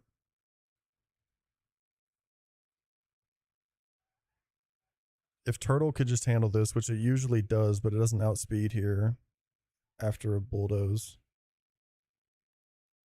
I guess it doesn't actually need to, really. It would be ideal if it did.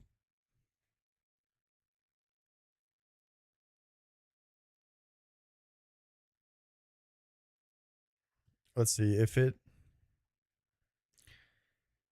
gets into, it would be Mach Punch. And then it Swords Dances when I break Sash. It's still completely fine. The number to the right of level.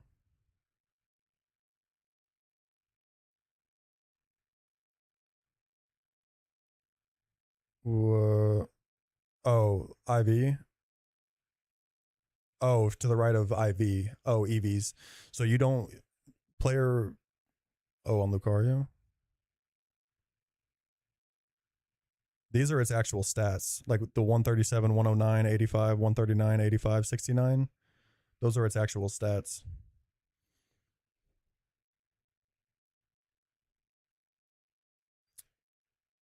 Yeah.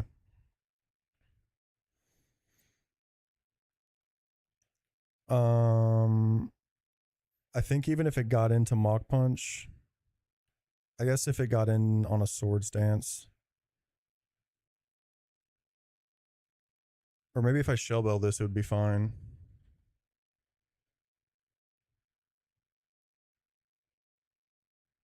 I'm pretty sure Shellbell here and it's always fine.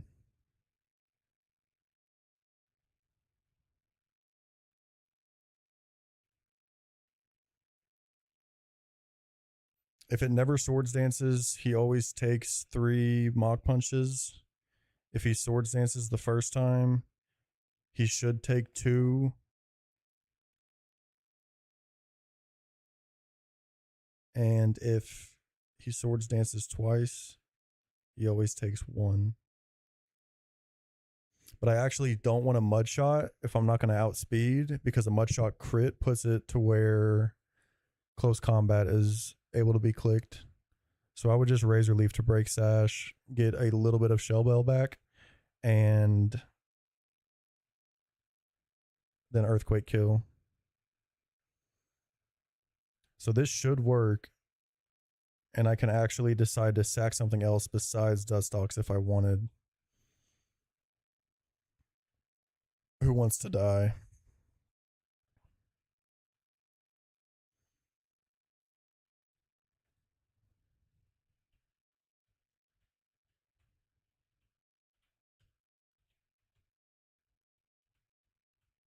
Facts. Felt on a spiritual level. Yeah. Mawile would definitely be the best sack. Lopunny is just like, it's got good speed, and it now has Dizzy Punch, which is like at least some okay damage. But it's like one of the fastest mon in my box. It might be actually the fastest. It is the actual fastest in my box. I'm not giving up speed like that.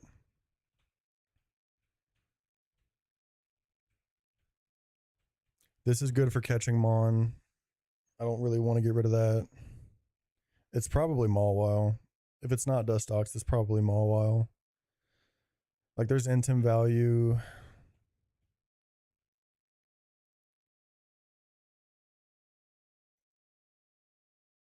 I don't want to take a stupid risk of... It's probably a pretty good boom mon.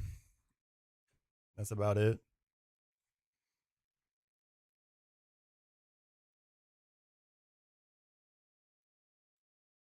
It learns boom at 60.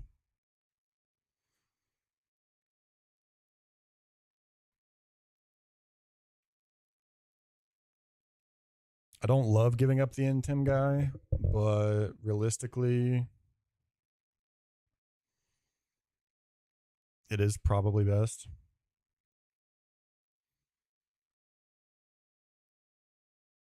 Plan of mine for Wigglytuff.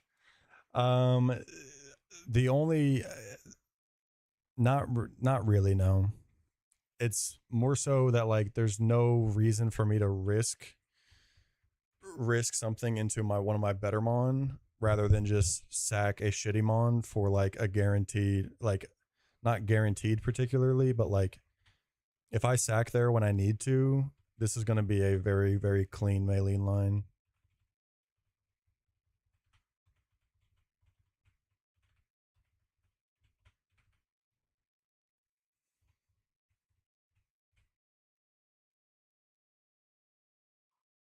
I mean, fuck, I should just sack Carvana.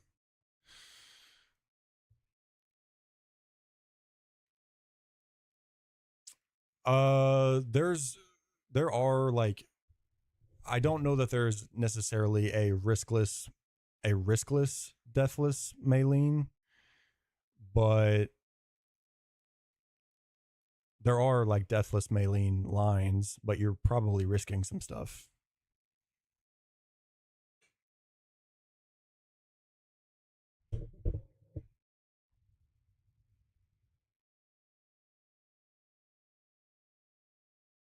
Like there's just no way. Yeah, riskless deathless, I highly doubt. It would take some like perfect shit.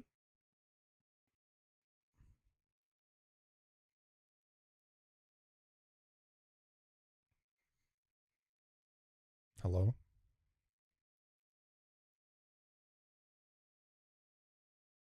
W completing a follower goal when not getting a new follower.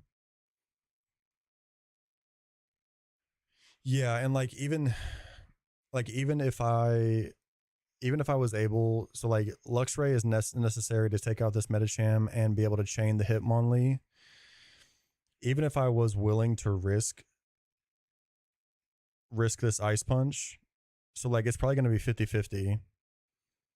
Like Ice Punch and High Jump Kick are going to see kill here. I'm 50-50 to get in and make, like, there's a 50-50 toss up without a crit that I could risk to try to go deathless. But it's just not worth doing that on Luxray. Like, if Luxray got in on a non-crit Ice Punch, fake out Wild Charge, we'd still should be above fake out range and guarantee something else. W Musa. Appreciate you.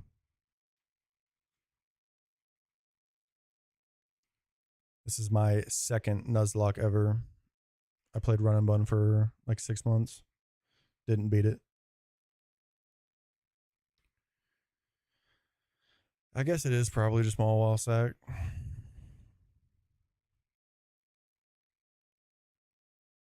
The thing I'm worried about, high jump kick miss into Mawile actually fucks us.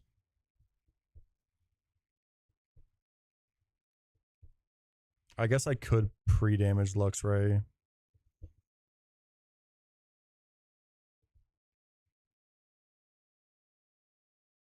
I could pre-damage Luxray.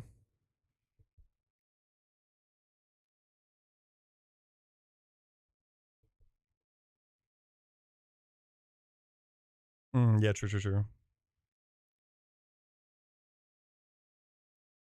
Yeah. Would wait. Would it high jump kick? Would high jump kick into,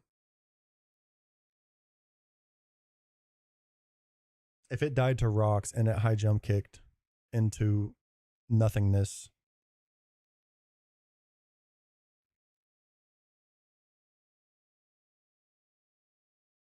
Is that not sketch?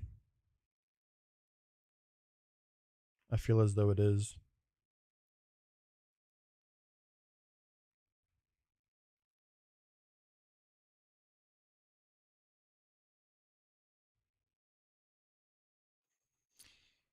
If I don't pre-damage it, if Metacham is 1 HP and I'm not able to take enough Wild Charge recoil to where it shows high jump kick kill here, yeah. If I can't take enough recoil off of Wild Charge on Metacham to where we then show high jump kick, it would be bad. But going ahead and pre-damaging to show, like,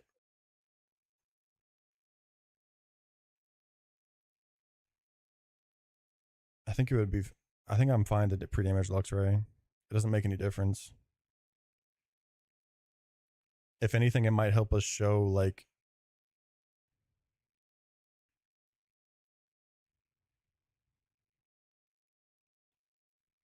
we would maybe be able to pre-damage to where it goes into guaranteed Mach Punch and doesn't Swords Dance.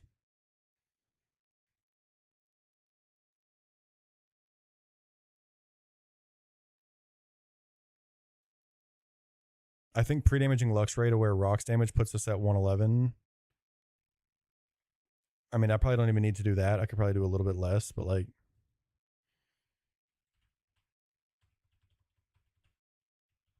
I think a little pre-damage on Luxray makes things a little bit safer.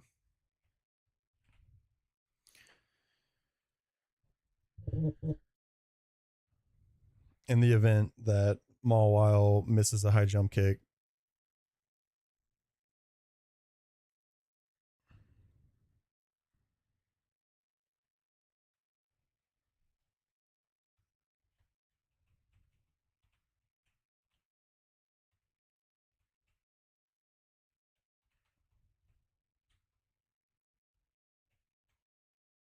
Um,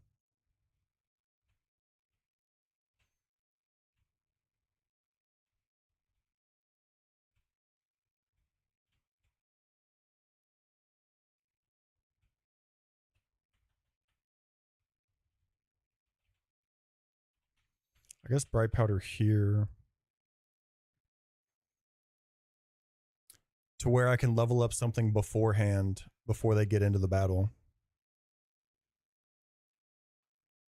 Like at 47. So they're going to be edged to 1 XP needed to level up. So at 47. Oh, wait, I guess this. No. At 47, this Luxray could double min roll and not kill Metacham. It could do 98% and not kill Metacham. But at 48, it guaranteed kills.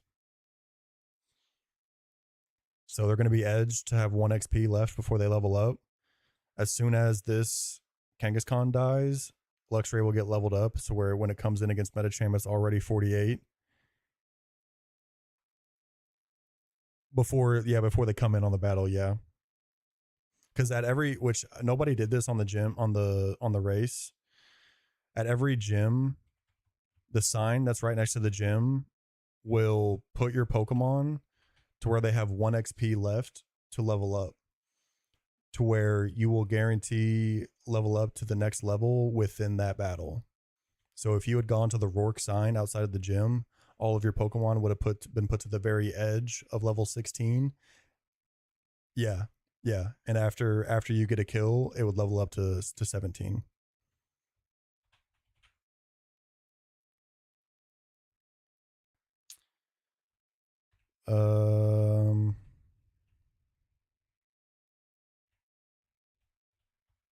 I think bright powder on Dustox sounds good. Or maybe poison barb to have a better range.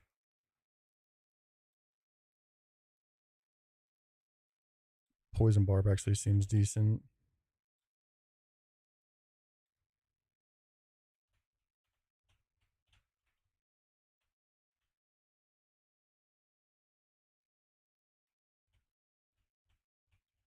I mean,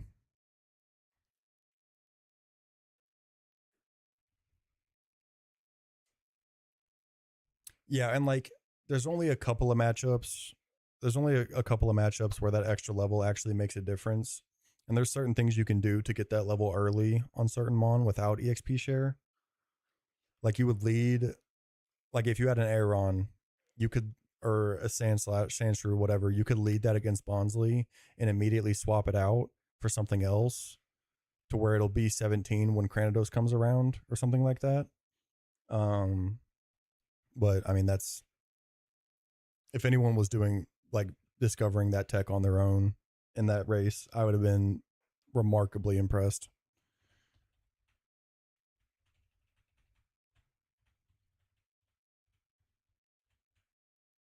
I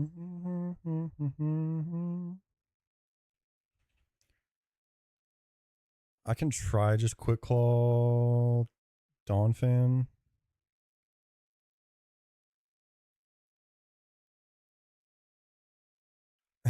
Hell yeah. No, I think another rendition of the race that goes a little bit further, especially if everybody starts to kind of get a little bit of feel for everything under their belt, would be really, really sick.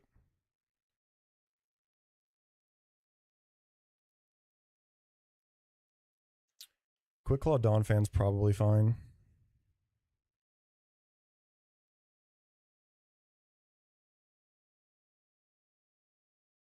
Wait, damn, Donphan could. Oh no, I can't. Never mind. But it's fine. Just in case, like steering.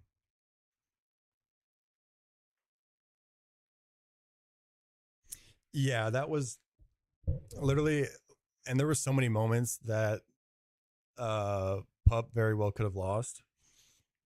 Which I mean, multiple people won on seed 1, right? I think Frankie did too. And like GSK made it to Rourke seed 1. Yeti made it to Rourke seed 1. I think Hero at least made it to Jonathan in Rourke's gym. Like everyone made it there. You know what I mean? But like Gardenia split will definitely be a lot tougher because tag battles get real funky.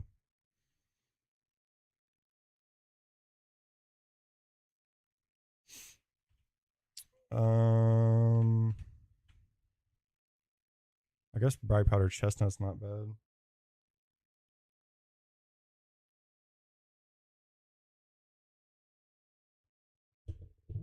Yeah, Mars. Anybody doing Mars without any like knowledge of what's gonna happen could be very, very potential wipes.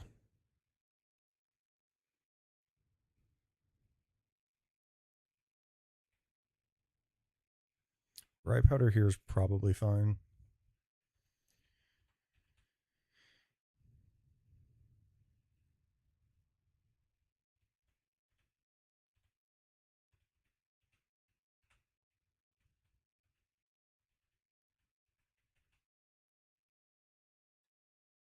See, like, why is this song so quiet compared to the others?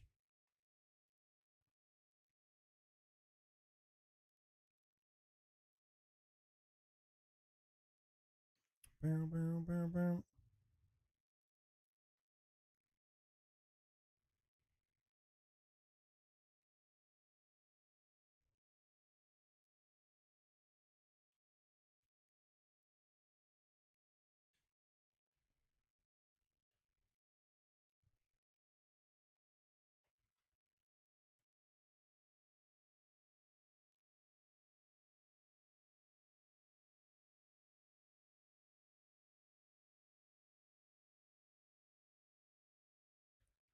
What does Mawile need to be?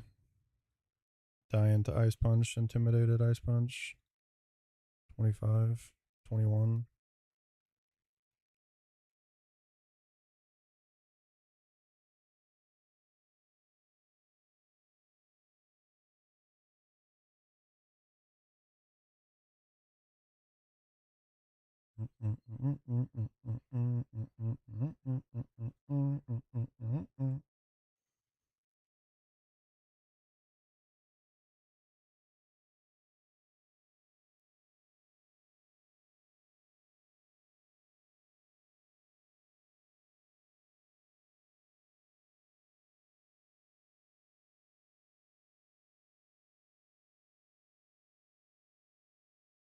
I'm pretty sure this is fine.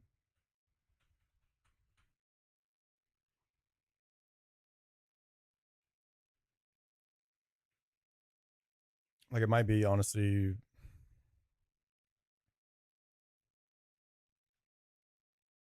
It's. Let me see.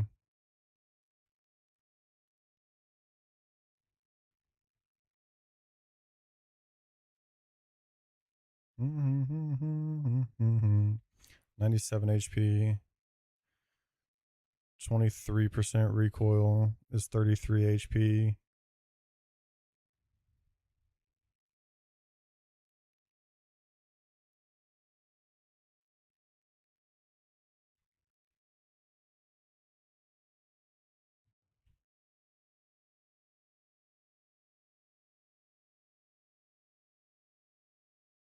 I should take 60 from recoil in total.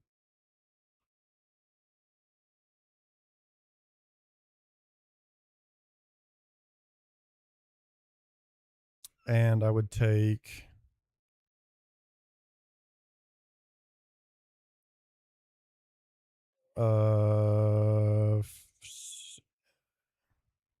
18 exactly from rocks.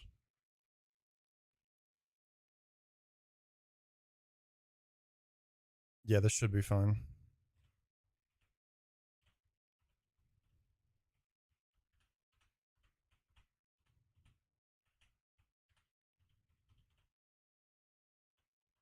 Yes.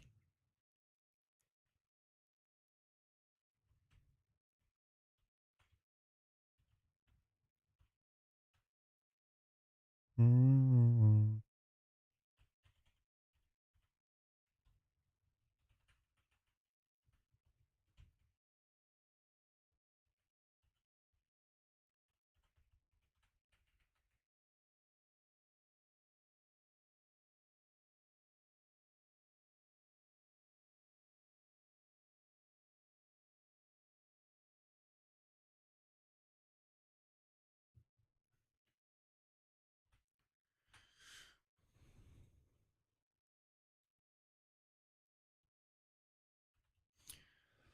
Puzzles will not be free. Might take a few attempts to get to Maylene. We'll see though. Hopefully I don't fuck it up. Thank you, brother.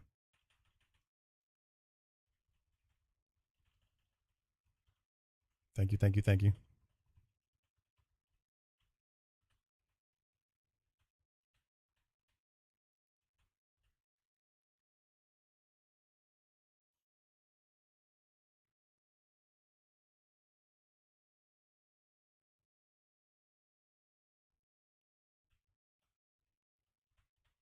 I have to get to Maylene in less than 170 steps.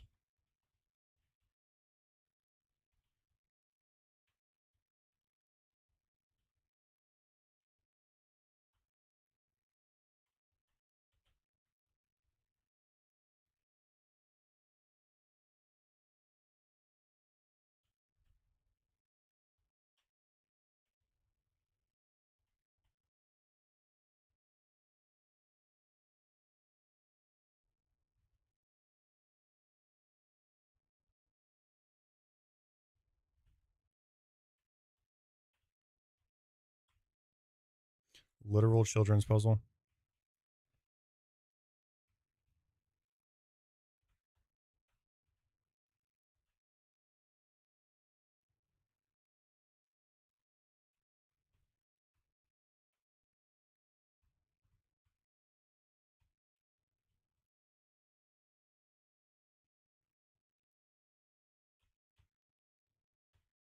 Get wrecked, kid.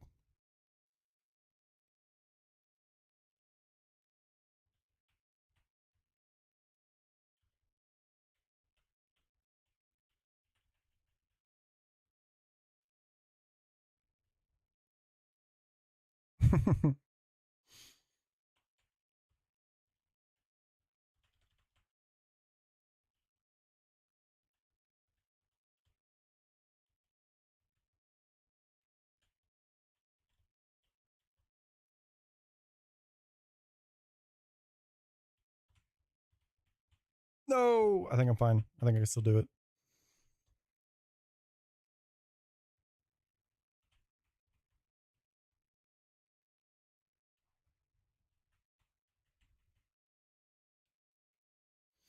Plus 2 steps, and I think you have 3 that you can waste.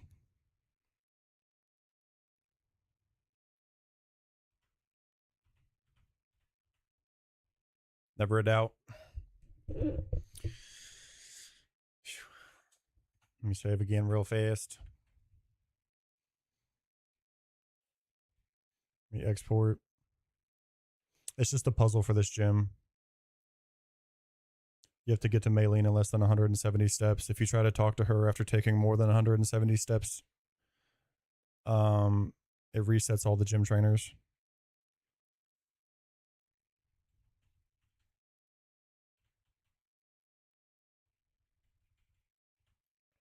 It will not be deathless, but that's okay.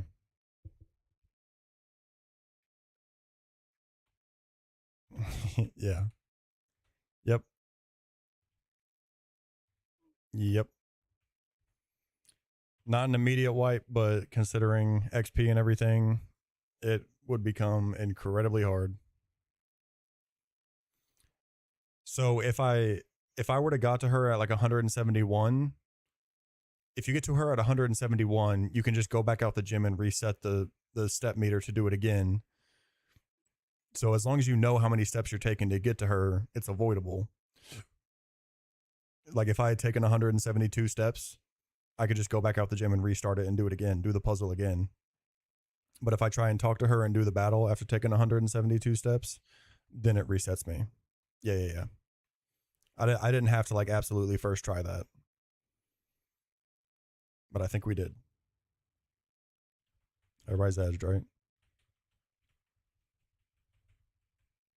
Okay.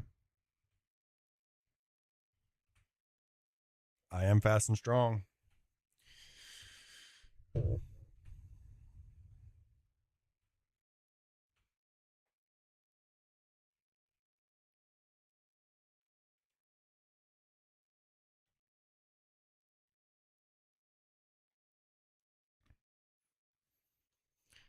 Okay. This is either fake out or stealth rock. It can click either. We are going to go ahead and try to get rid of this Lumberry.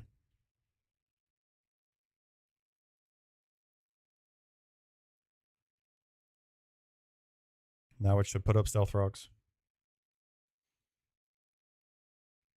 Or not.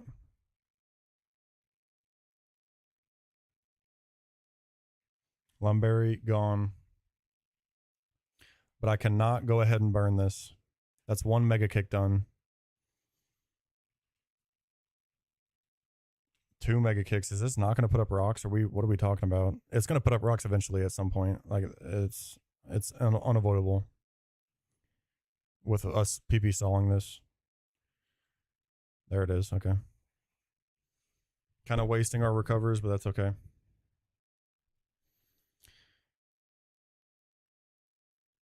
Three mega kicks.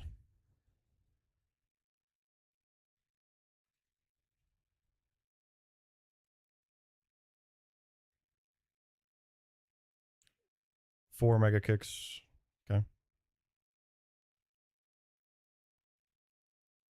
5 mega kicks. W bright powder. 6 mega kicks.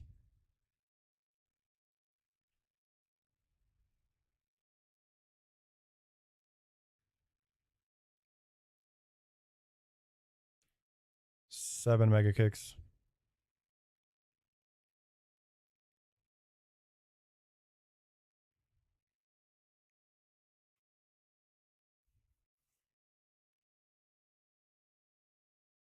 This should be the last mega kick.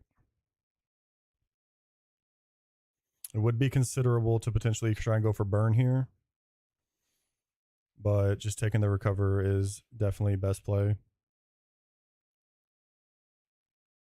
It'd be considerable for Dustox's sake and chaining Dodrio.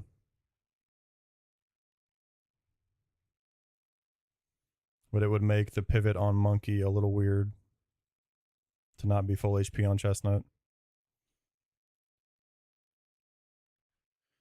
And now this is clicking close combat. It couldn't click it before because of the AI. Now it's all out of mega kicks. It's always going to click it. We go here.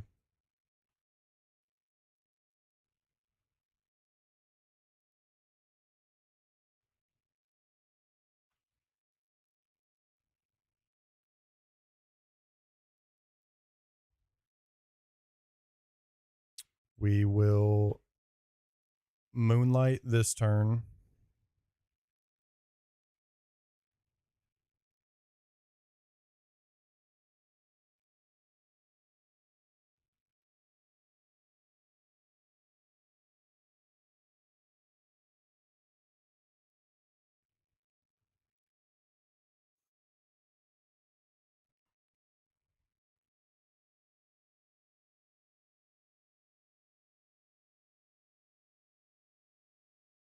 And I'll just go ahead and Toxic it now.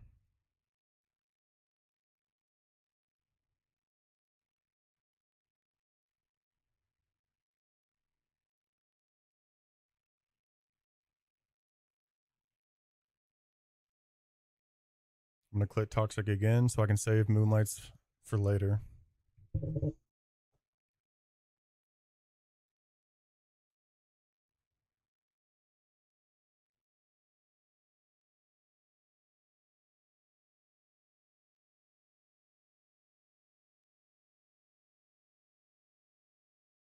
I think it has one more close combat PP.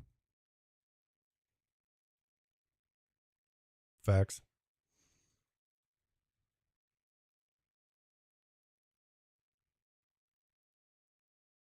True.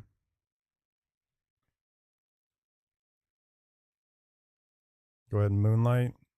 He is out of close combats. He is out of damaging moves. And we are full HP on both the Pokemon. We will just send Silver Wind to try to get a boosty.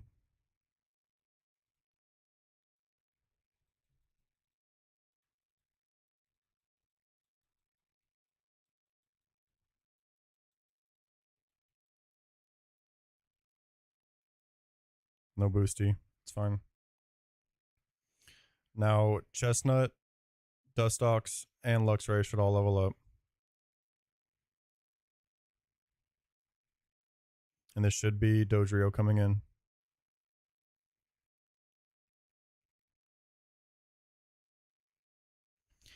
And although it does have Brave Bird, and the Brave Bird does kill, the AI for Brave Bird does not get an extra scoring for seeing kill. And it is also decentivized until it is below 40% HP since it is faster than us. So this should only be clicking Pursuit or Protect. And I need this to get below 65% within 3 Moonlights. Pursuit is a little scary. I'm going to click Toxic this first turn, even though it has a Toxic Orb and will be Toxic no matter what. Hopefully we see Protect. That is best case scenario. Okay.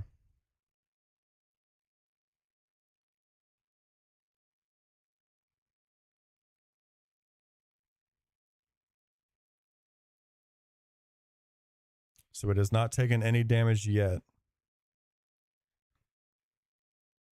I think I can just click Moonlight 3 times from here and then Sludge Bomb and we should be good. But I might need it to build up a little bit more. Let me do the math on it real fast. It's going to take 8 from poison here this turn. It's going to be at 121 HP. Next turn it's going to take 16. It's going to be down to 105. The next turn it's going to take 24 and it's going to be down to 81, and our Sludge Bomb will always kill. We just Moonlight 3 times and then Sludge Bomb.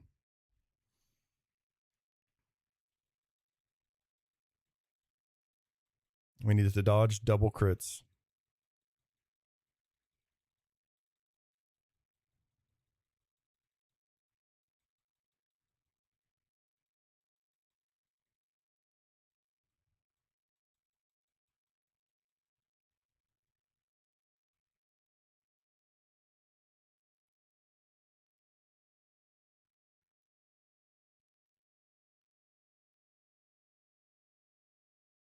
No crit on this turn and we should be good.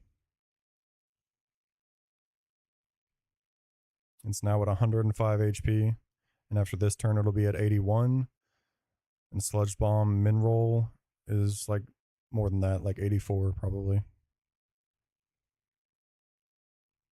Should be good.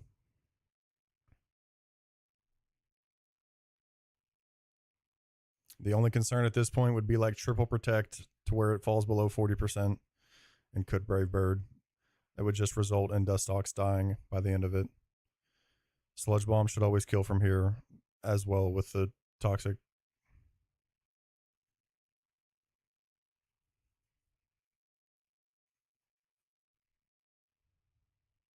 But I'm pretty sure it just kills straight up.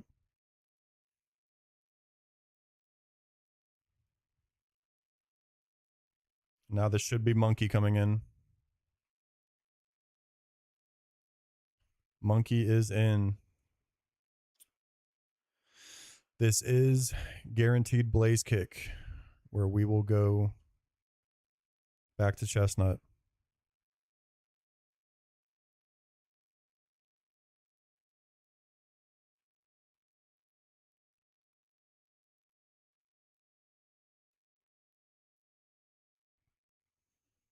And now Chestnut shows Thunder Punch, where we go Dawn Fan.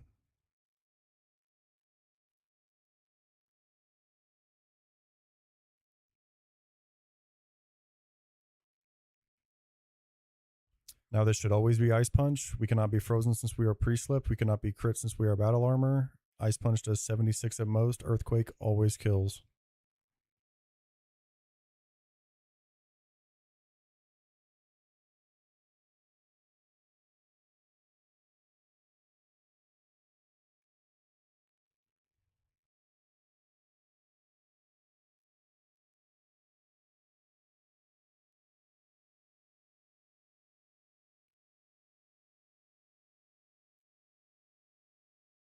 And this will bait in Metacham, seeing super effective Ice Punch.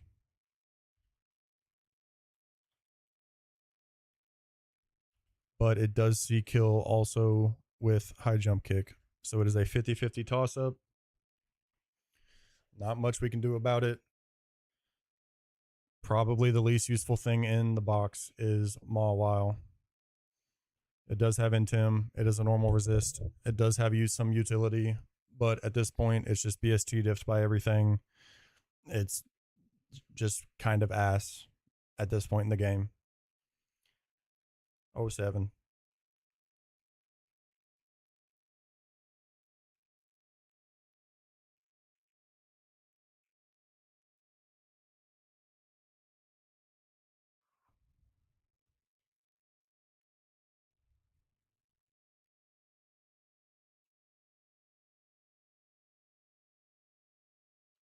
And now Luxray at level 48. Fake out, wild charge, guarantee kills, and outspeeds.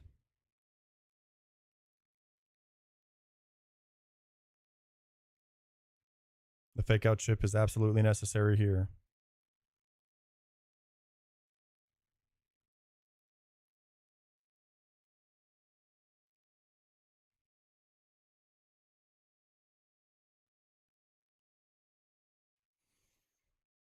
And this is going to bring in Hitmonlee, who, same as Dodrio, has Toxic Orb Quick Feet. Meaning on turn 2, after the Toxic Orb is procced, it is going to be faster than my entire box. But before it is poisoned, our Luxray outspeeds by 3. It does have Fake Out, but since we are pre-damaged enough to where high jump kick always shows kill, Stone Edge I think might even show kill at this point, it should always click that and not Stone Edge, or not Fake Out, meaning it's not going to get the speed raise, meaning we outspeed and wild charge kill.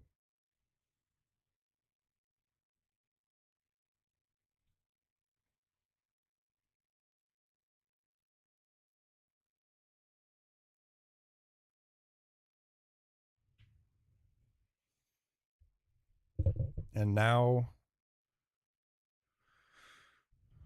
we have fallen into range where Lucario sees guaranteed Mach Punch kill here, and it cannot Swords Dance. It cannot click Close Combat until it is below 40% HP, same as the Brave Bird on Dodrio. Swords Dance could have got a little sketchy. We go to Mac.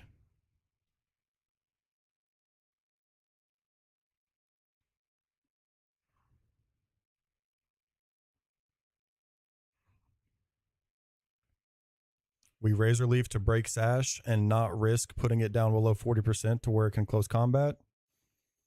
Mudshot, and he's still faster than us by like 2 stats, so we don't Mudshot, because Mudshot crit would put it below 40% and not kill, and then it has close combat online. So we Razor Leaf to break Sash. It either clicks Bullet Punch, Mach Punch, or Swords Dance here.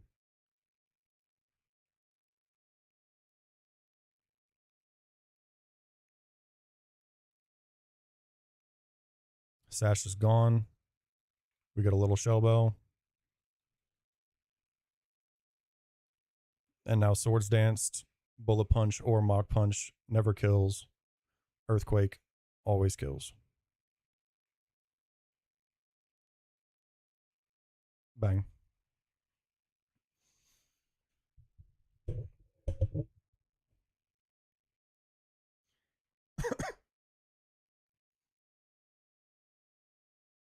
W Armor of Shell. What did F say?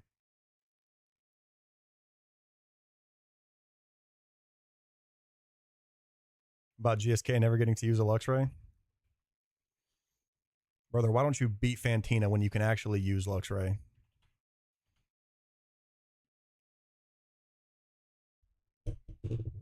It's just a part of the AI. It's a part of Close Combat and Brave Bird AI. Just with how those certain recoil moves work. That you can't, or that it can't use it unless it's below 40% or below 60% if it's slower.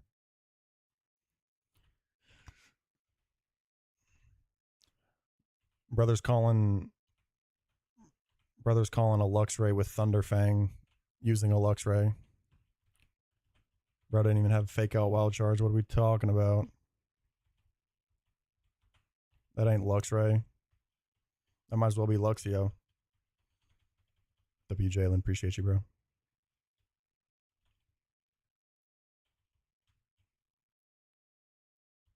I beg to differ.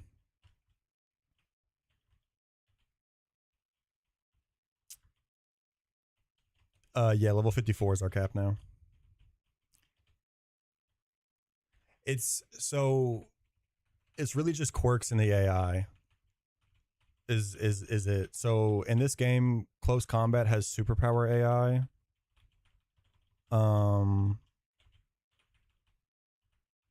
Deathless Maylene is next to impossible and or just risky as fuck, and I'm not risking that kind of shit on this run.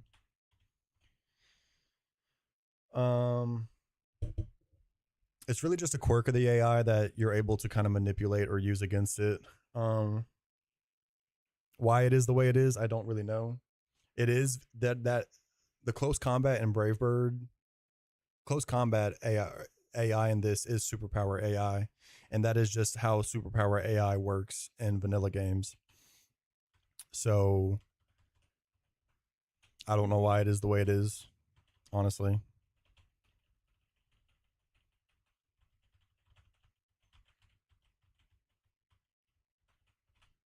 They've switched around some things. But it is all completely vanilla AI. So when you are slower than the Mon that's using it, it won't click it until it's below 40%. If you are faster, then it'll click it when it's below 60%. Bulldoze just has magnitude AI. So basically, the AI will see a roll of magnitude, and the highest damage could be Torterra's Seed Bomb against Gardenia. And if the AI rolls a Mag 10 and that ends up doing more damage than Seed Bomb, it'll click Bulldoze randomly. But it's because Bulldoze has magnitude AI, because Bulldoze, I don't think, is actually in this game.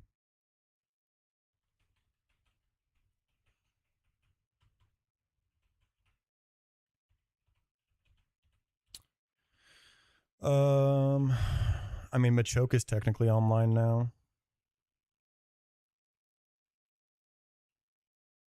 Yeah. It's always the same damage, even if it rolls the Mag 10. It's just that the AI could see Mag 10 damage. It is a whole lot. I'm not gonna lie. But like,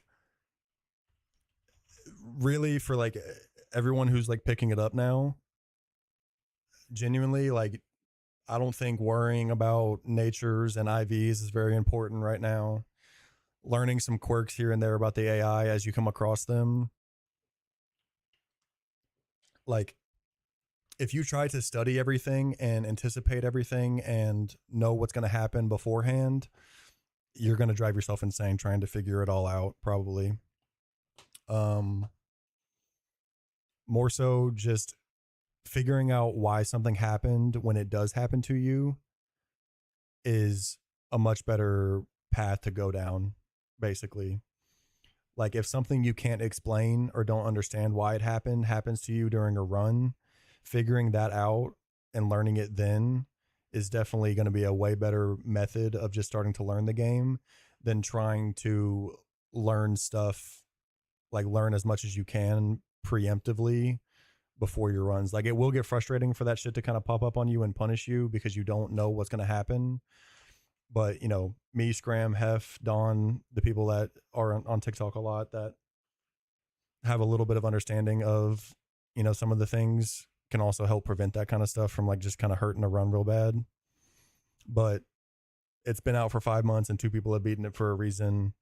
There's hardly even that many people that have been past the 6th gym. It's going to be a very hard game, and it realistically will also be a very long process in beating that game. So it's incredibly fun, and I love it for the learning curve that it does give. It does feel incredibly satisfying to be where I was in Rourke splits 4 months ago and know what I know now and be as much better at it as I am now is incredibly rewarding. And finding the good lines on certain battles and kind of dialing it in feels fucking phenomenal.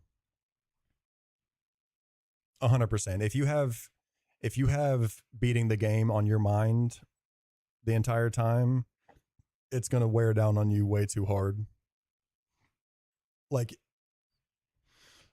there's certain Mon, like Pidgeot is a big payout for delaying it, right? But you have to delay it beyond Fantina. And if your PB isn't even like past Gardenia, you're not that Pidgeotto is going to do a whole lot for you, but if Pidgeotto can help you at a certain point or another, like taking that versus holding it off for delaying it for late game or mid game is 100% like the better play to do. Like Shinx is one that no matter what you do, it's almost hardly ever going to do anything for you. And like that should almost always just be in your mind as like the one and only like guaranteed delay mon. But I don't think you should delay anything that's beyond your PB outside of Shinx, because like Shinx and Luxio don't really do shit for you. There may be some niche situations where you want to pull it and use it, and like while working towards new PBs, that's also fine, especially if you're like pre-Gardenia PB or something like that. Yeah. Like Hef taking that Luxray the one time that he did it made sense. Because Gardenia split is treacherous. Gardenia split is treacherous, and then Fantina split is even tougher than that. So doing whatever you need to kind of push PB is definitely worth it. But trying to like preemptively know what's going to happen and all that kind of stuff is putting in so much more mental effort than is worth it realistically.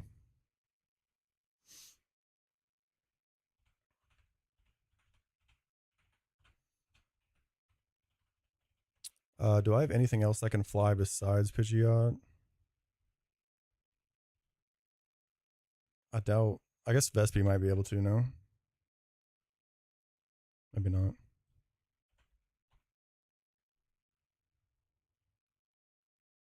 No worries, brother. I appreciate you hanging out. Can Vespiquen learn fly? No. It's probably just Pidgeot.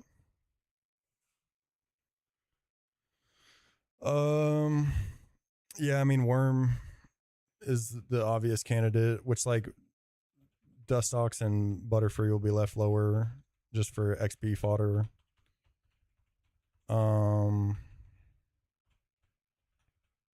Like these three will be left pretty low.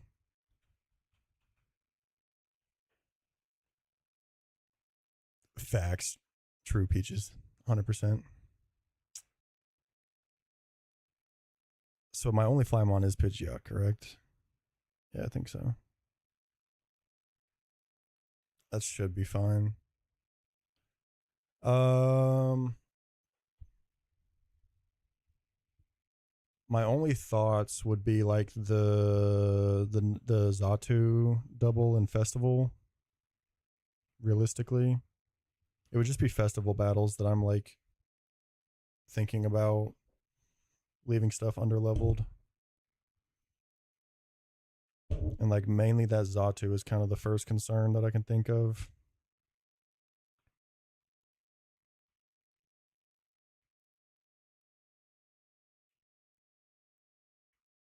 $214 has Rock Smashers, right? Yeah, it does.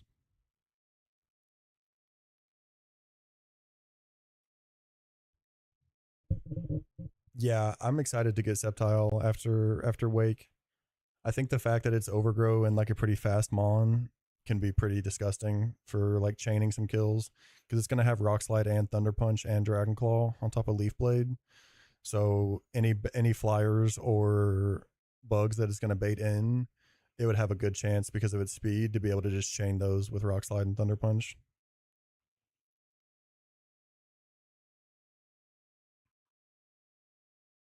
We have Super already.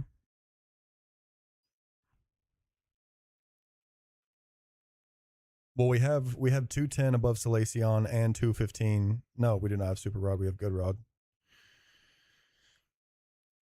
I will probably pull Lakefront Scram. I don't see why I wouldn't pull Lakefront, to be honest.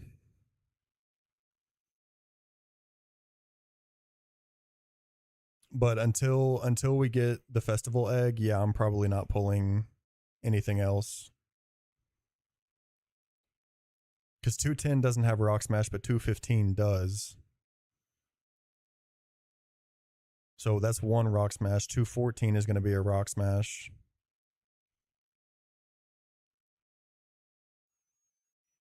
I mean, I do already have Machoke, who's the main concern of Maniac Tunnel. So, like, maybe after the... And, like, Geodude Graveler is easy to catch for the most part in Maniac Tunnel. So, like...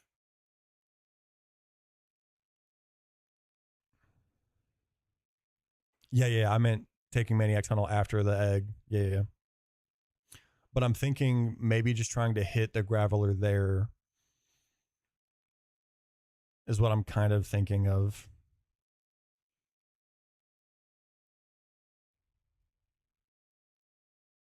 Because it would be like a 30% chance for Graveler or Geodude.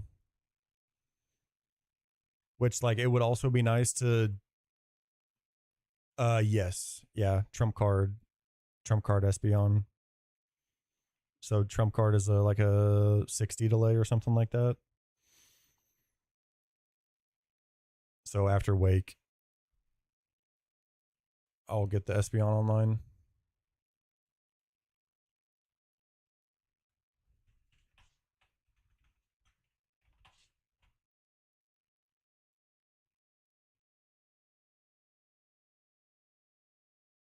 $214 is not fishing.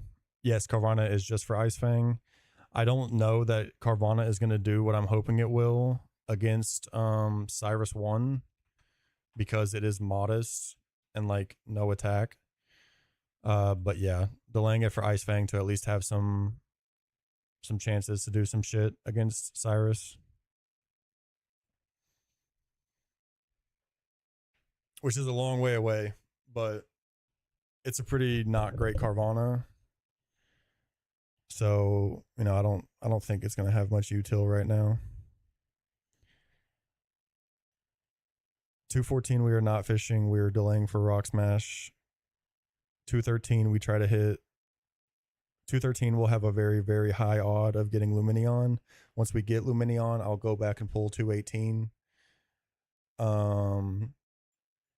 We either get Horsey there or we hit Barboach or maybe a really, really low percentage guy.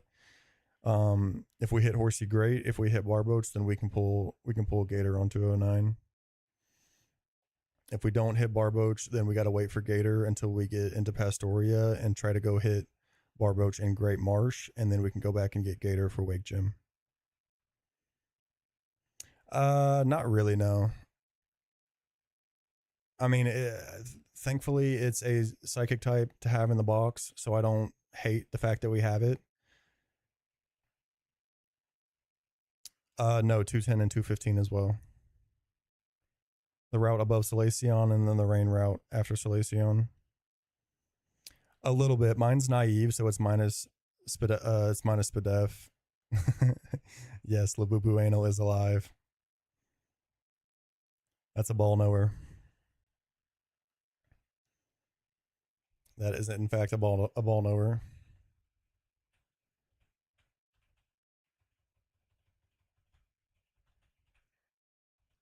I think all of these guys just go to 50 because 215 is a bunch of dog shit without Azu duped out, and 210 is also a lot of dog shit without static. 210, I might end up going for local tree there.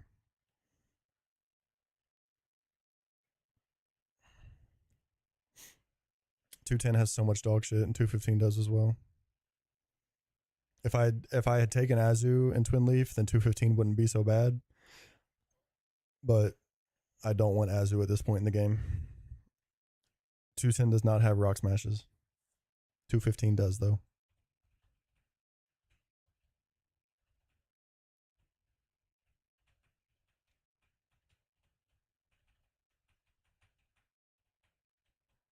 I definitely want to take this. It's probably just over Signal Beam.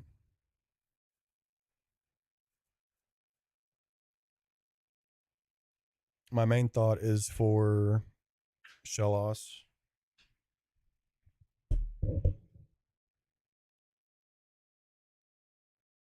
Yeah, definitely.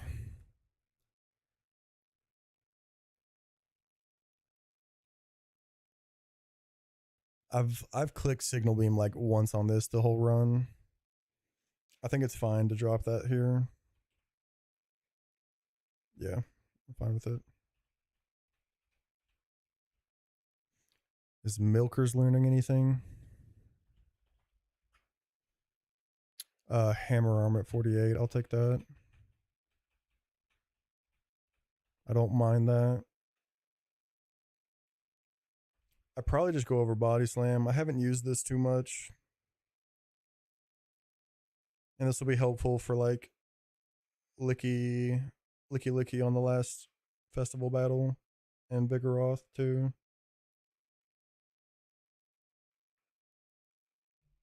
I still think I'm keeping Zen Headbutt just with the limit on the limited psychic types I have right now.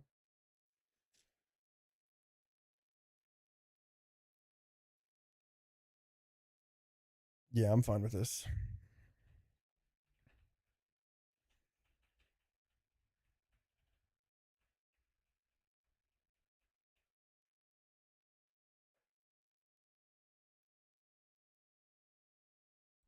Interesting. If I'm ever at Great Marsh without needing Barboach for Gator, I don't know what the fuck I'm ever gonna do with it. With that encounter, I mean, I know Kecleon's like cool and good, but also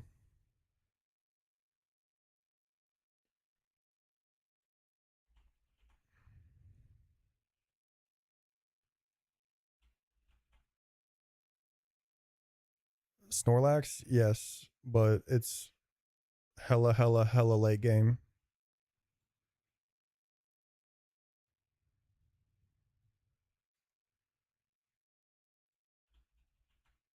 Munchlax trees are not Munchlax trees.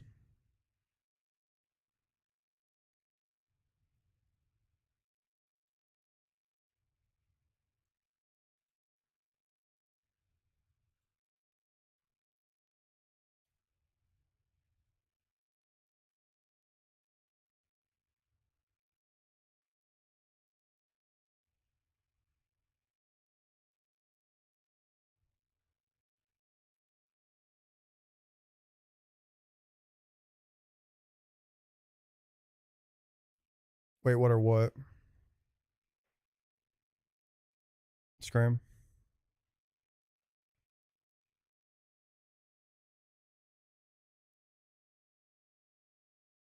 No, I just mean the honey trees throughout the entirety of the game. Yes. I'm just saying the Munchlax in the entirety of the game. Yeah, yeah, yeah. We're not pulling any encounters right now.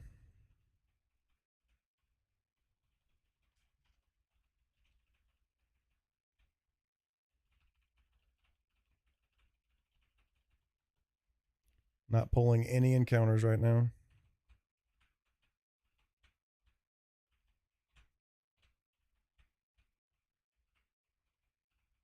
Lopunny and Wigglytuff could be like considerable for like underlevel baiting.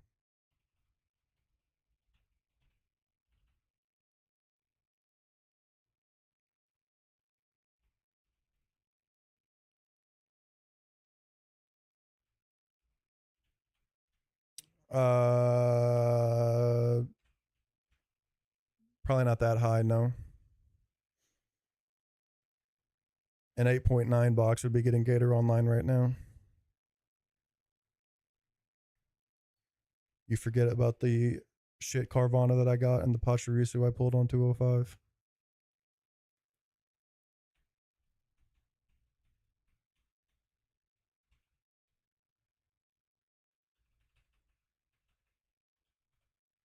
Is Low Punny learning something right now?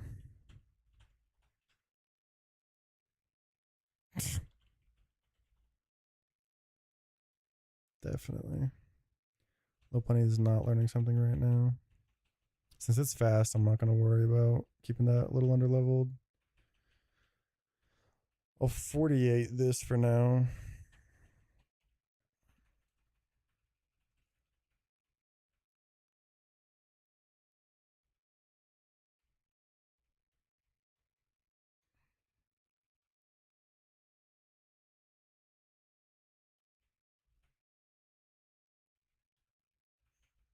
I'm pretty sure I could just answer that for him and say yes.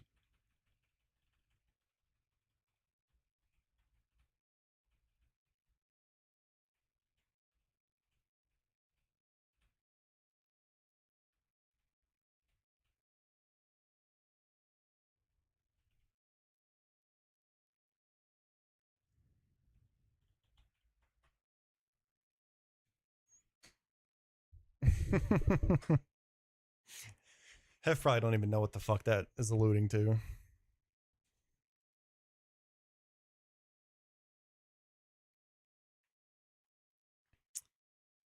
Yeah, it's just over wing attack. It's fine.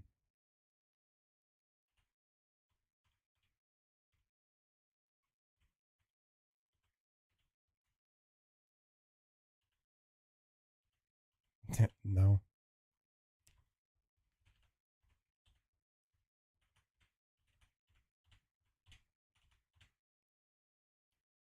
He's watched 400 hours of me and Peach Alley. He hasn't watched 400 hours of the actual entirety of the game.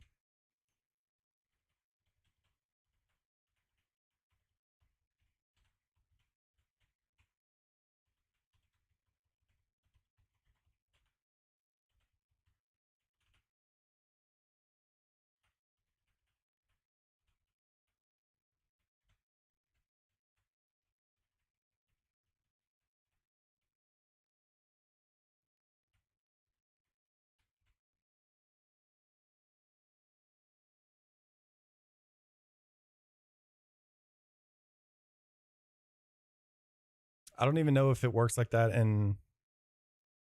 I don't even think it works like that in regular plat. I'm pretty certain it doesn't.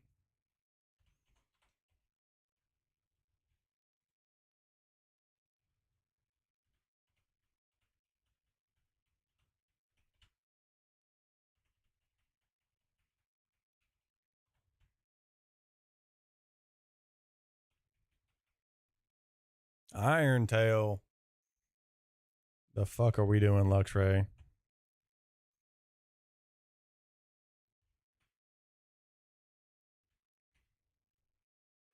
No, it's a late game. It's a late game PK reference, meaning you haven't watched anything that's actually late game because you've only watched me and Peach Owl for your 400 hours. Yeah.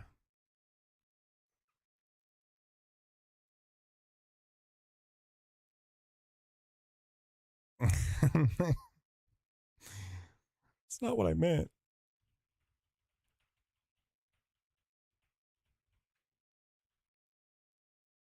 If there's teleport tech, I don't care.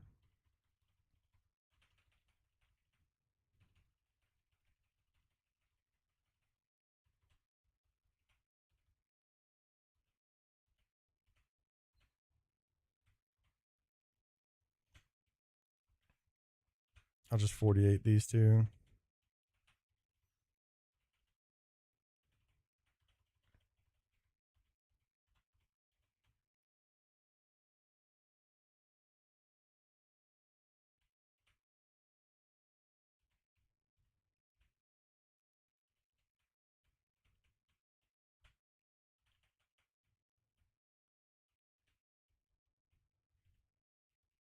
I mean, I'm just never learning this.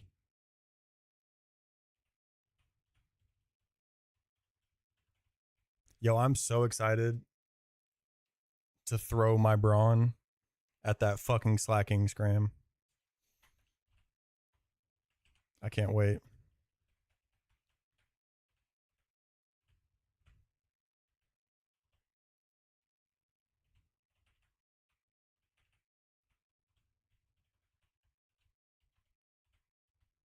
In Wake Gym.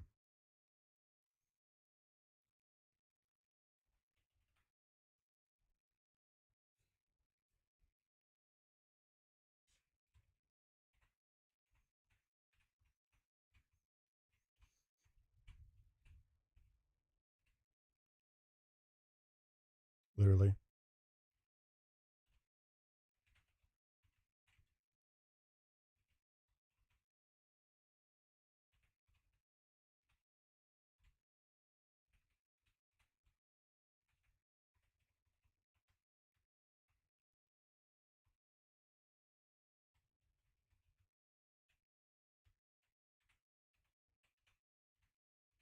Um,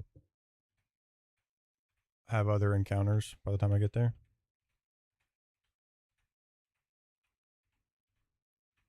I got a I got a while before I'm worried about the rain.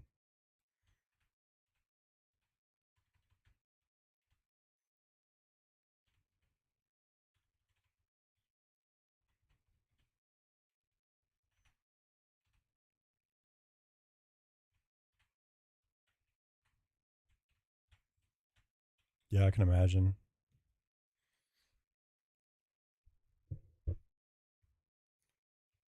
I mean, how demon can he be on that against Swift swimmers? But like anything that's not Swift swim in that battle, I'm sure he can fuck on.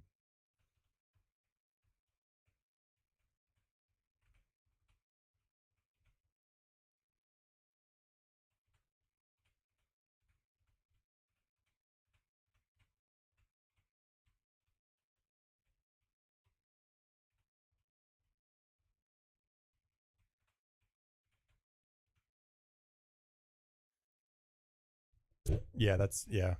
I'd believe it.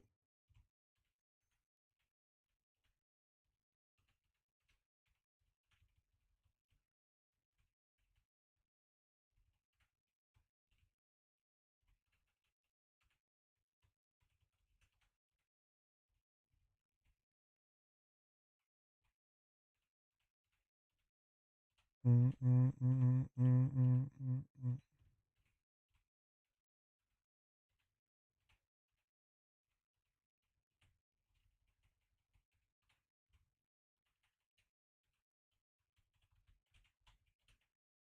Mm, mm, mm, mm, mm, mm, mm, mm, mm.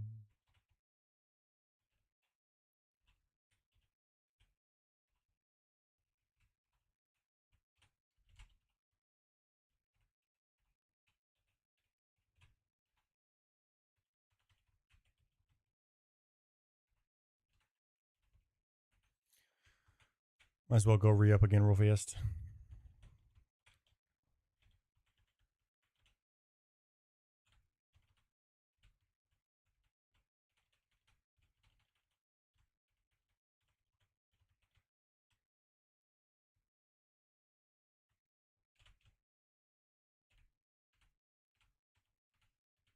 Mm, mm, mm, mm,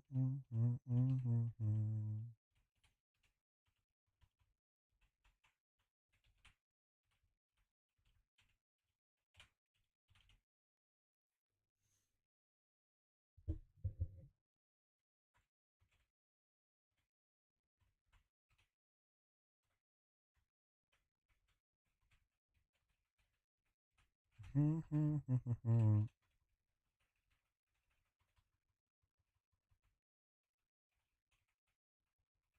Technically, Machoke could be online right now, but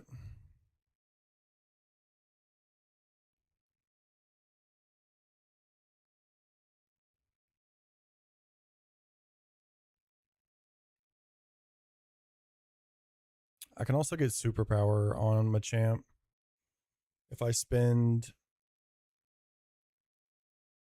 my Heartstone on it.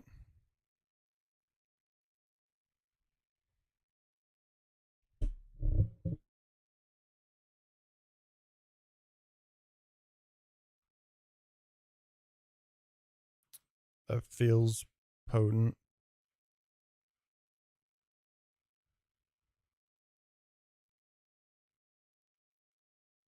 Like I could have superpower Ice Punch, Thunder Punch, Cross Chop for my Machamp set right now. That's assuming I go for Machamp. I mean, it's a plus speed nature minus Spadef. Like okay IV. Uses what tree? I guess it'll depend on what how my Graveler is if I get one. Oh, after Wake. Potentially before if I really, really need it.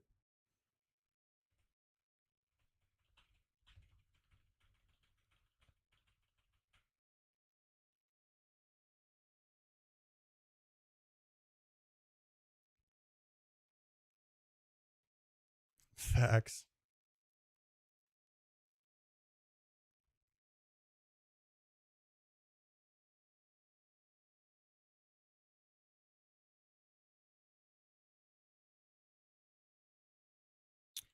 Okay. Real fun double battle time.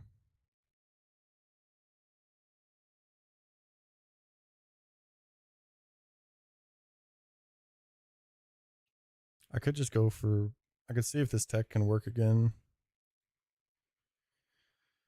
But Pidgeot being faster than Raichu is an issue.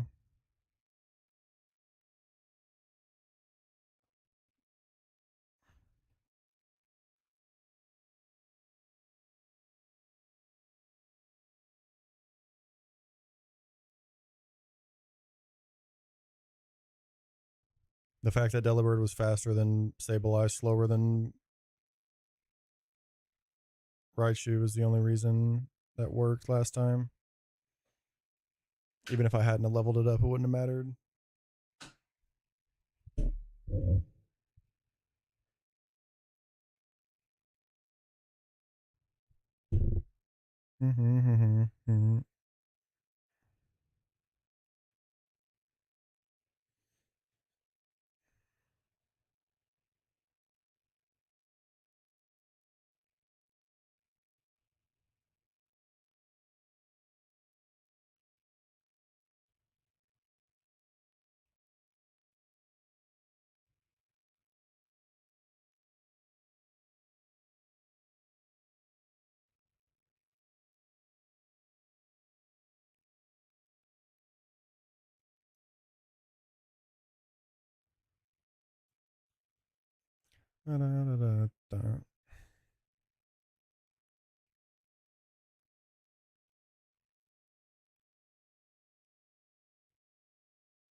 What do I do here? What to do? What to do?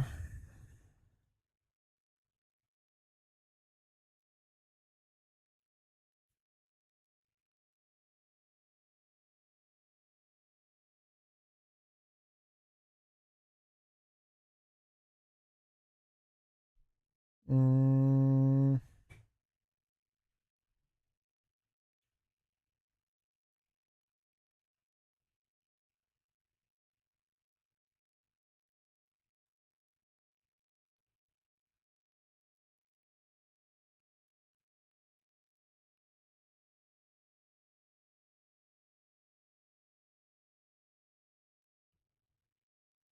yes, I have.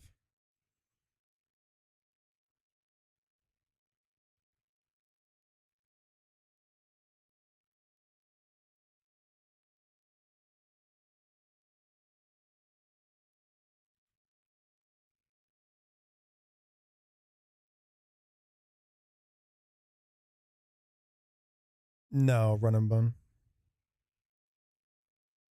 Run and bun way better. In my humble opinion.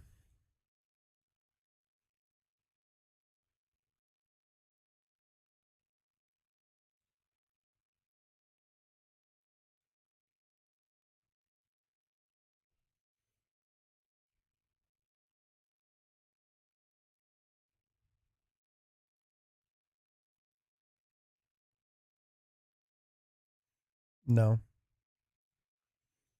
The person that made Null was given the run and bun AI though, and edited it a little bit.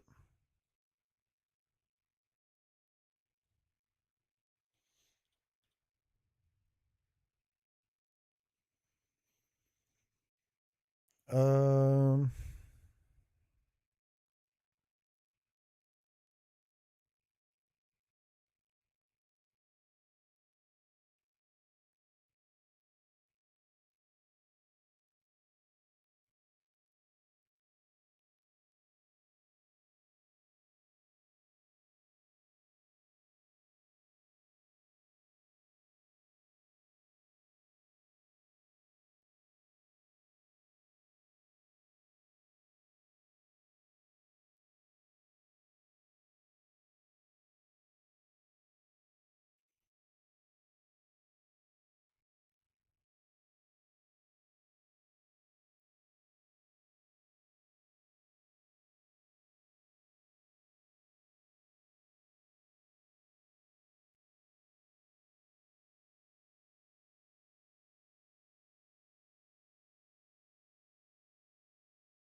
Silver powder does 76.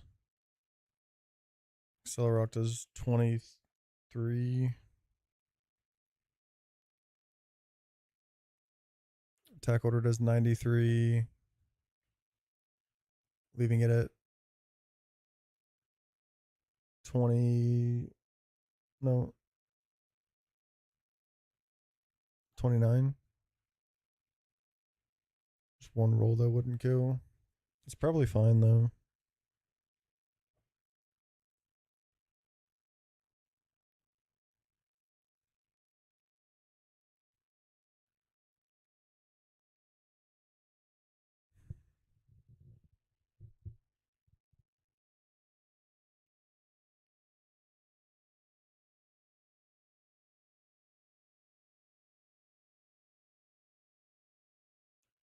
Hmm. This double is not fun.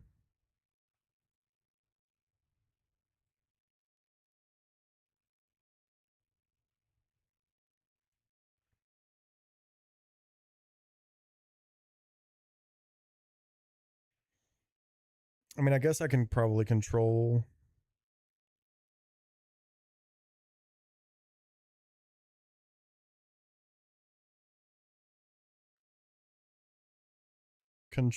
this pretty well. 36, 12. It's at 48 to get in on a shadow sneak. What's ever going to bait a shadow sneak though?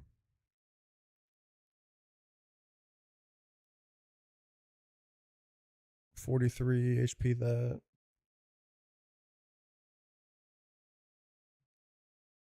But as a crit shadow, if I'm at 12, 48, if I'm at 48 HP, a crit shadow sneak does 30 at most, puts me at 18, shows pursuit.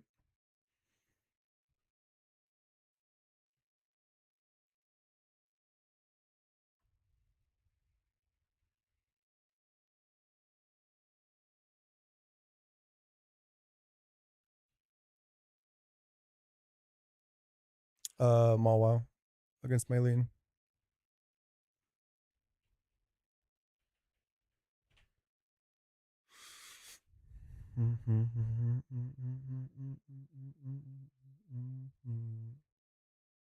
Nah, we planned the sack.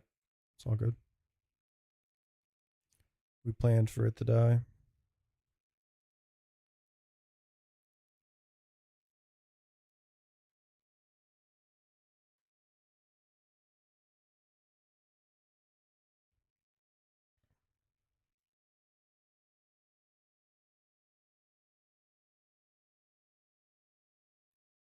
Mm,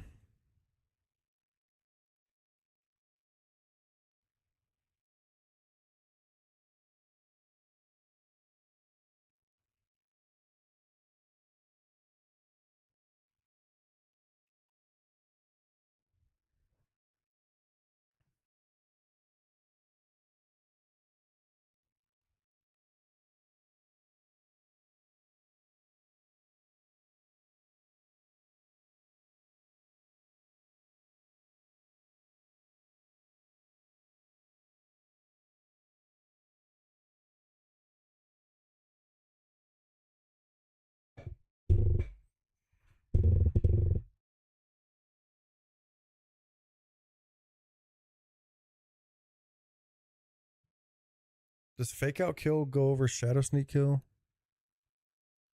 Or is it same?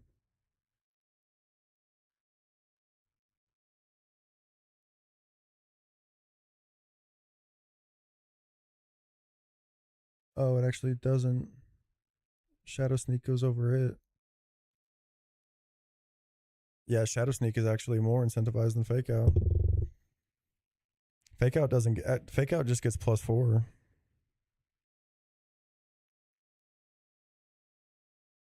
Oh no, wait, it's unconditional. Leave gets a +2, so it is +6.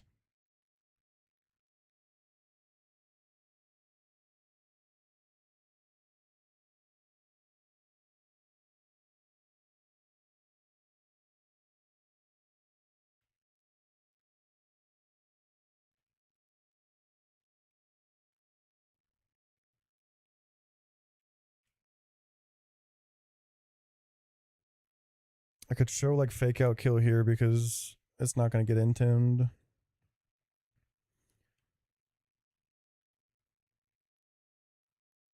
To be able to get here comfortably on fake out and never fall into 8 minimum. I'd be at 44. Crit fake out at most is 20. That'd be down to 24. I could show pursuit.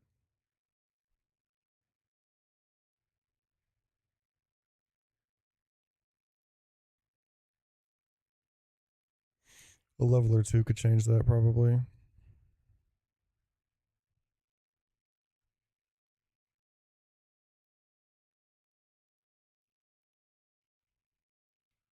Not really.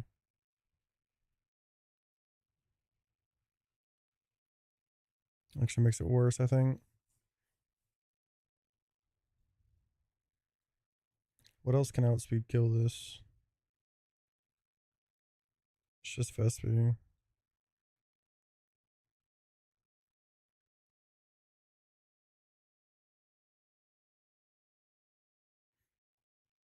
I could silver wind.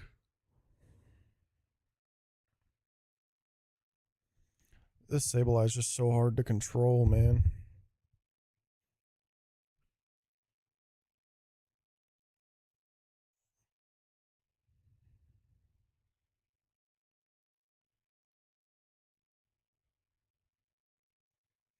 Like this lead, protect turn 1, always baits this, and I would be able to go to something else on Brick Break with Thunderbolt, Focus Blast, Toss Up. Yeah, I believe it.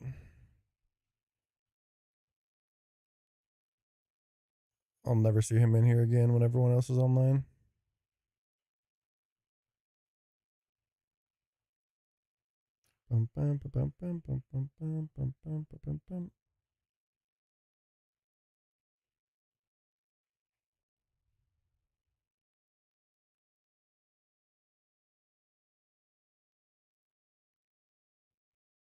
Yeah.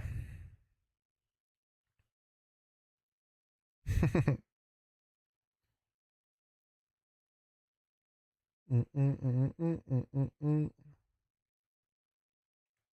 comms.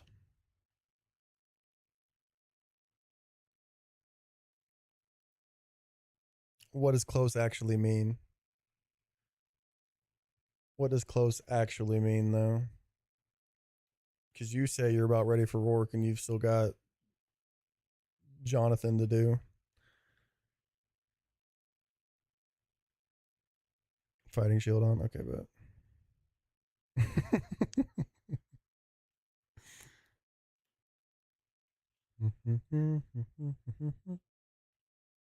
I'll pull him up. This does give me more watch party. More things to watch party. When I'm doom calking. Ah, my fucking TikTok's not logged in, man.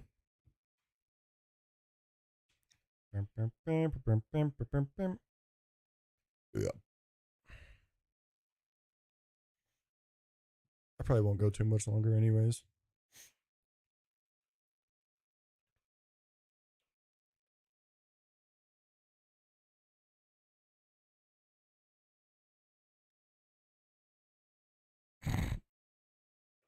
Self-proclaimed glue guy. I don't think glue guys self-proclaim.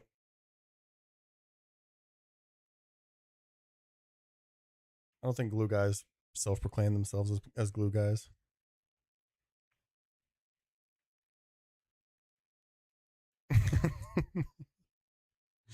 Jesus.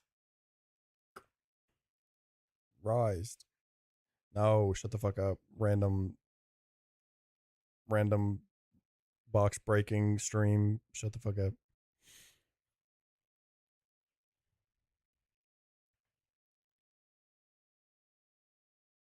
Yo, show me Yeti, man. Show me Yeti man.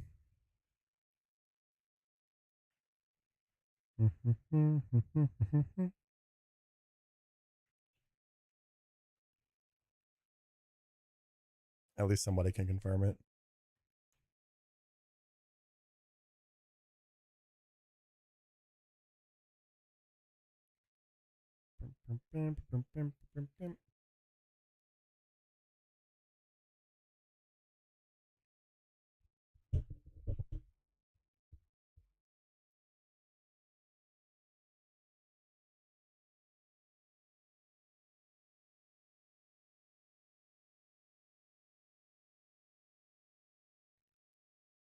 I gotta get my window caps going again.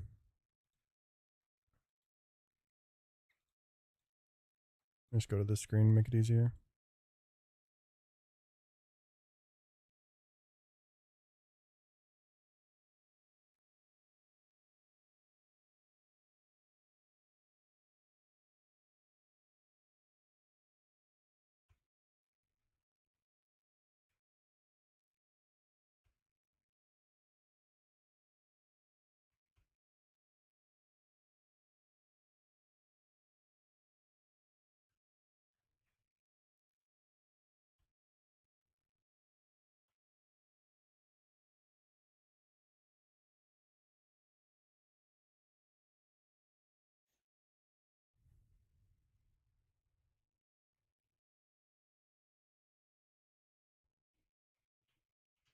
Not gonna be able to wait for his work. Oh, you starting tonight? Yeah.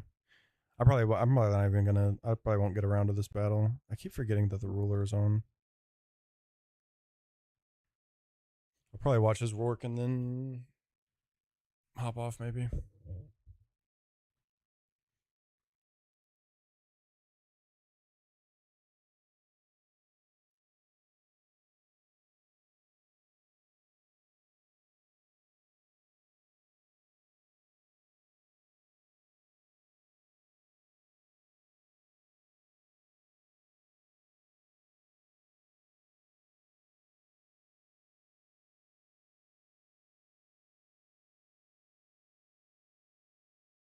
I didn't pay attention to what his XP was at.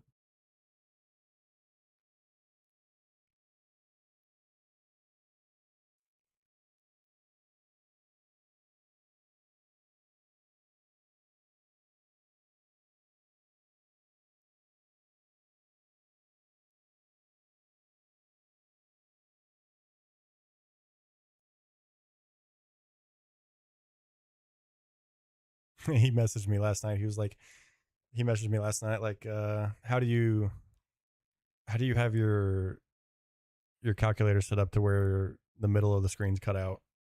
I was like, it's just two window captures that are cropped.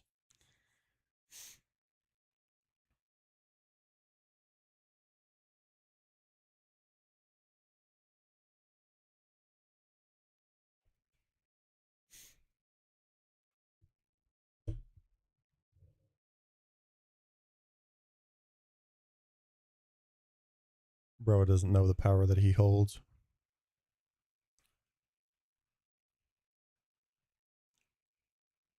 Bro doesn't know that thing can take 4 on Gardenia.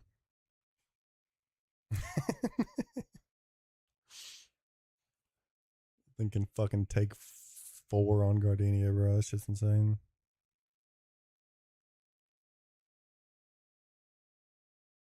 Oh, well, his won't take 4. Never mind.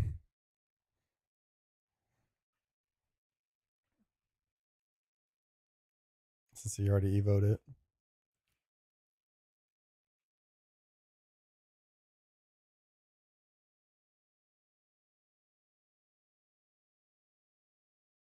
You can just stay here. You can just stay. You can just stay, yeah.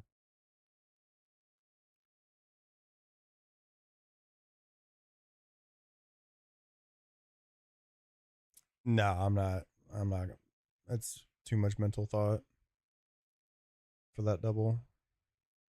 Shit's annoying as hell. Just start fresh tomorrow. Should be able to fly through some of the 214 battles, except for like the EV battle. Everything else should be pretty clean. Probably get to festival egg. Once we hatch that egg, we can go pull some encounters. Should be able to get a good number of encounters tomorrow.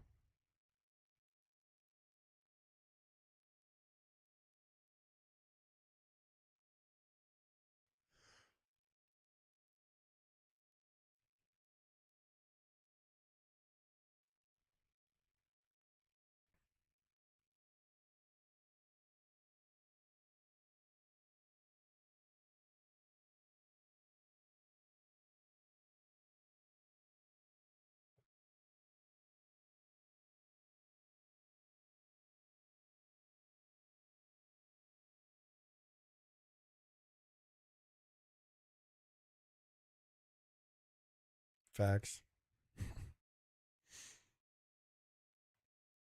I wish everybody emptied their fucking team into the box.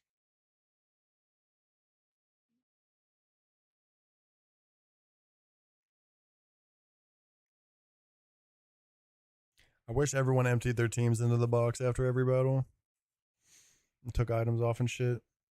It's just a good habit to have, for one thing, of not accidentally bringing the wrong people. Which, I mean, fuck, I still did it on this run, even with putting everybody away. But that's because I got too focused on Toxic Croak backup. But taking all the items off and just completely resetting is such good practice.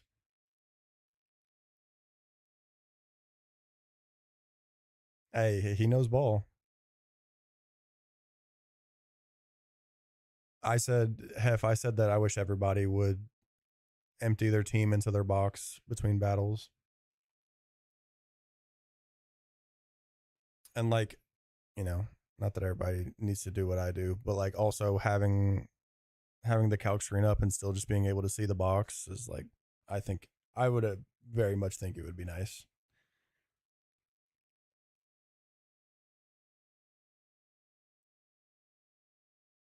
Because I don't even know what the fuck he has looking at this.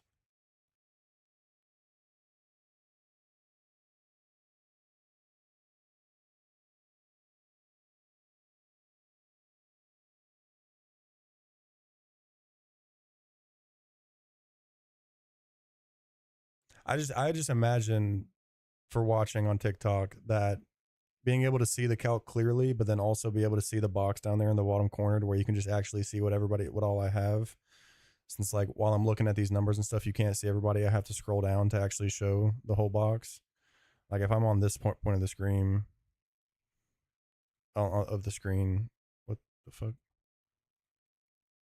Being able to see the box feels like it would be nice.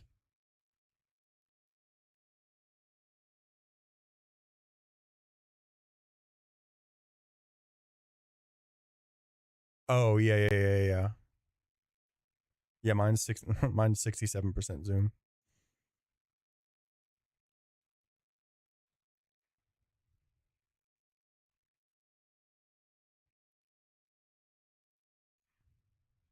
What is this text? Okay, let me change this. What's Yeti's at? Is it just Yeti Man?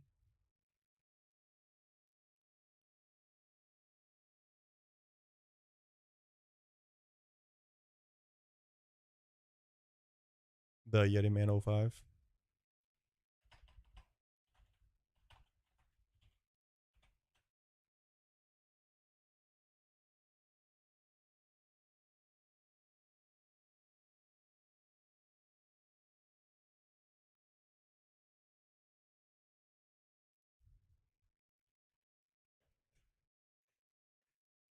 Yeah, ACLA calc is hella zoomed in for sure.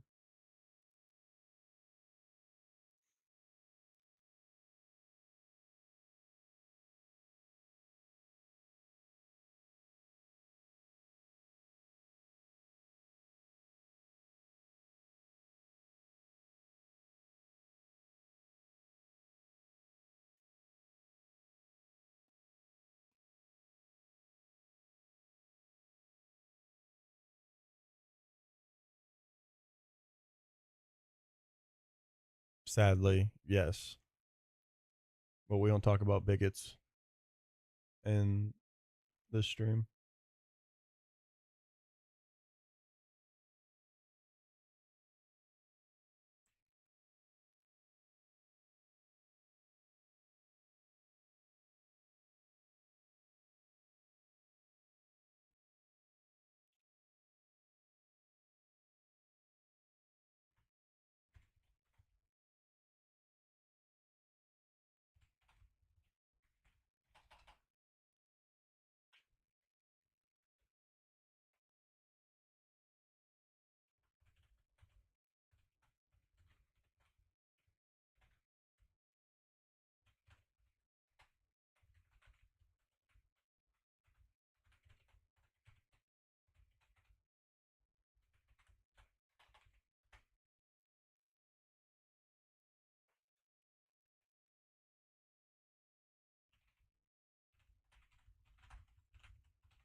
Facts.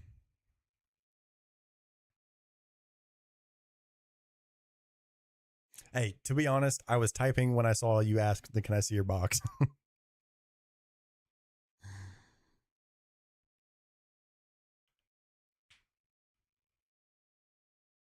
Yeah, two people have. It's been out for 5 months, and two people have beaten it.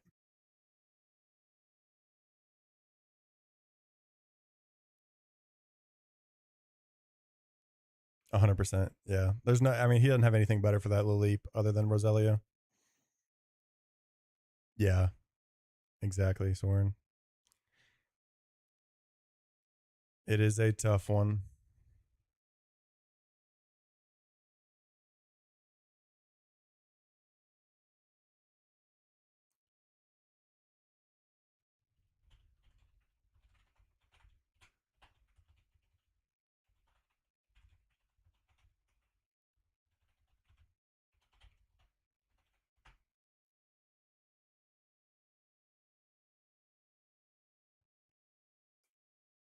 the only overflow, the only overflow chance is Delibird.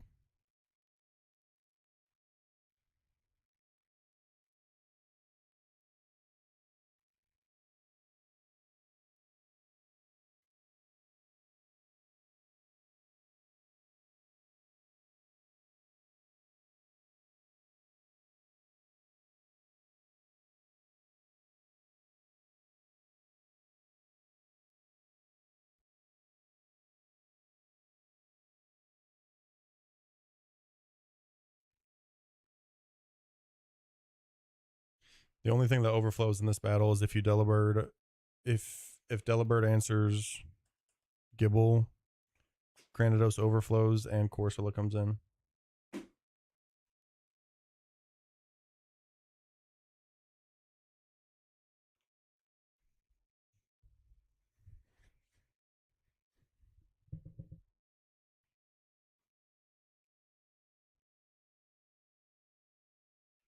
Yeah, I know. He's just throwing Slamma at it, which is safer. Maybe not. I don't know which one he's doing.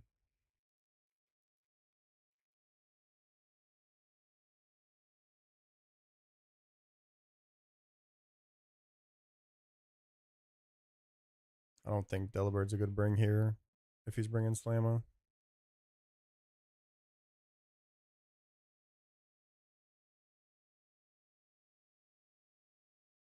No, he's probably just sending Slamma at Shuckle.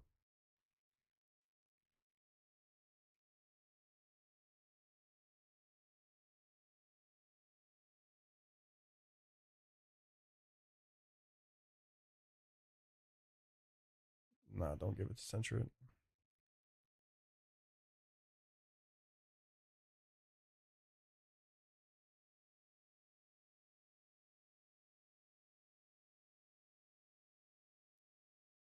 There's comms that are helping. Yeah.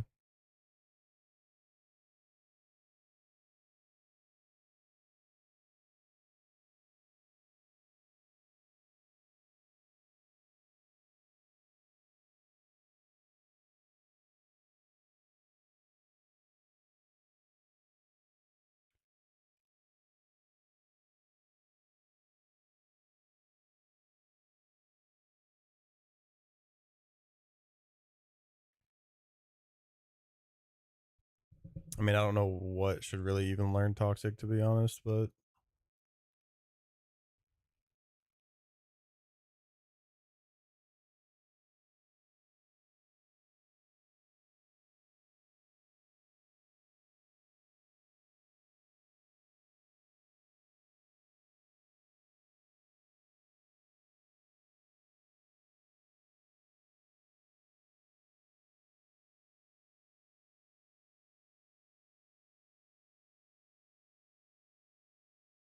he shouldn't lead Rhyhorn. He should not lead Rhyhorn.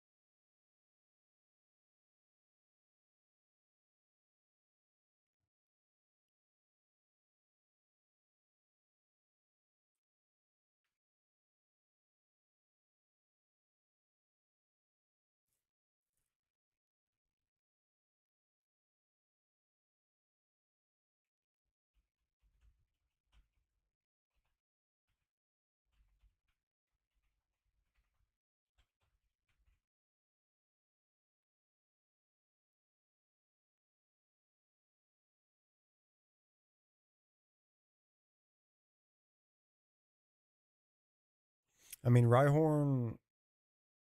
If it puts up Stealth Rocks and Rhyhorn has 2-hit KO.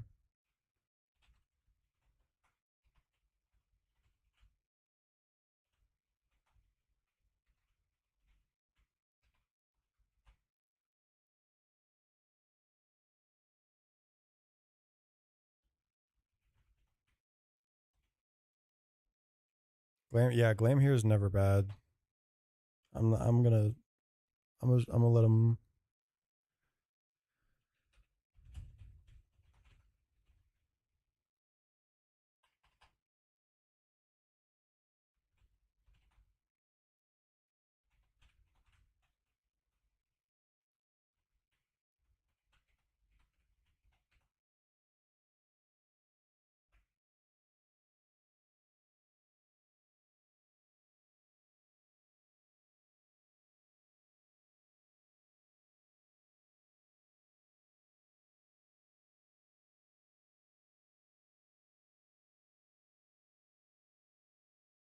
The Rhyhorn lean can work if it puts up rocks and the Rhyhorn guaranteed 2-hit KOs. It's fine.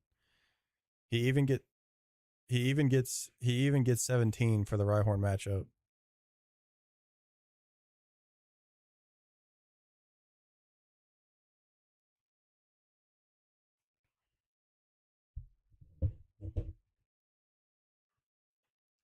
As long as the Rhyhorn 2-hit KOs the Bonsly and it puts up rocks, then it's completely fine.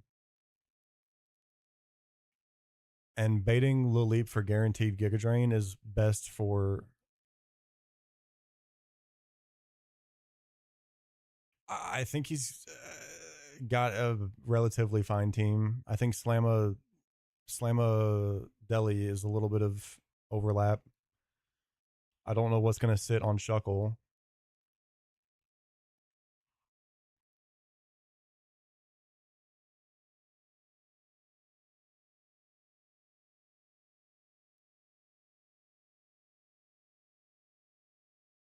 I think he intended to, but he might have forgotten. I don't know if he did or not.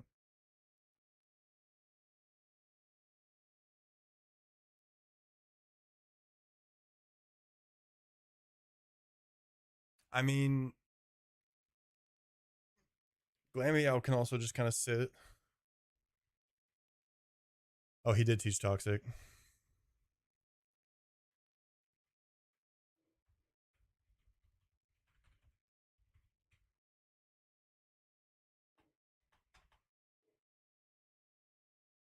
I'm going to tell him at least to use all his berries.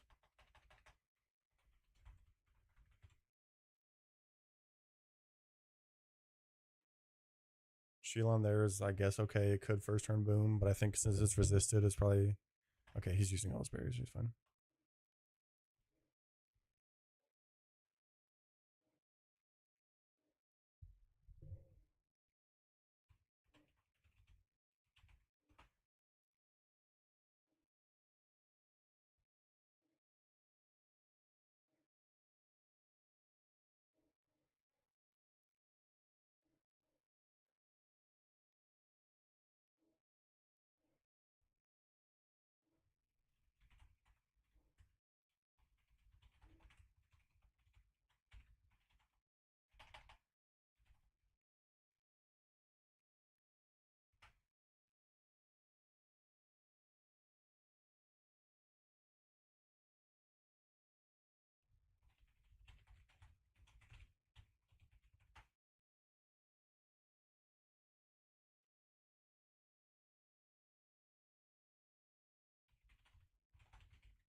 Yeah.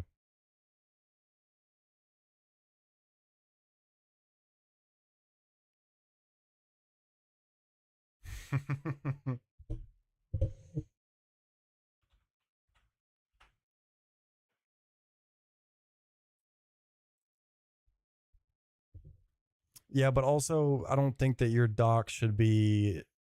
I don't think your doc should be just giving strats.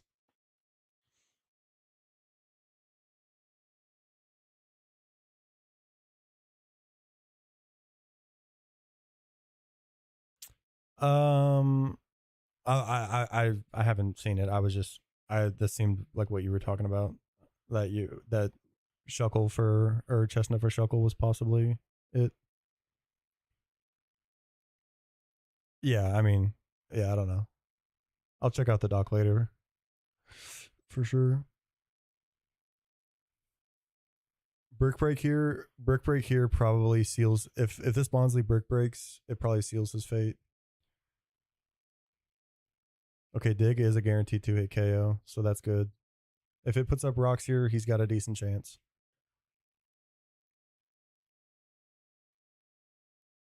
As long as it puts up rocks, he's got a very fine chance. Okay, he's fine.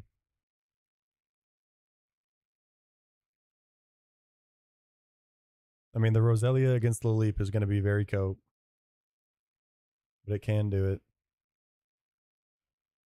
That 17 for Cranidos is huge.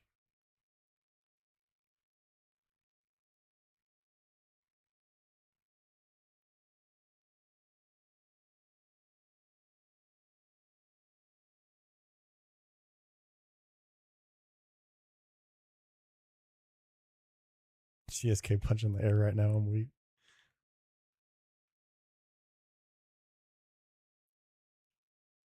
Yeah, I'll give it a look.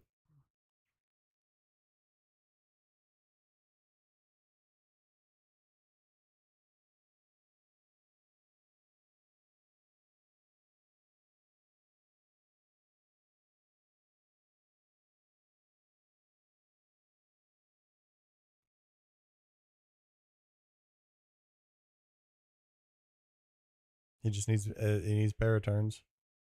You have to fight this out. Yeah, I know. You have to fight it out. You had no better matchup. Yes, you do. It's only got 5 PP or 10. Oh fuck, it's got 10. Well, he doesn't have any better of a counter, Frankie. I don't think Slam is doing anything into the rock resistance. I don't think he should Razor Leaf it yet. I think when crit can kill is when he should take the Razor Leaf chance.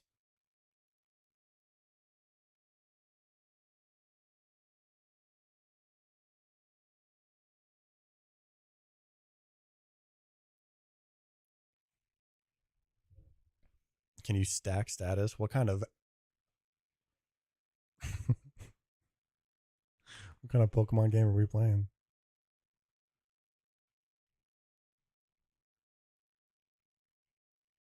I don't know. I like where his head's at, yeah. That's tech. Tech, tech, tech, tech. I mean, going for assets but F drops could be a line, but like swapping here is where things get scary.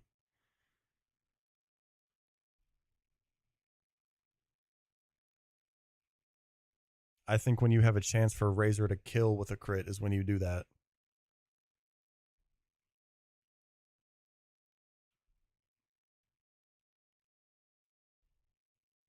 No, Deli does not live this AP.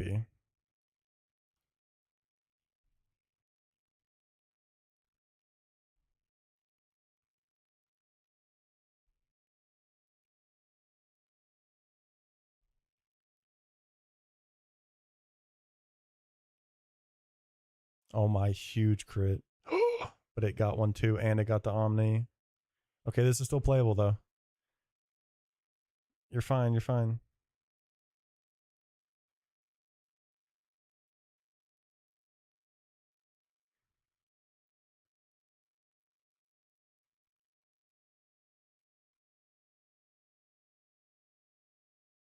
This is Omni boosted though, and he needs to remember that.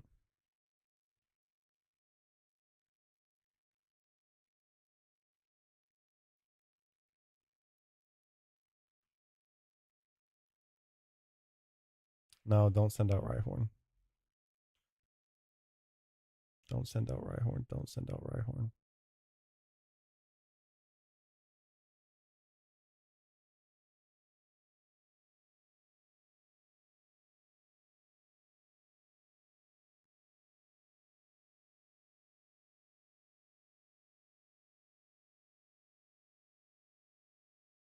Honestly, I would maybe just be sending Delibird at this point.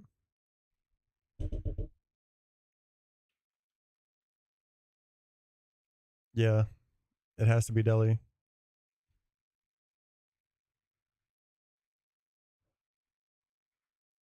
Nah, it has to be Deli.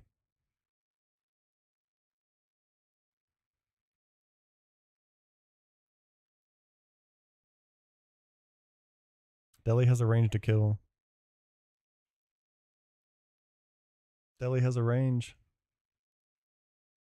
Rhyhorn will not kill. It's also outspeeding it. Oh wait, no, it's not because it's parried. Never mind.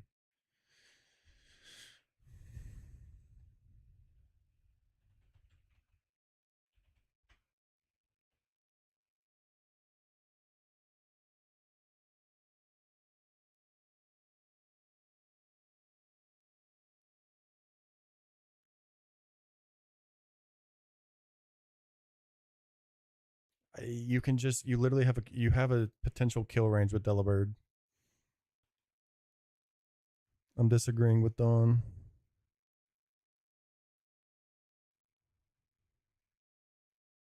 It's not out of ancient powers.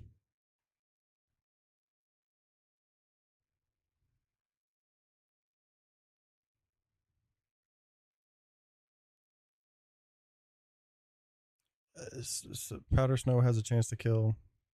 Are we just missing that?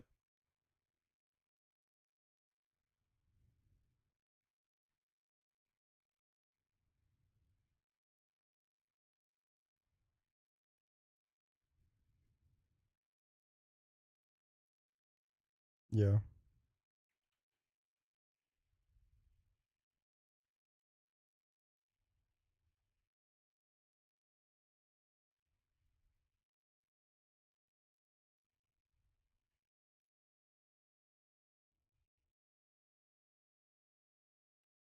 Probably. But if yeah, exactly. Delibird sack here is the most meaningless thing for the rest of this fight. No, man, no. If it gets through and Giga Drains, no, no, no, no, no, no.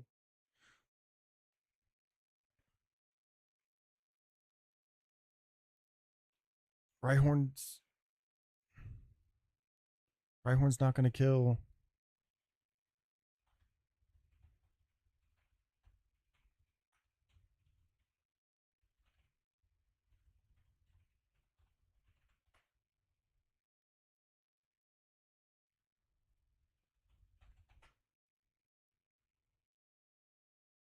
No, it's not.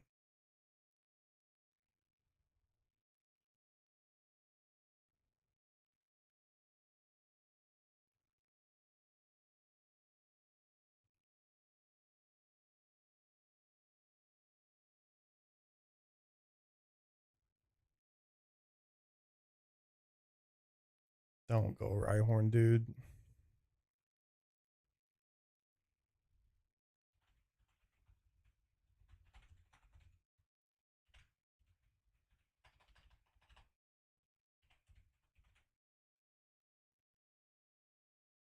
Yes.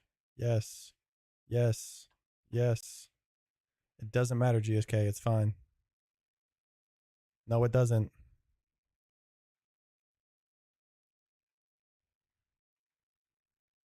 It doesn't bring in Cranidos, but I'm not going to explain why it doesn't bring in Cranidos. No, no, no, no, no.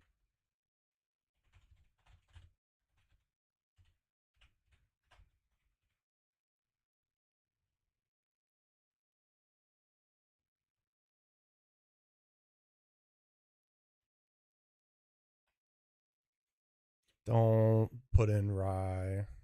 Don't put in Rhyhorn, bro. Please put in Delibird. I know it is. I know it is 100%. That's why I'm not like sending crazy comms right now. I don't agree. I don't agree. I do not agree at all. Rhyhorn dies and it's a full wipe.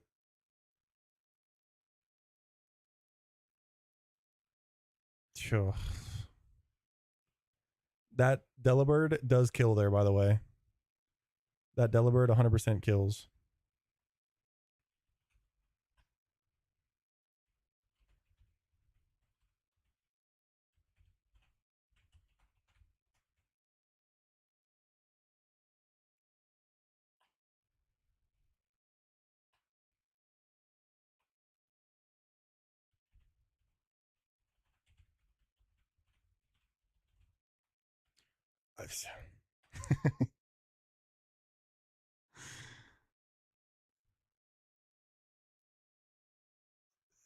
Deli just kills.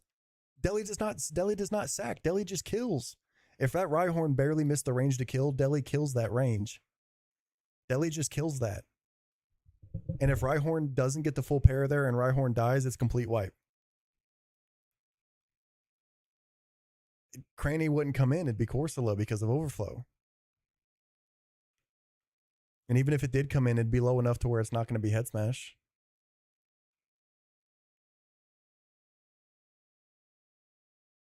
It would be at half health, and it would show heads. It would show Cruncher or Zen Headbutt.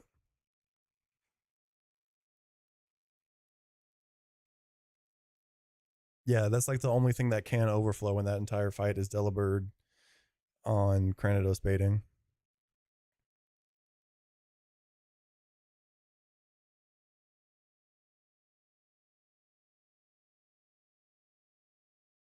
It's a whole lot, Soren. It's a whole fucking lot.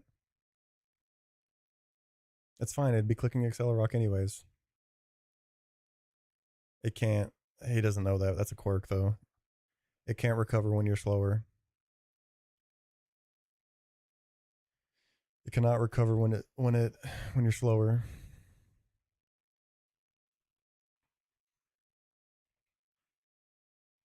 No, Barry will not. Mega will not pick up. No, he won't. He won't switch. He won't switch because Shuckle does not resist.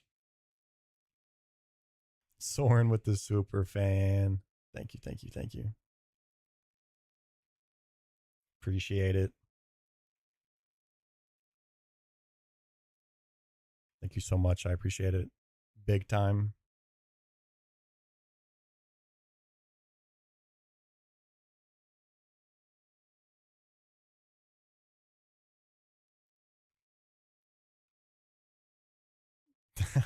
I know. I I had an I had an ad blocker to where I didn't have to worry about it, and it started bugging out. I just need to download another ad blocker. That's all. But thank you so much. I appreciate it. Thank you, thank you, thank you. Yeah.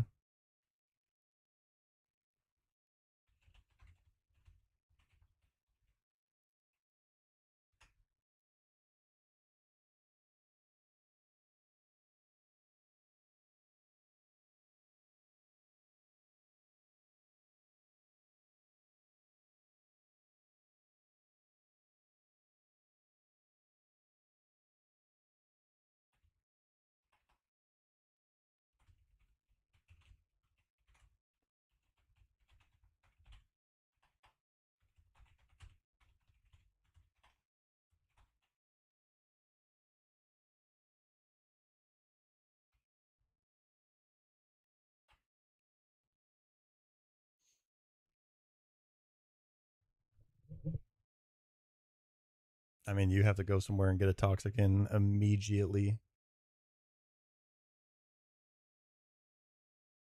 He taught something toxic, didn't he? I was about to say.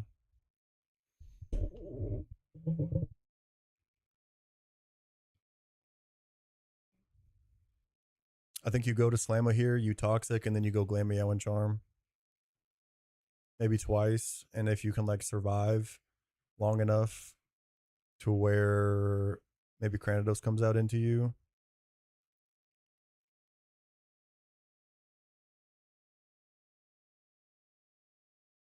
I think you go straight there. You toxic.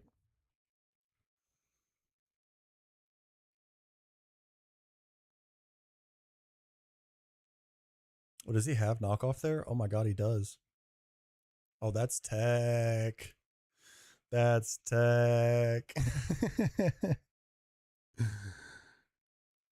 That is tech.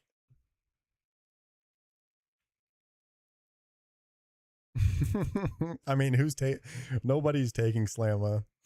Nobody's taking a Slamma this early at this point. No, toxic into knockoff is tech. Toxic to knockoff is tech.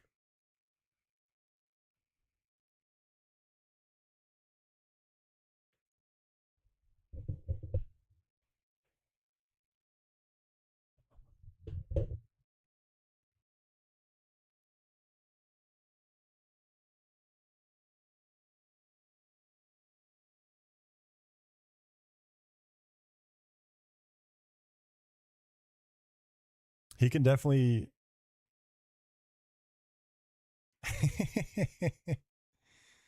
No, he's not guaranteed to toxic you. It probably curses.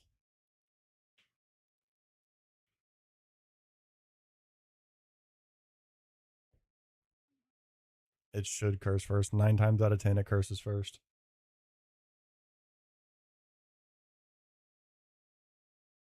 No, no, no. Don't send glam first. You need to get this toxic building up ASAP.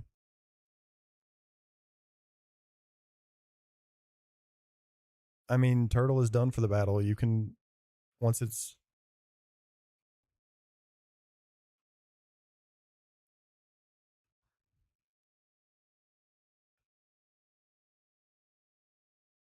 toxic and knockoff every time. No, toxic first, toxic first, toxic first, toxic first. Okay.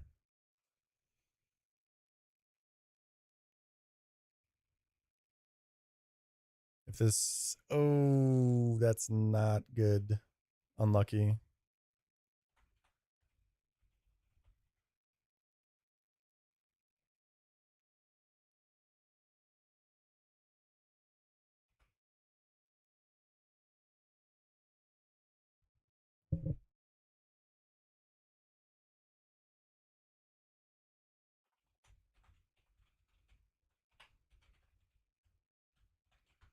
You don't lose.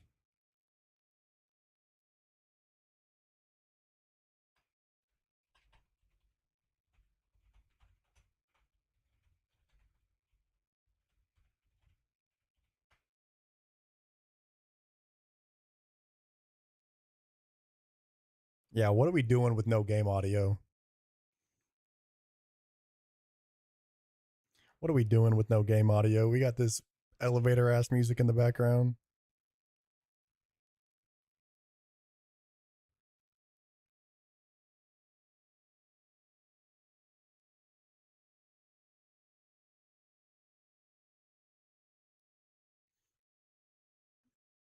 This is fine. You still win here.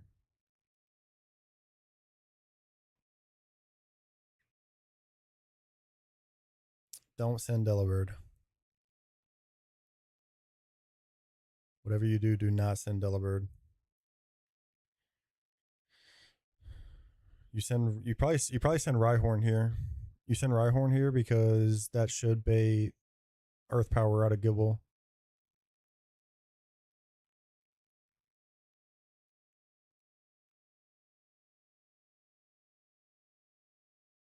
Yeah, he has to go Rhyhorn here. Take the kill, bait Earth Power Gibble.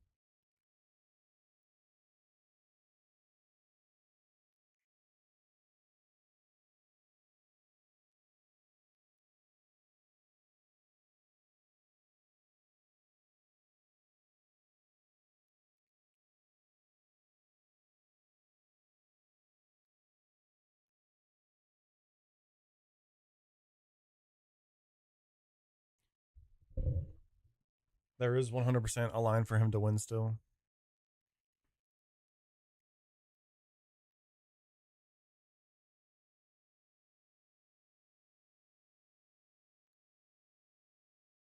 Don't go to Delibird. Slamma got sand tombed after 2 curses. Just unlucky. That'd be funny and deranged. That'd be good shit.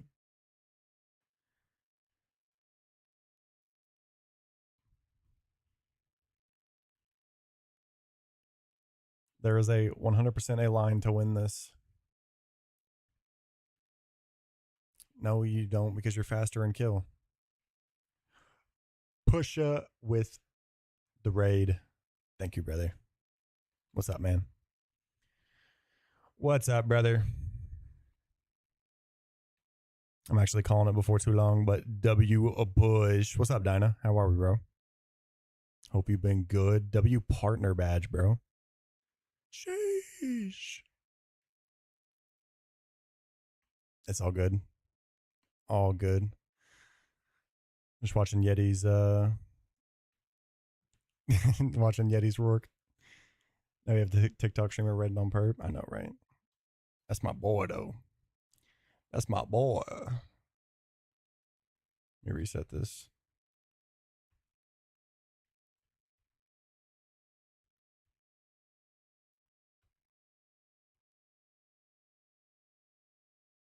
Appreciate you, Dinah. I have been. Thank you, bro. He's making the correct play. Big booty push a raid. W. We are full inception. The TikTok streamer perp raid into the watching a TikTok streamer on perp. Yes, the things are happening. You just no, not this. Oh my god, man. It's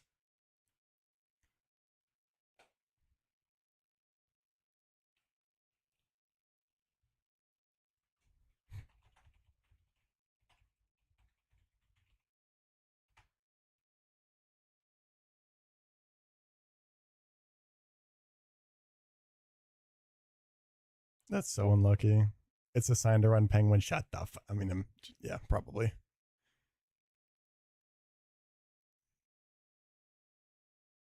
Is there an out still?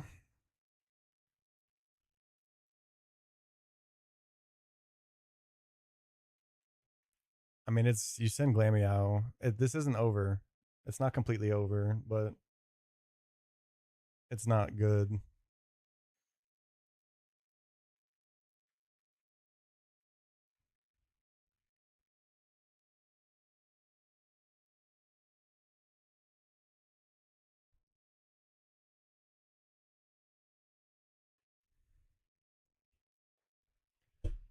Is this turtle fast?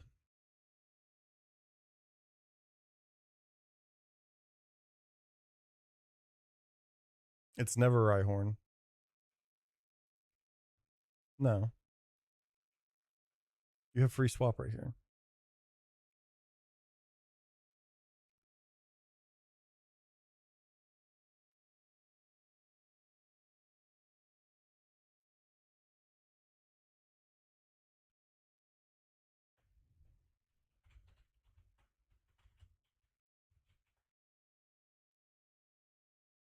No, his turtle's not fast enough.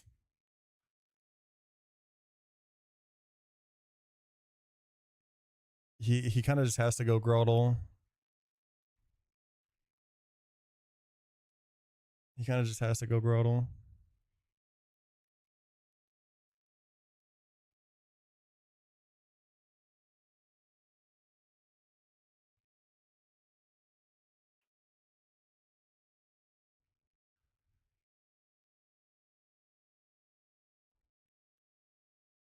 I mean, it's gonna Thunderfang first turn, but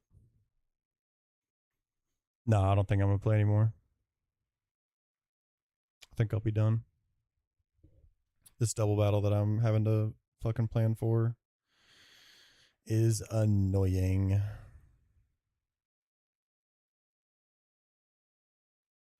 Probably just pick it up tomorrow. I should be able to make it to the festival battles. Once I get the egg that's in the festival. Nah, we got a while. We got a while for wait. Your turtle's not fast enough to stomp flinch. You got to go for Razor Leaf crit.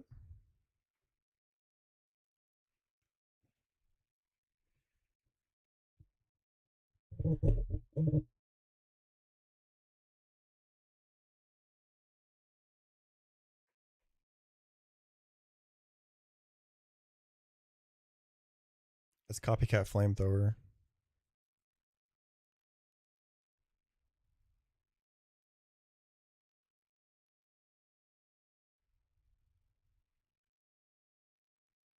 No, no, no, no, no, no, no.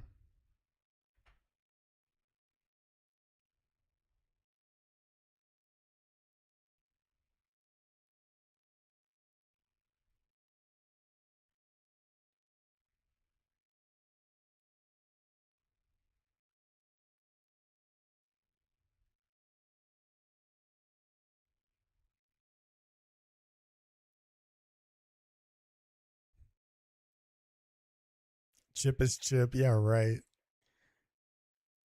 Realistically, he should go turtle and try to dodge flamethrower range. What's turtle's HP right now?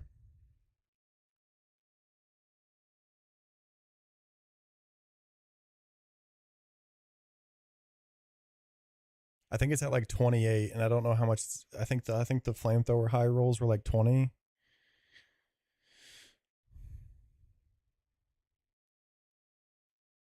Razor leaf crit. Yeah, flamethrower high roll is 20.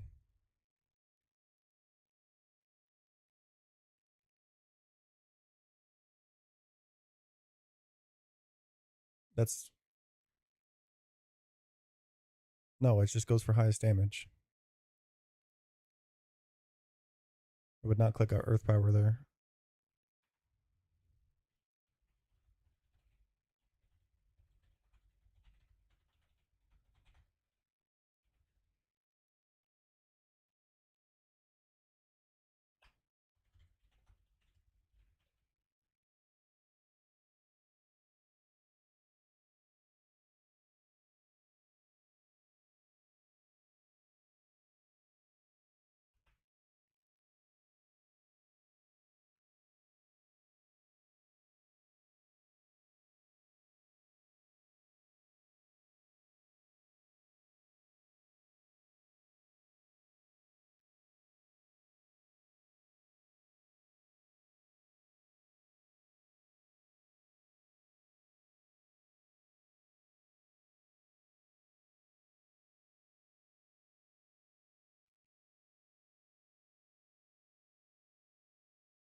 There's like a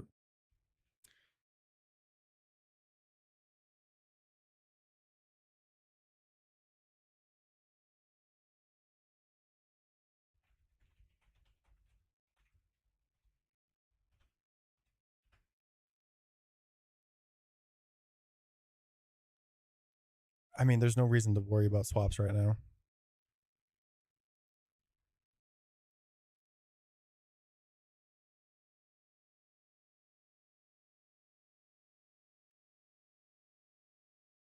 What's his total HP? 50, 56. It's taking 7 from rocks.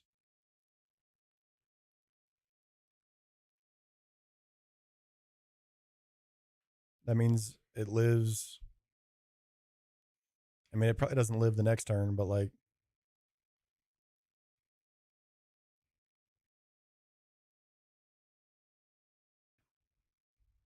turtle in for razor leaf crit is the play.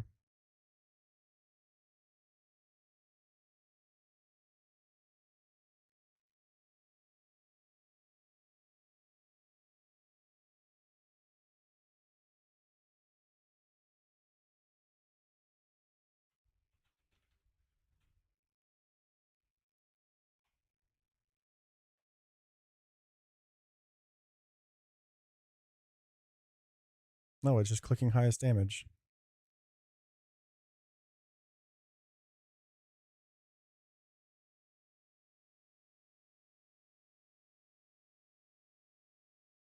Yes, but you can survive some of them. You can't swap here. You can't swap, you can't swap.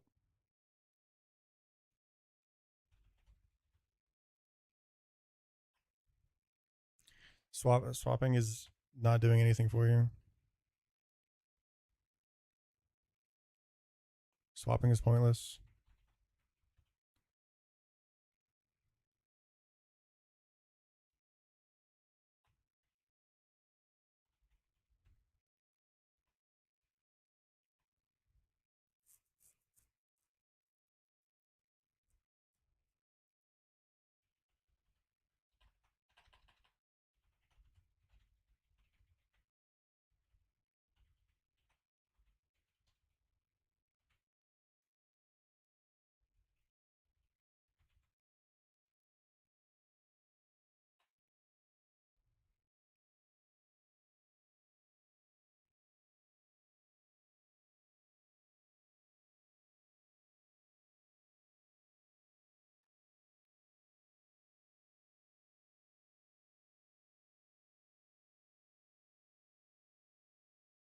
Don't go back to turtle. Yeah.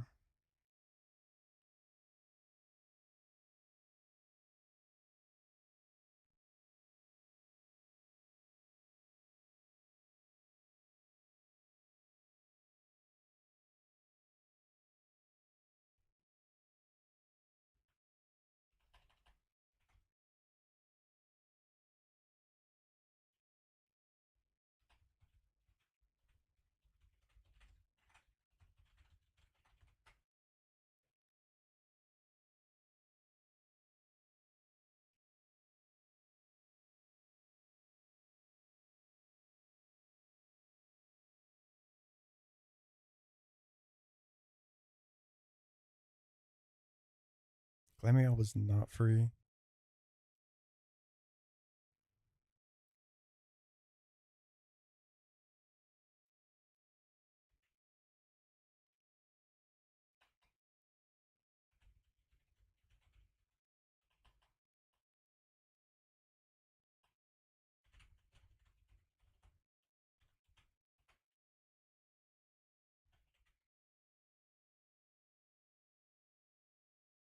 What?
Glamio was not. Glamio was not doing anything. Like it could have got damage off, but it didn't matter.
Like aerial ace outspeed does 25%. Earth power does not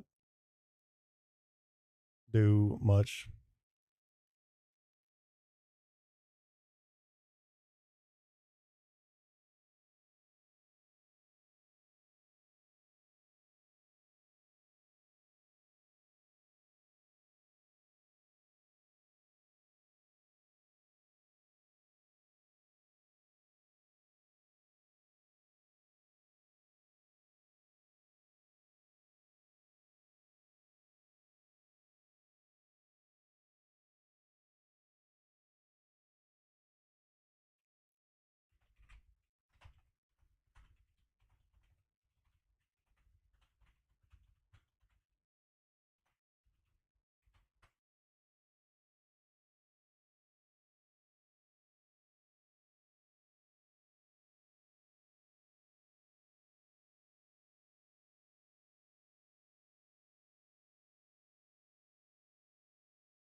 I don't know. I'm out this bitch. I appreciate y'all. Back on tomorrow. We run up the festival. Get to the festival. Once we get to a festival, we get the egg. We get some encounters.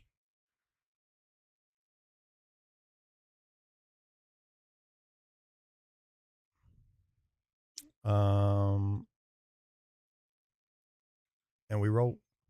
See what happens. Doses.